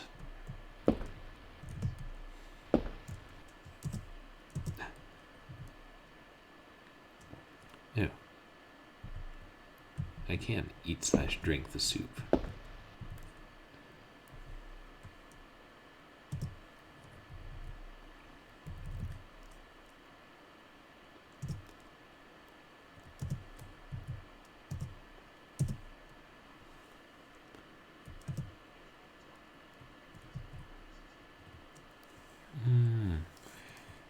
It is a warped thing. What does she say?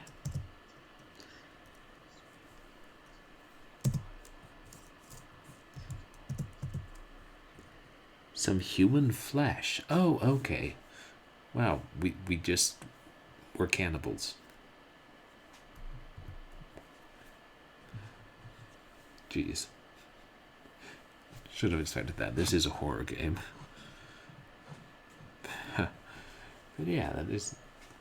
It really is messed up that the police just trick people like that, and the town's plan on making money off it.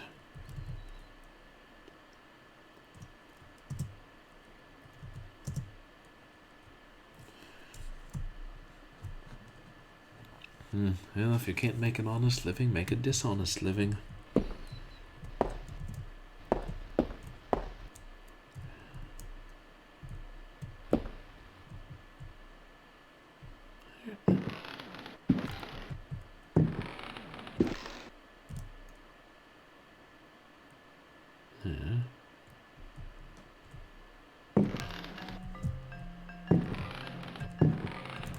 I searched in here pretty well.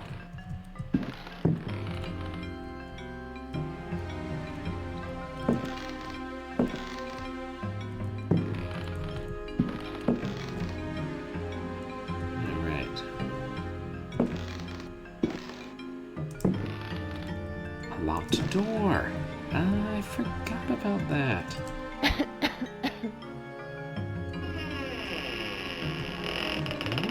Oh, yay.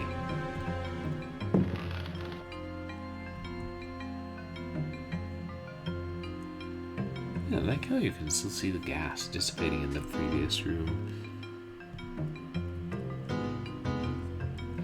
Wait. Oh man, that took away 5 points of health.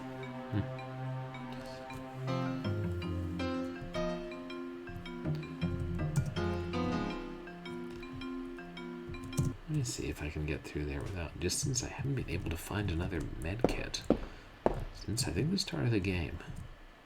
And biscuits don't count.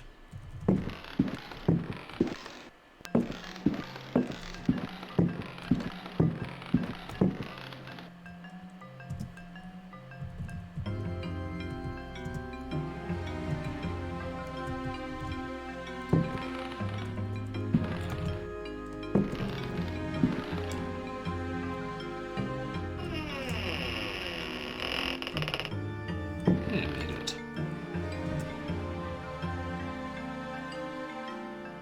Jeremy's study. Ah.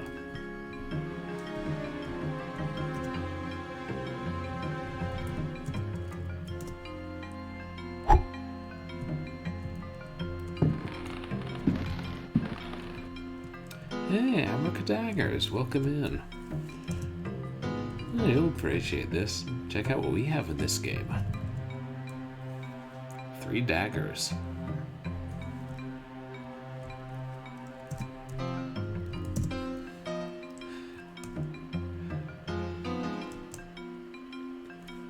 Is a mechanism to trigger. But how are you doing today, abracadaggers? Yes, I just used one to kill the library Prowler. Record. Book.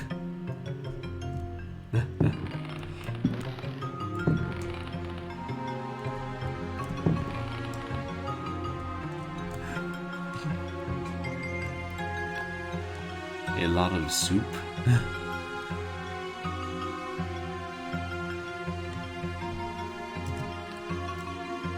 Oh, a pot, right, a pot. Oh, I forgot I still have the pot.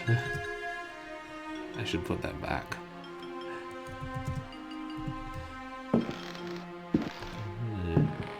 I hope you've had a good weekend, abracadaggers.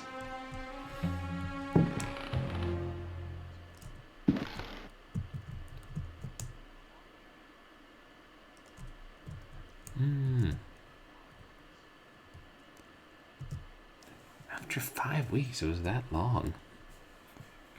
I assume you were really ready to go back.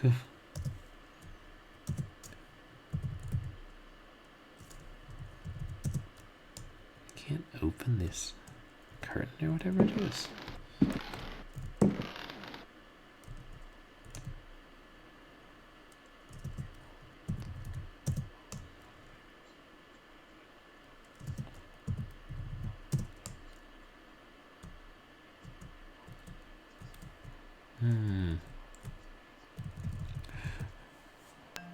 That's good. I'm glad it's open. It seemed like you were saying a couple of weeks ago that it was almost ready. I'm glad it finally is.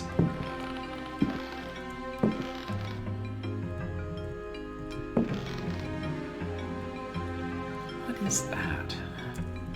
You said there's a mechanism here. And don't get me wrong, I appreciate that Infogrames, but I wish you'd told us what, like describe.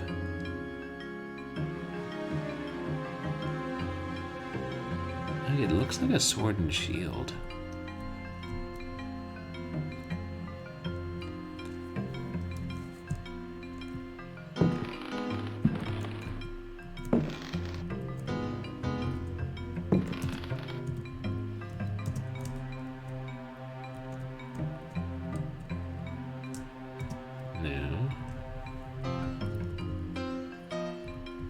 we have sword.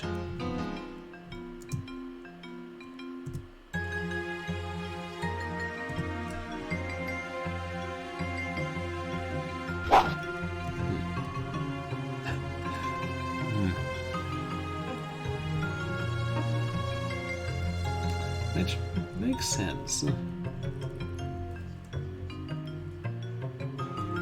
Yeah, I wish they'd told you guys early on, and like as soon as they decided they were doing a full renovation. Okay.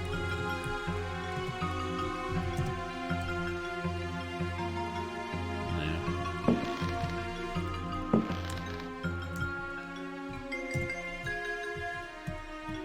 What about the broken saber? Which I've been lugging around this whole damn time.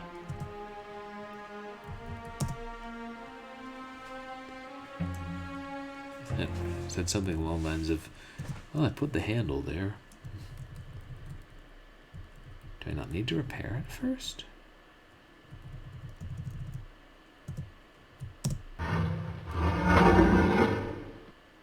Ooh. I need one of those for my bed.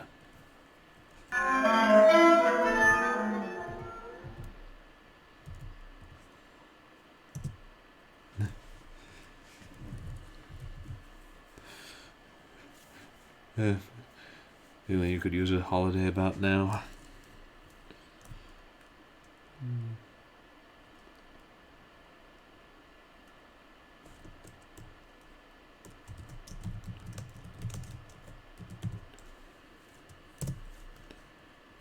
Let's go down there and probably die. It also, now that we've got the record.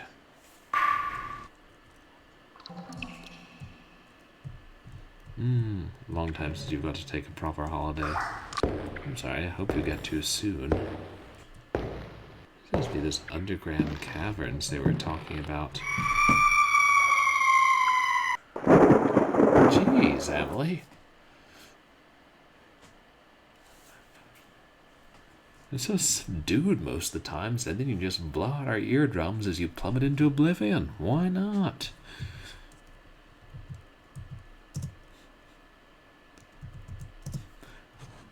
But hey, Old School Jay, welcome in. How are you doing today? Everybody, please go check out Old School Jay. There's an awesome retro streamer. There's a wide variety of games, including flight sims and rail shooters. Oh, you were doing the horse apples. How's your weekend going?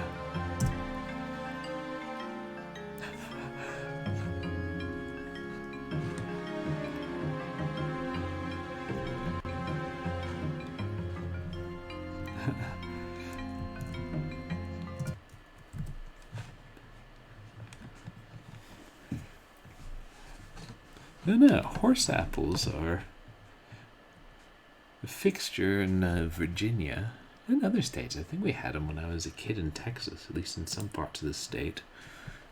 And they grow on trees, and they have a really distinct look. And you'll find them just rolling down the streets sometimes.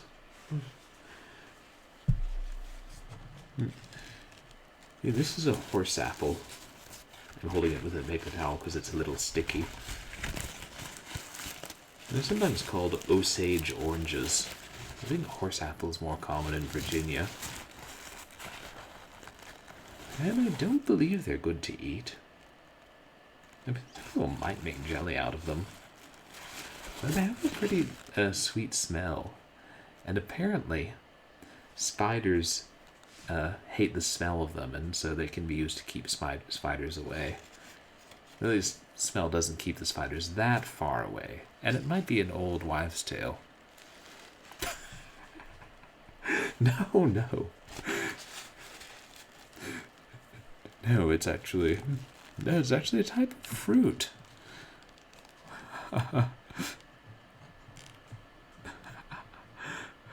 I've never heard horse apples used in that way. And I don't know if horse apples would grow in others in Australia. Oh, right, because I was holding it with a paper towel. They're just slightly sticky. But yeah, Osage oranges or horse apples. Fun things, you know, to decorate the house with. That's funny. Right in place of a worse word.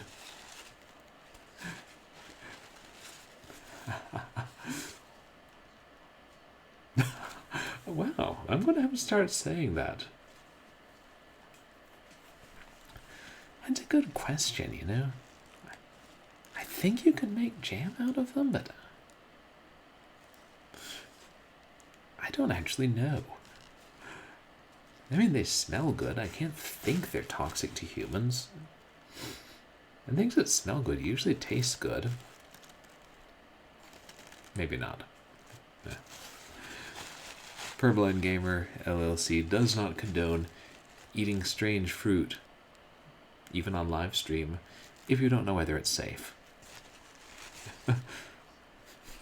That's what I was thinking, unless I'm confusing it with something else that isn't generally eaten but can be made into jam.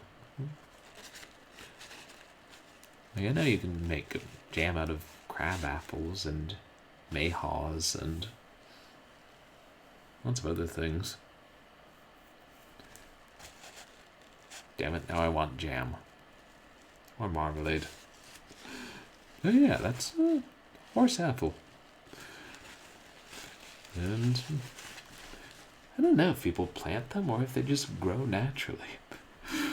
Back in grad school, I mentioned a horse apple in one of my scripts, and half the people in the like class were like, "What, horse apple? What are you talking about?" Yeah, Osage oranges. I hadn't heard the hedge apple one before. Too much like hedgehog. I mean, I suppose I could vaguely resemble a hedgehog, just less spiky. Oh, okay, they secrete latex. I do remember hearing if you cut them open, like a thick white substance comes out. So it's actual latex.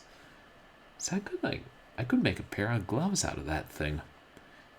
Or just leave it to perfume the house.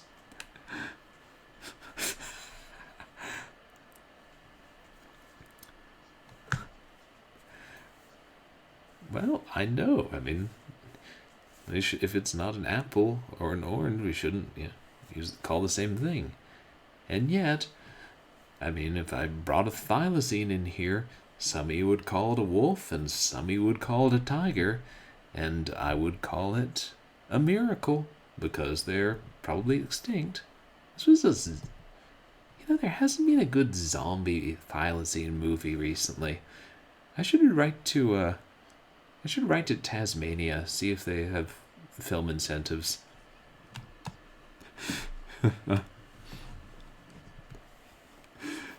Right, but wasn't it also called the Tasmanian wolf sometimes?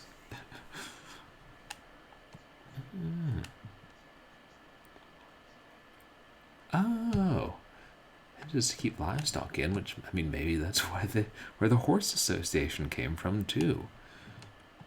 And maybe Osage is a breed of cow that they used to keep them.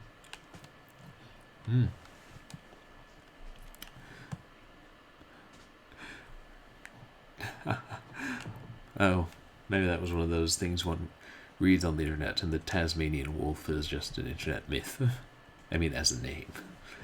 Interesting, I hadn't heard Tasmania referred to as Tassie before. I mean, being in America, we don't refer to Tasmania all that much. Osage County. Well, right, that's the thing, is either name is misleading. But still. I see, that's cool. Like, slang that you wouldn't know if you're from a different country. I do imagine, since it's a little closer, it gets referred to more often back then. Oh, it was a Native American nation. Osage.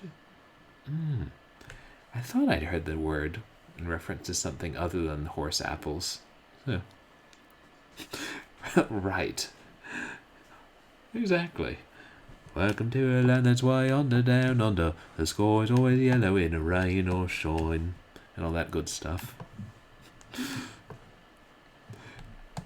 And yeah, that's probably probably the extent of our knowledge.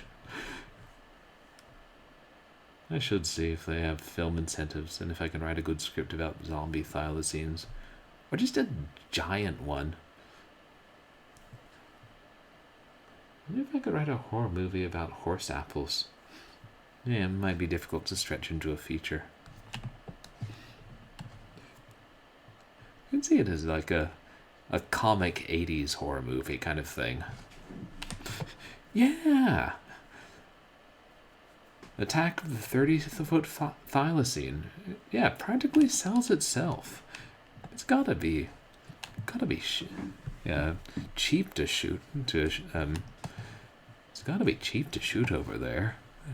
I mean, compared to America, because pretty much everywhere is cheaper to shoot than America. At least that's what they tell us in America. Yeah, terrifying animals. That would be fun. Oh, cannibal felons. Was it more of a drama or more of a horror movie? I can see it going either way. But cannibalism does pop up a lot in horror. E.g., Emily Hartwood tasting the soup and saying, "Yuck, it's human flesh." And me saying, "Emily, how do you know what human flesh soup tastes like?" And Emily saying nothing because she is not voice acted. Okay, they ran away to Tasmania and ended up eating each other.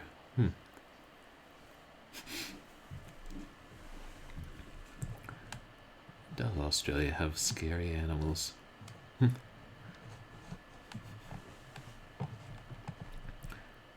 That's a good question. I feel like one that many people have wondered about. Because other continents have scary animals, but not as high a concentration. Variety. Right, Van Diemen's Land, I know it. Like in some songs like Black Velvet Band, it's still referred to as that. Weird coincidence that it is named Van Diemen's Land, and some of the animals there are kind of like demons. I wonder if that's where we get the name Tasmanian Devils. I don't know. I'm not a taxonomist. I could be. Basically just plunder dead languages, and when you run out of those, make up something. I think. If there are any scientists in chat, they're welcome to correct me.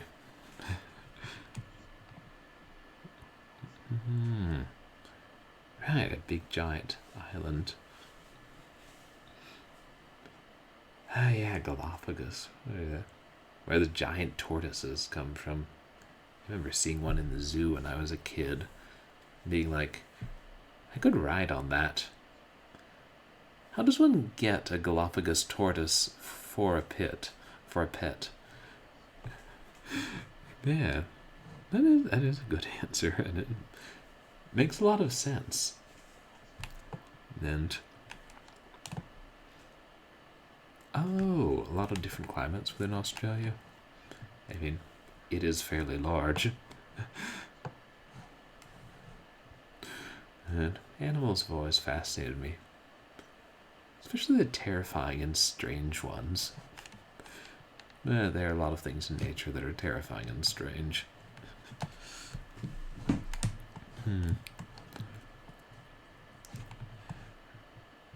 Probably.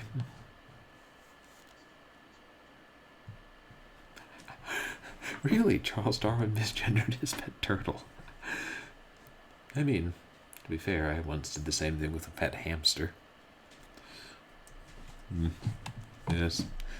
An unfortunate Wilberforce became known posthumously as Mrs. Wilberforce. Or, just Wilberforce.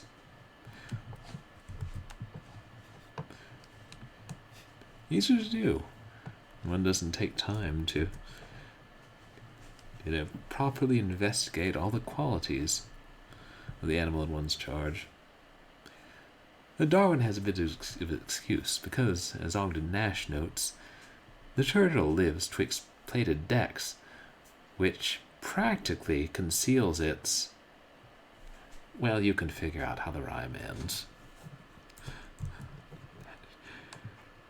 Wow. Oh, because they live such a long time, and correct gender wasn't discovered until the turtle was in her 90s. Wow. That's a good pet, ones that live so long. Oh, you like the Kia hairball? No, the Kia's, it's pretty... It's not great, but the furniture is cheap and relatively cheap, and can be put together easily enough. And they have a large variety in one place. My mother and sister used to do a bunch of shopping at the Kia. Or is that IKEA? Probably. I think the Kia's a car. Right.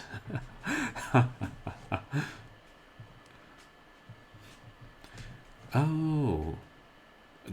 Ground parrot. Well, there's a joke to be made there, and I'm certainly not going to make it. Yeah.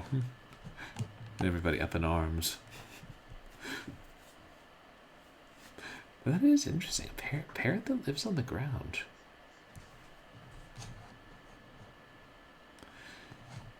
Yeah. I wonder how they evolved that way. Oh, is the Kia extinct? Or you're saying it's not necessarily a parrot if it can't fly. I'm certain the other parrots would turn up their beaks about it. No, not a dodo joke. I was just saying. Hairball said it was a ground parrot, and I'm like, I wonder if ground parrot could be substituted for ground beef.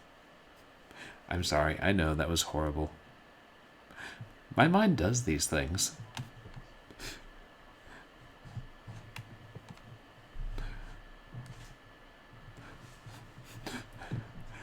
Oh, okay. Then it's not just me, so it's okay that as long as multiple people have the same macabre sense of humor.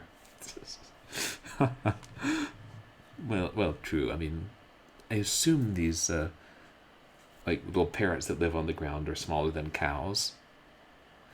But it could be the same size as a cow. A parrot that big. Right. So now we've gone from... How do we go from kaiju thylacines to kaiju parrots? Maybe not kaiju, but, food of the gods size, shall we say. That's true, and quail are tiny. I mean, I know they can get quite fat, but still, like, quail eggs, it's like, why not just eat frog eggs, then? A lot more of them, easier to get. There are 5 types of ground parrots. And what did you say it was called? The kickapoo? The kappa? Oh, kakapo. Oh. Sorry, a backlog cabin. But I thought you had a toad, not a frog. I know traditionally they were friends, but different animals.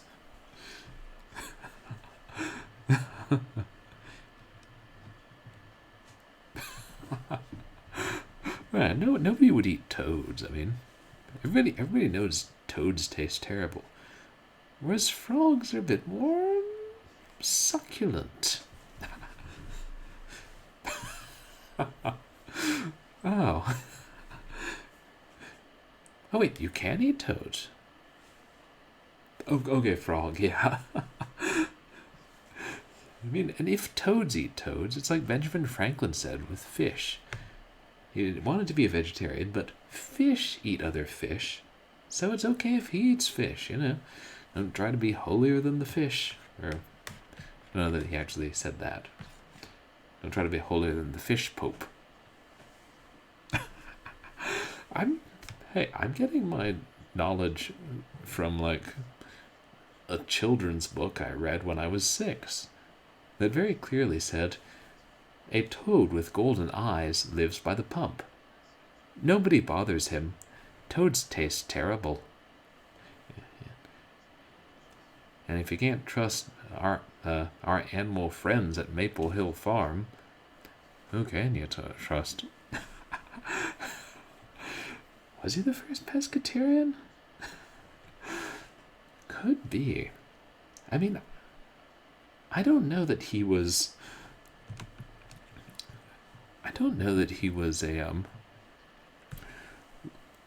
a vegetarian for his whole life. Maybe it was just part of the time. And, link. I'll have to check that out later. Try to remember. Braves.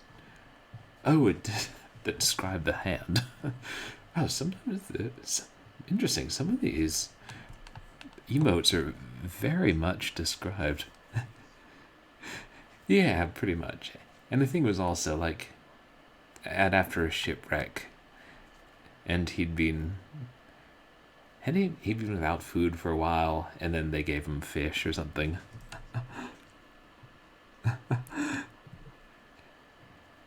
Oh, so that's the kakapo. And hey, congrats on finishing the music. And I understand that we also had a redemption for a channel points reward. But good job, Havoc. We'll have to... yeah, we'll have to... Oh, right, I left the...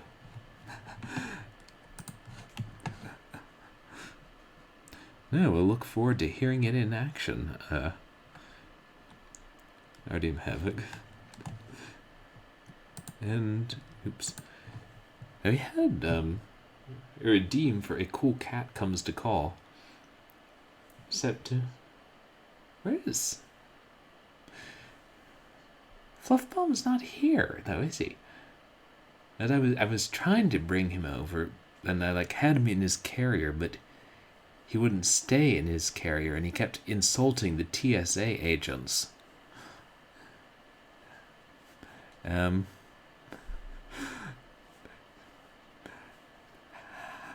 No, I mean, I'm at my parents' house, and so, my dad's house. So I would be allowed to have, but, I mean, he's not exactly banned from flying, but, so just call it on the TSA scold list. So, yeah, unfortunately, sorry, I'll have to give you your channel points back since we don't have Fluffbomb Cheer Glimmer here. Well, we might have another cool cat here. Wait, who said that? Hello again, everybody. Airplane Lion? I haven't seen you in a while. You all may remember me from We Do Not Talk About the Play from High School. I was going to say, that time you were playing Splatterhouse 2, and we sang a duet from Phineas and the Ferb. If anybody knows about that. Well, of course they know about that, Airplane Lion. I mean, it is a highlight on my Twitch page, which people can check out. And also that Soupy Sales play from high school. Shut up, we're not talking about that. We're not having you reprising your role of Pookie. It's difficult on my vocal cords. What are you playing this time, David? Well, Alone in the Dark. One of the predecessors of survival horror. But is it a well-made game? For its time, it's a very well-made game. And, isn't that the one you tried to pirate when you were 12 years old? No, and I never did that, and I have never played this game before, Airplane Line. Oh, you're right. That was Alone in the Dark, too, and you couldn't figure out how to get past the first few screens. Some things should not be talked about. Don't be silly. Everybody pirated software. And remember, if you find it on an abandonware site, it's not pirated. True. I mean, if you can't trust Home of the Underdogs, who can you trust? Home of the Underdogs is quite reputable. But are you sure you didn't get that from the Gaming Depot? The Gaming Depot said they were freeware games, not shareware games. Well, they're a bunch of liars. Yeah, they are, but since their website went down circa 2000, what can we really do? We could inform the authorities. No, that's too much trouble. The authorities are busy. That Rocky Horror on XP. Yeah, Rocky Horror game. We should play that someday. Hot patootie, bless my soul. And we can do all the musical numbers from it, yeah. Well, all the appropriate musical numbers, yeah. Twitch does have certain standards. I'm surprised that Alone in the Dark doesn't violate a few standards. All this cooking human flesh and, well, some of the sound effects of humans getting eaten alive. That's just disturbing. Yeah, I know, but it's a horror game. Horror games are supposed to be disturbing. If they're not disturbing, are they really doing it right? So when are you going to play Postal and Hatred, David? Okay, that's... probably not. You do have that copy of Postal upstairs. Yeah, I mean... But I also have that copy of Phantasmagoria upstairs. And I also have that copy of Protostar upstairs. And we're not going to play that, because that's not horror. True. It's not horror. You say that, but you haven't played it, so do you really know?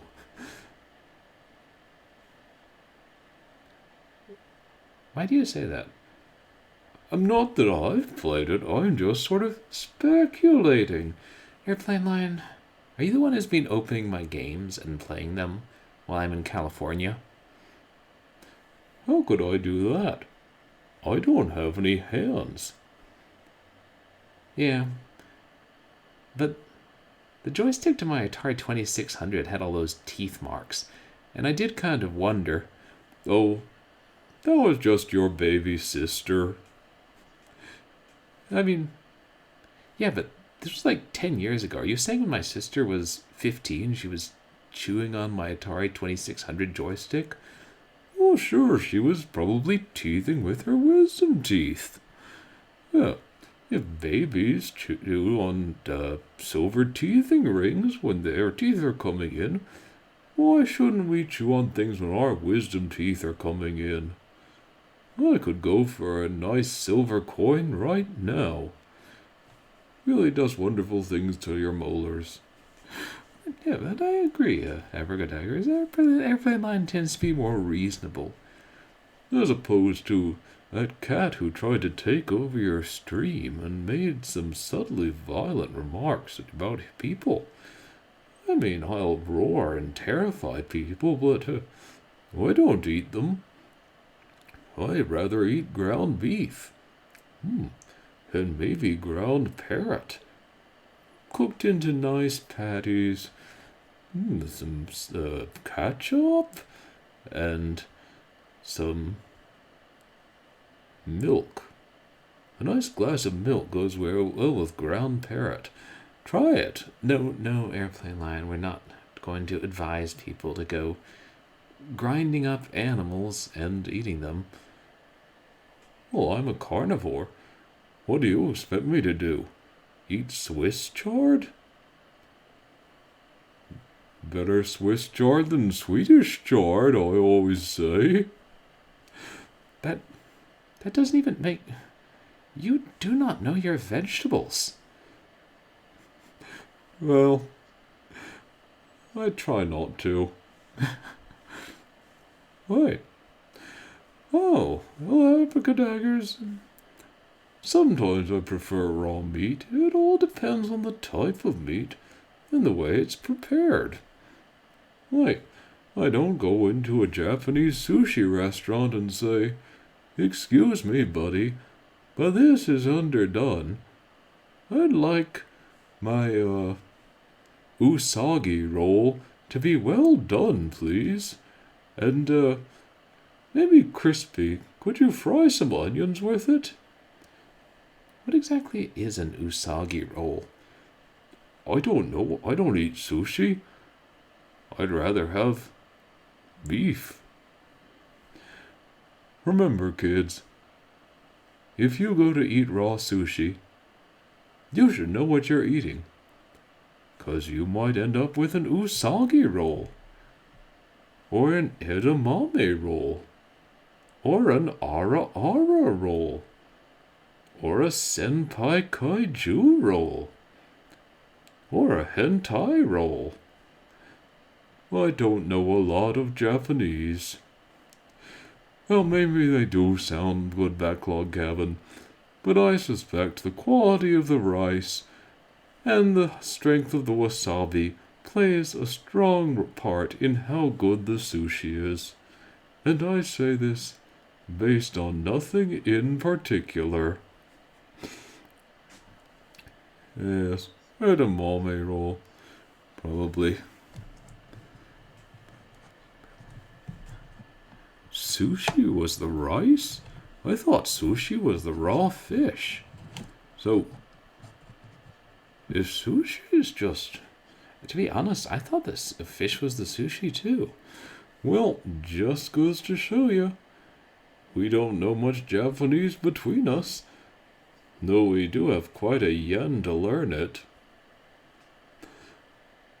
Because in Japan, they use yen, a terribly inflated currency. They should get that under control. Like, they even make Canada look good. Okay, Airplane Line, we don't want to start international incidents, yeah. I want to offend international viewers. I don't mean to offend international viewers. But seriously, Italy, dropping 3 zeros? Get your currency shit under control. Or just join with a bunch of other countries and then throw your currency out the window so you never have to deal with your mistakes again. Nicely done, Italy. Airplane Line, I assure you, the Italians are our friends, and we really don't need to make incendiary remarks about things that are all in the past now. I could talk on the flights, Backlog Cabin. Please fasten your seatbelts. Don't smoke, or I might roar. Oh no, we appreciate you educating us, abracadaggers. It's good to know about sushi. Even if I never eat it, at least I know what I'm not eating. Similarly, if you never eat wild boar, or wildebeest, or food on an airplane, you should know what you're not eating. And nobody eats food on an airplane, because they don't have food on an airplane anymore except for egregious prices. It's all been downhill since deregulation. Thanks a lot, the federal government. I don't think deregulation was necessarily a bad thing. I don't know much about deregulation, but I know people complained about it. Yes, well, people complained about the end of analog broadcasting too. Or was that just you, David? You should have heard this guy go on. Hey, we should probably hack a network, while you can still hack things analog and give a grand hurrah for analog broadcasting. Okay, first off, I was joking. Second of all, I was like 18. Third off, don't talk about me planning crimes on stream where everything will get archived. He didn't do it. I might have. You did not. You were at home the whole time. There was a computer with internet access at home. You don't know what I use that computer for. Maybe I went to CNET and started downloading shareware games.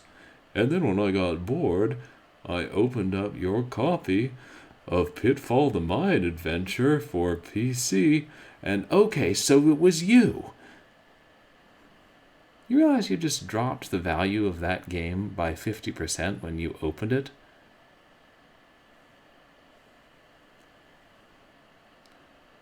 What can I say? Video games are fun to play. If they weren't, well, Twitch probably wouldn't be around. Now, if you'll excuse me, I think I've taken enough of your stream. Unless I'm mistaken, David has to die a few more times horribly before we can all get some sleep. It's one of the things he does best. Oh, thank you, Airplane Light. Wait, did you say dying horribly was one of the things I did best? In video games, not in real life. I've never seen you do that in real life. Oh yes, a pleasure. Thank you all for inviting me out here. And I'm sure I'll see you all again someday. Have a good night, everybody. And remember, behave well on airlines, or a lion might roar at you. That's...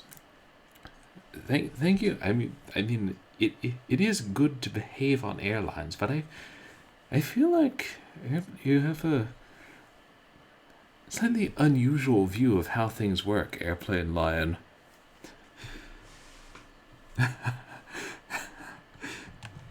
Do what in real life? Just in your dreams. Oh, die horribly. No, that sounds something like Fluff Bomb Cheer Glimmer might say. Well, thank you. Thank you, guys. I'm sure Airplane Lion is quite delighted to have made his second guest appearance on stream. And thank you for redeeming that. I think it's probably getting fairly late. Like 3-hour time difference. Oh, it's almost 5 a.m. Wow. Well, yeah, but he's in Virginia. I'm in California. Fluff Bomb Cheer Glimmer's in California. Fluff Bomb Cheer Glimmer doesn't play well with others. Give or take. That's what happens. And you change time zones and you don't change your computer clock.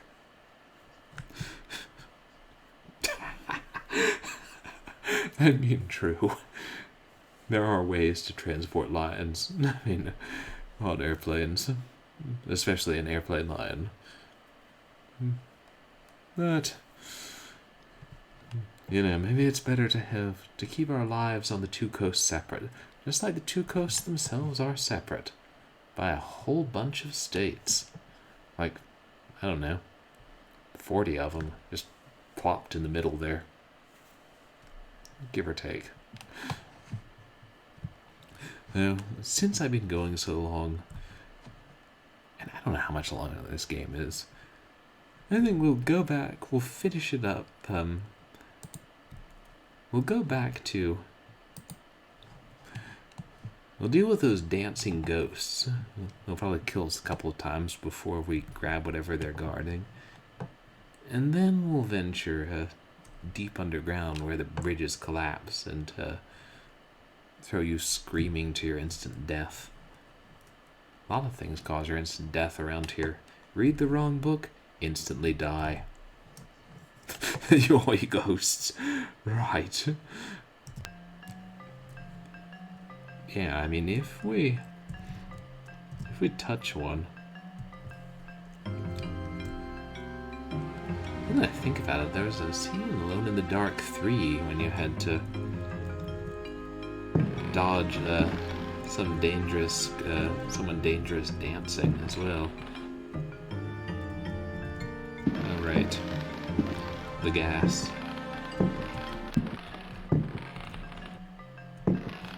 Yeah. Of course, library ghosts are also dead. Thank goodness. No, I did not. I bought Alone in the Dark 3, just a CD-ROM and jewel case at the Charlottesville library book sale in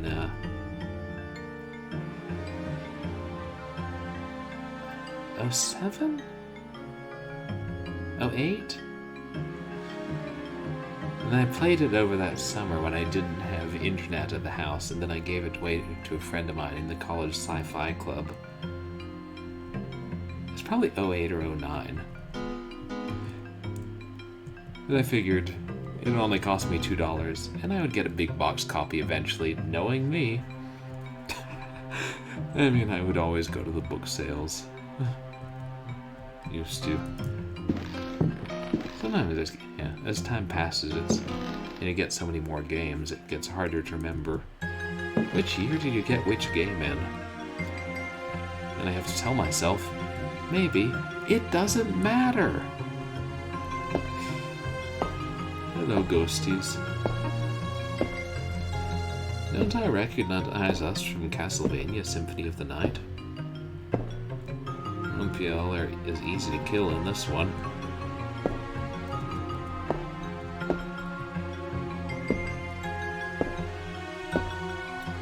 Okay.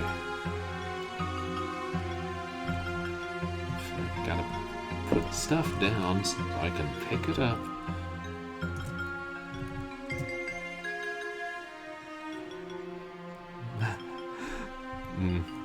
I mean, it varies for me how well I remember, and it does also.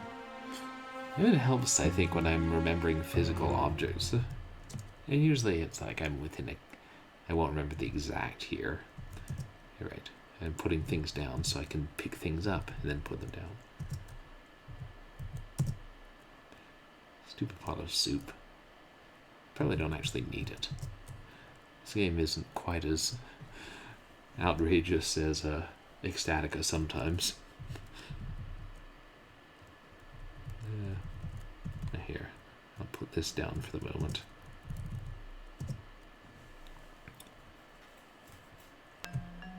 Pick this up. No. I hate blue Danube. Da da da da da. Whack whack whack whack.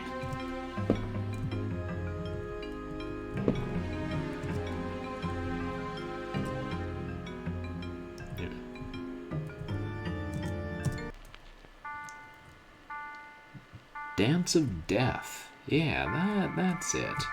What? No, keep away from me, No.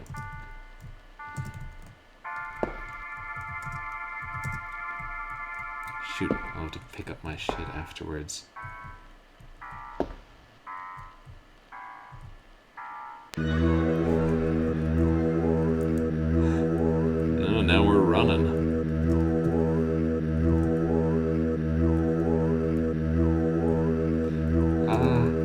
Yes, the old boy.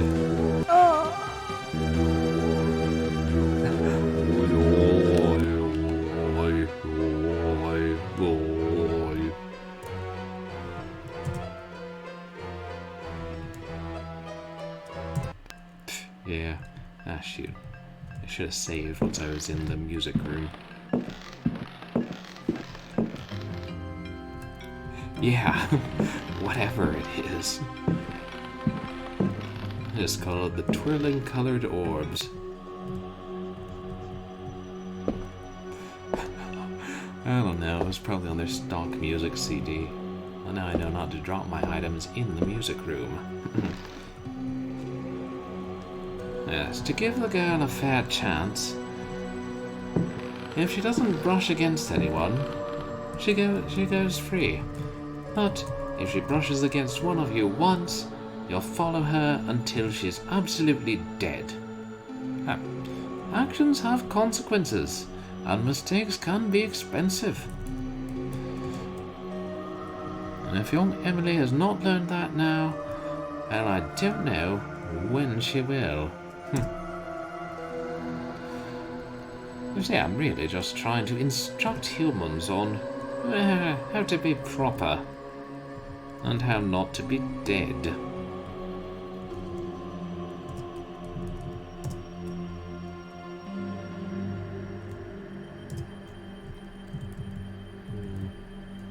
Wait, what else can I drop that's heavy? Oh, the sword. I won't need that.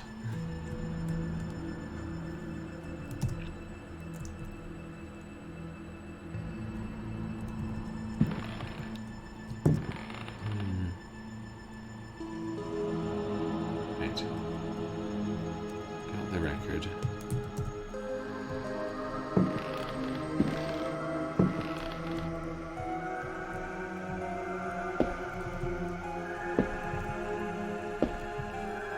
Here. Are the spiders still moving out there? I don't think so. They're just kind of chilling, waiting.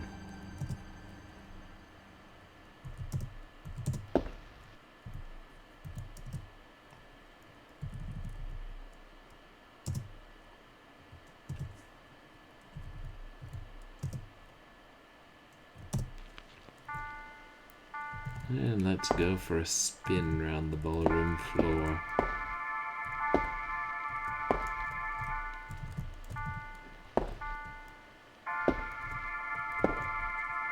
Take and flee. Shoot.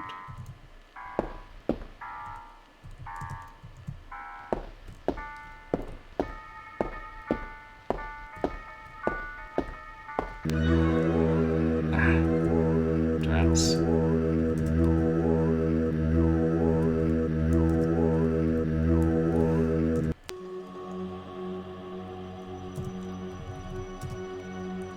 Yeah, I'm sure I'll get it this time.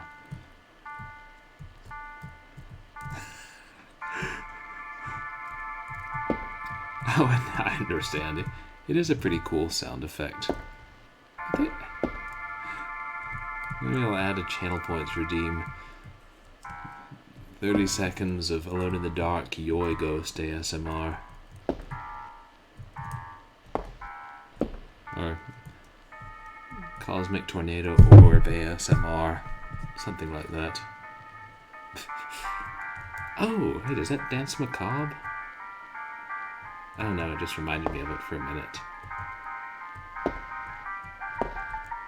No, it is.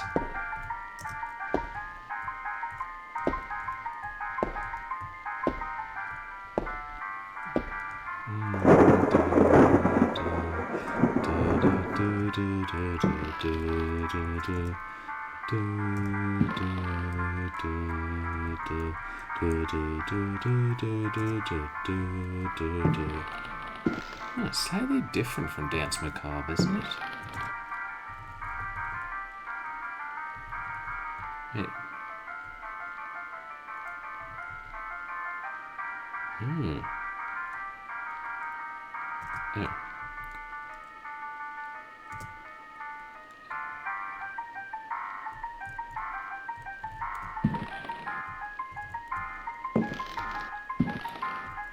Oh, you can't see them dancing in the other room. There are limits to what the game can do.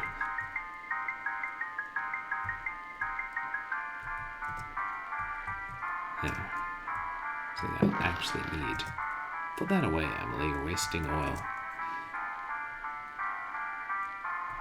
Burning oil.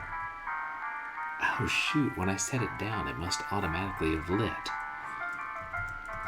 That's terrible. Oh yeah. Yeah, I'm pretty sure it all is. The 3 records. I know Claire de Lune is... Not Claire de Lune, Dance Macabre. It's like the 19th century. And the beautiful blue Danube, I'm sure, is. I can't remember what the third one was, but probably. They don't want to pay for it. Alright. That just gets us back to the underground. And then I'll call it the stream.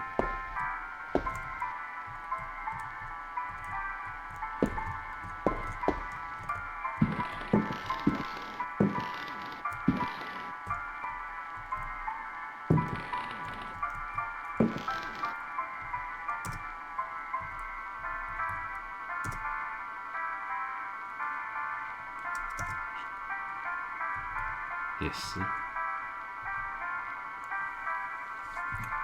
And I think that's probably a good time to end. After having streamed 5 hours, I thought I would be streaming a bit less. Oh, I didn't do that on purpose. But it fit the music perfectly. Well, thank you all for coming to another interesting stream. You guys got to watch me chug almost an entire bottle of malt. Goya malt soda, that is. Drink a whole bottle of malt. That'd be crazy. Now that would be a channel points redeem.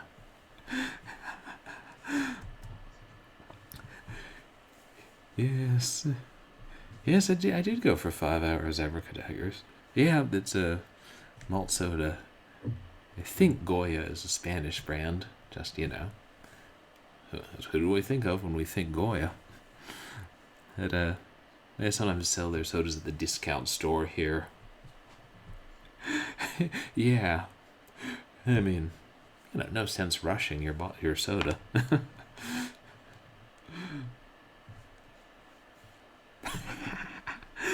No, you're right. I probably do. I mean, I drank some wine this stream. That's sort of hydration. I have hydration. I don't know what the opposite of hydration is. Oxygenation. I'm too tired to think clearly. Exactly. If you're dying of thirst, try wine. It'll make the dying more pleasant. So we made some good progress on Alone in the Dark. Not as much as I'd hoped for, I guess, but some of the times I sort of was wandering around. How was I supposed to know you push the clock or a lot of things? Yeah, dehydration, hydration. They're pretty similar. I mean, it's in the name. You can't have dehydration without hydration. Yeah. Coming up on stream. Yeah. Sorry again I missed Short Horror Saturday. I may try and do a stream to make up for it. You can follow me on Twitter and MySpace as well as Twitch. I mostly have stream announcements on Twitter about, other than my regular times, and about which games I'm going to play. This coming week, I think on Wednesday, we'll continue Prodigal, slogging through that in spite of the bugs, seeing where the story goes.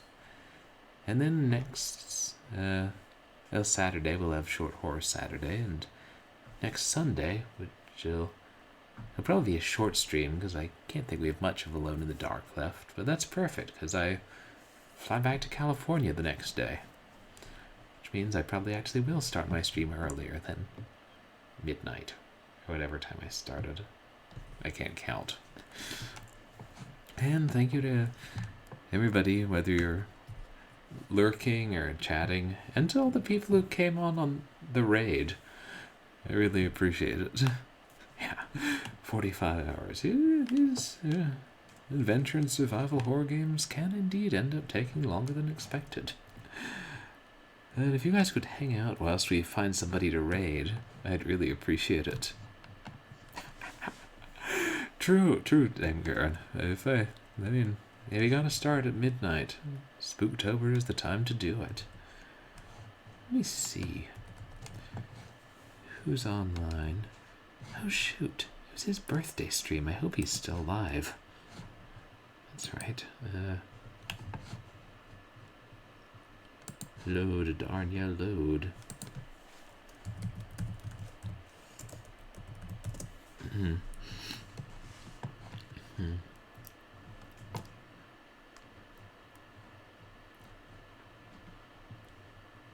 Yeah, unfortunately, I saw Bumfluff was doing his birthday stream earlier and was planning to raid him, but he's online. He's online. Oh,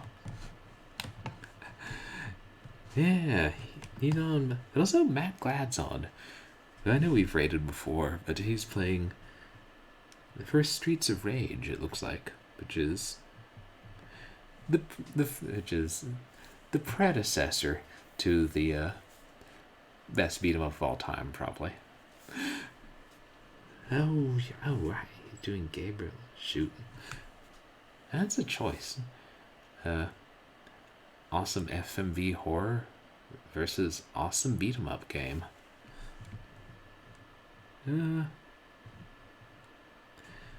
Yeah, we were just playing horror. Yeah, it's not common to see somebody play Streets of Rage 1. Like, a bunch of people play the fourth one, which is like the modern one. Oh, that's... Yeah. Yeah, Mad Lad is a fun retro stream. Let's go say hi to him. Yeah, I'm gonna play the Streets of Rage series someday, possibly on original hardware. If I ever get that worked out. That's one I would really like to co-stream with my little sister, if I can talk her into it. Alright, raid. Yeah, that's right, hopefully. Maybe over Christmas, or at least stream the first one. Even though I have to point a camera at the big TV. Or the Final Fight line daggers. Don't get me wrong, I loved Final Fight in the arcade. But seriously, some of those boss attacks, cheap. I mean, arcade beat 'em ups, what do you expect?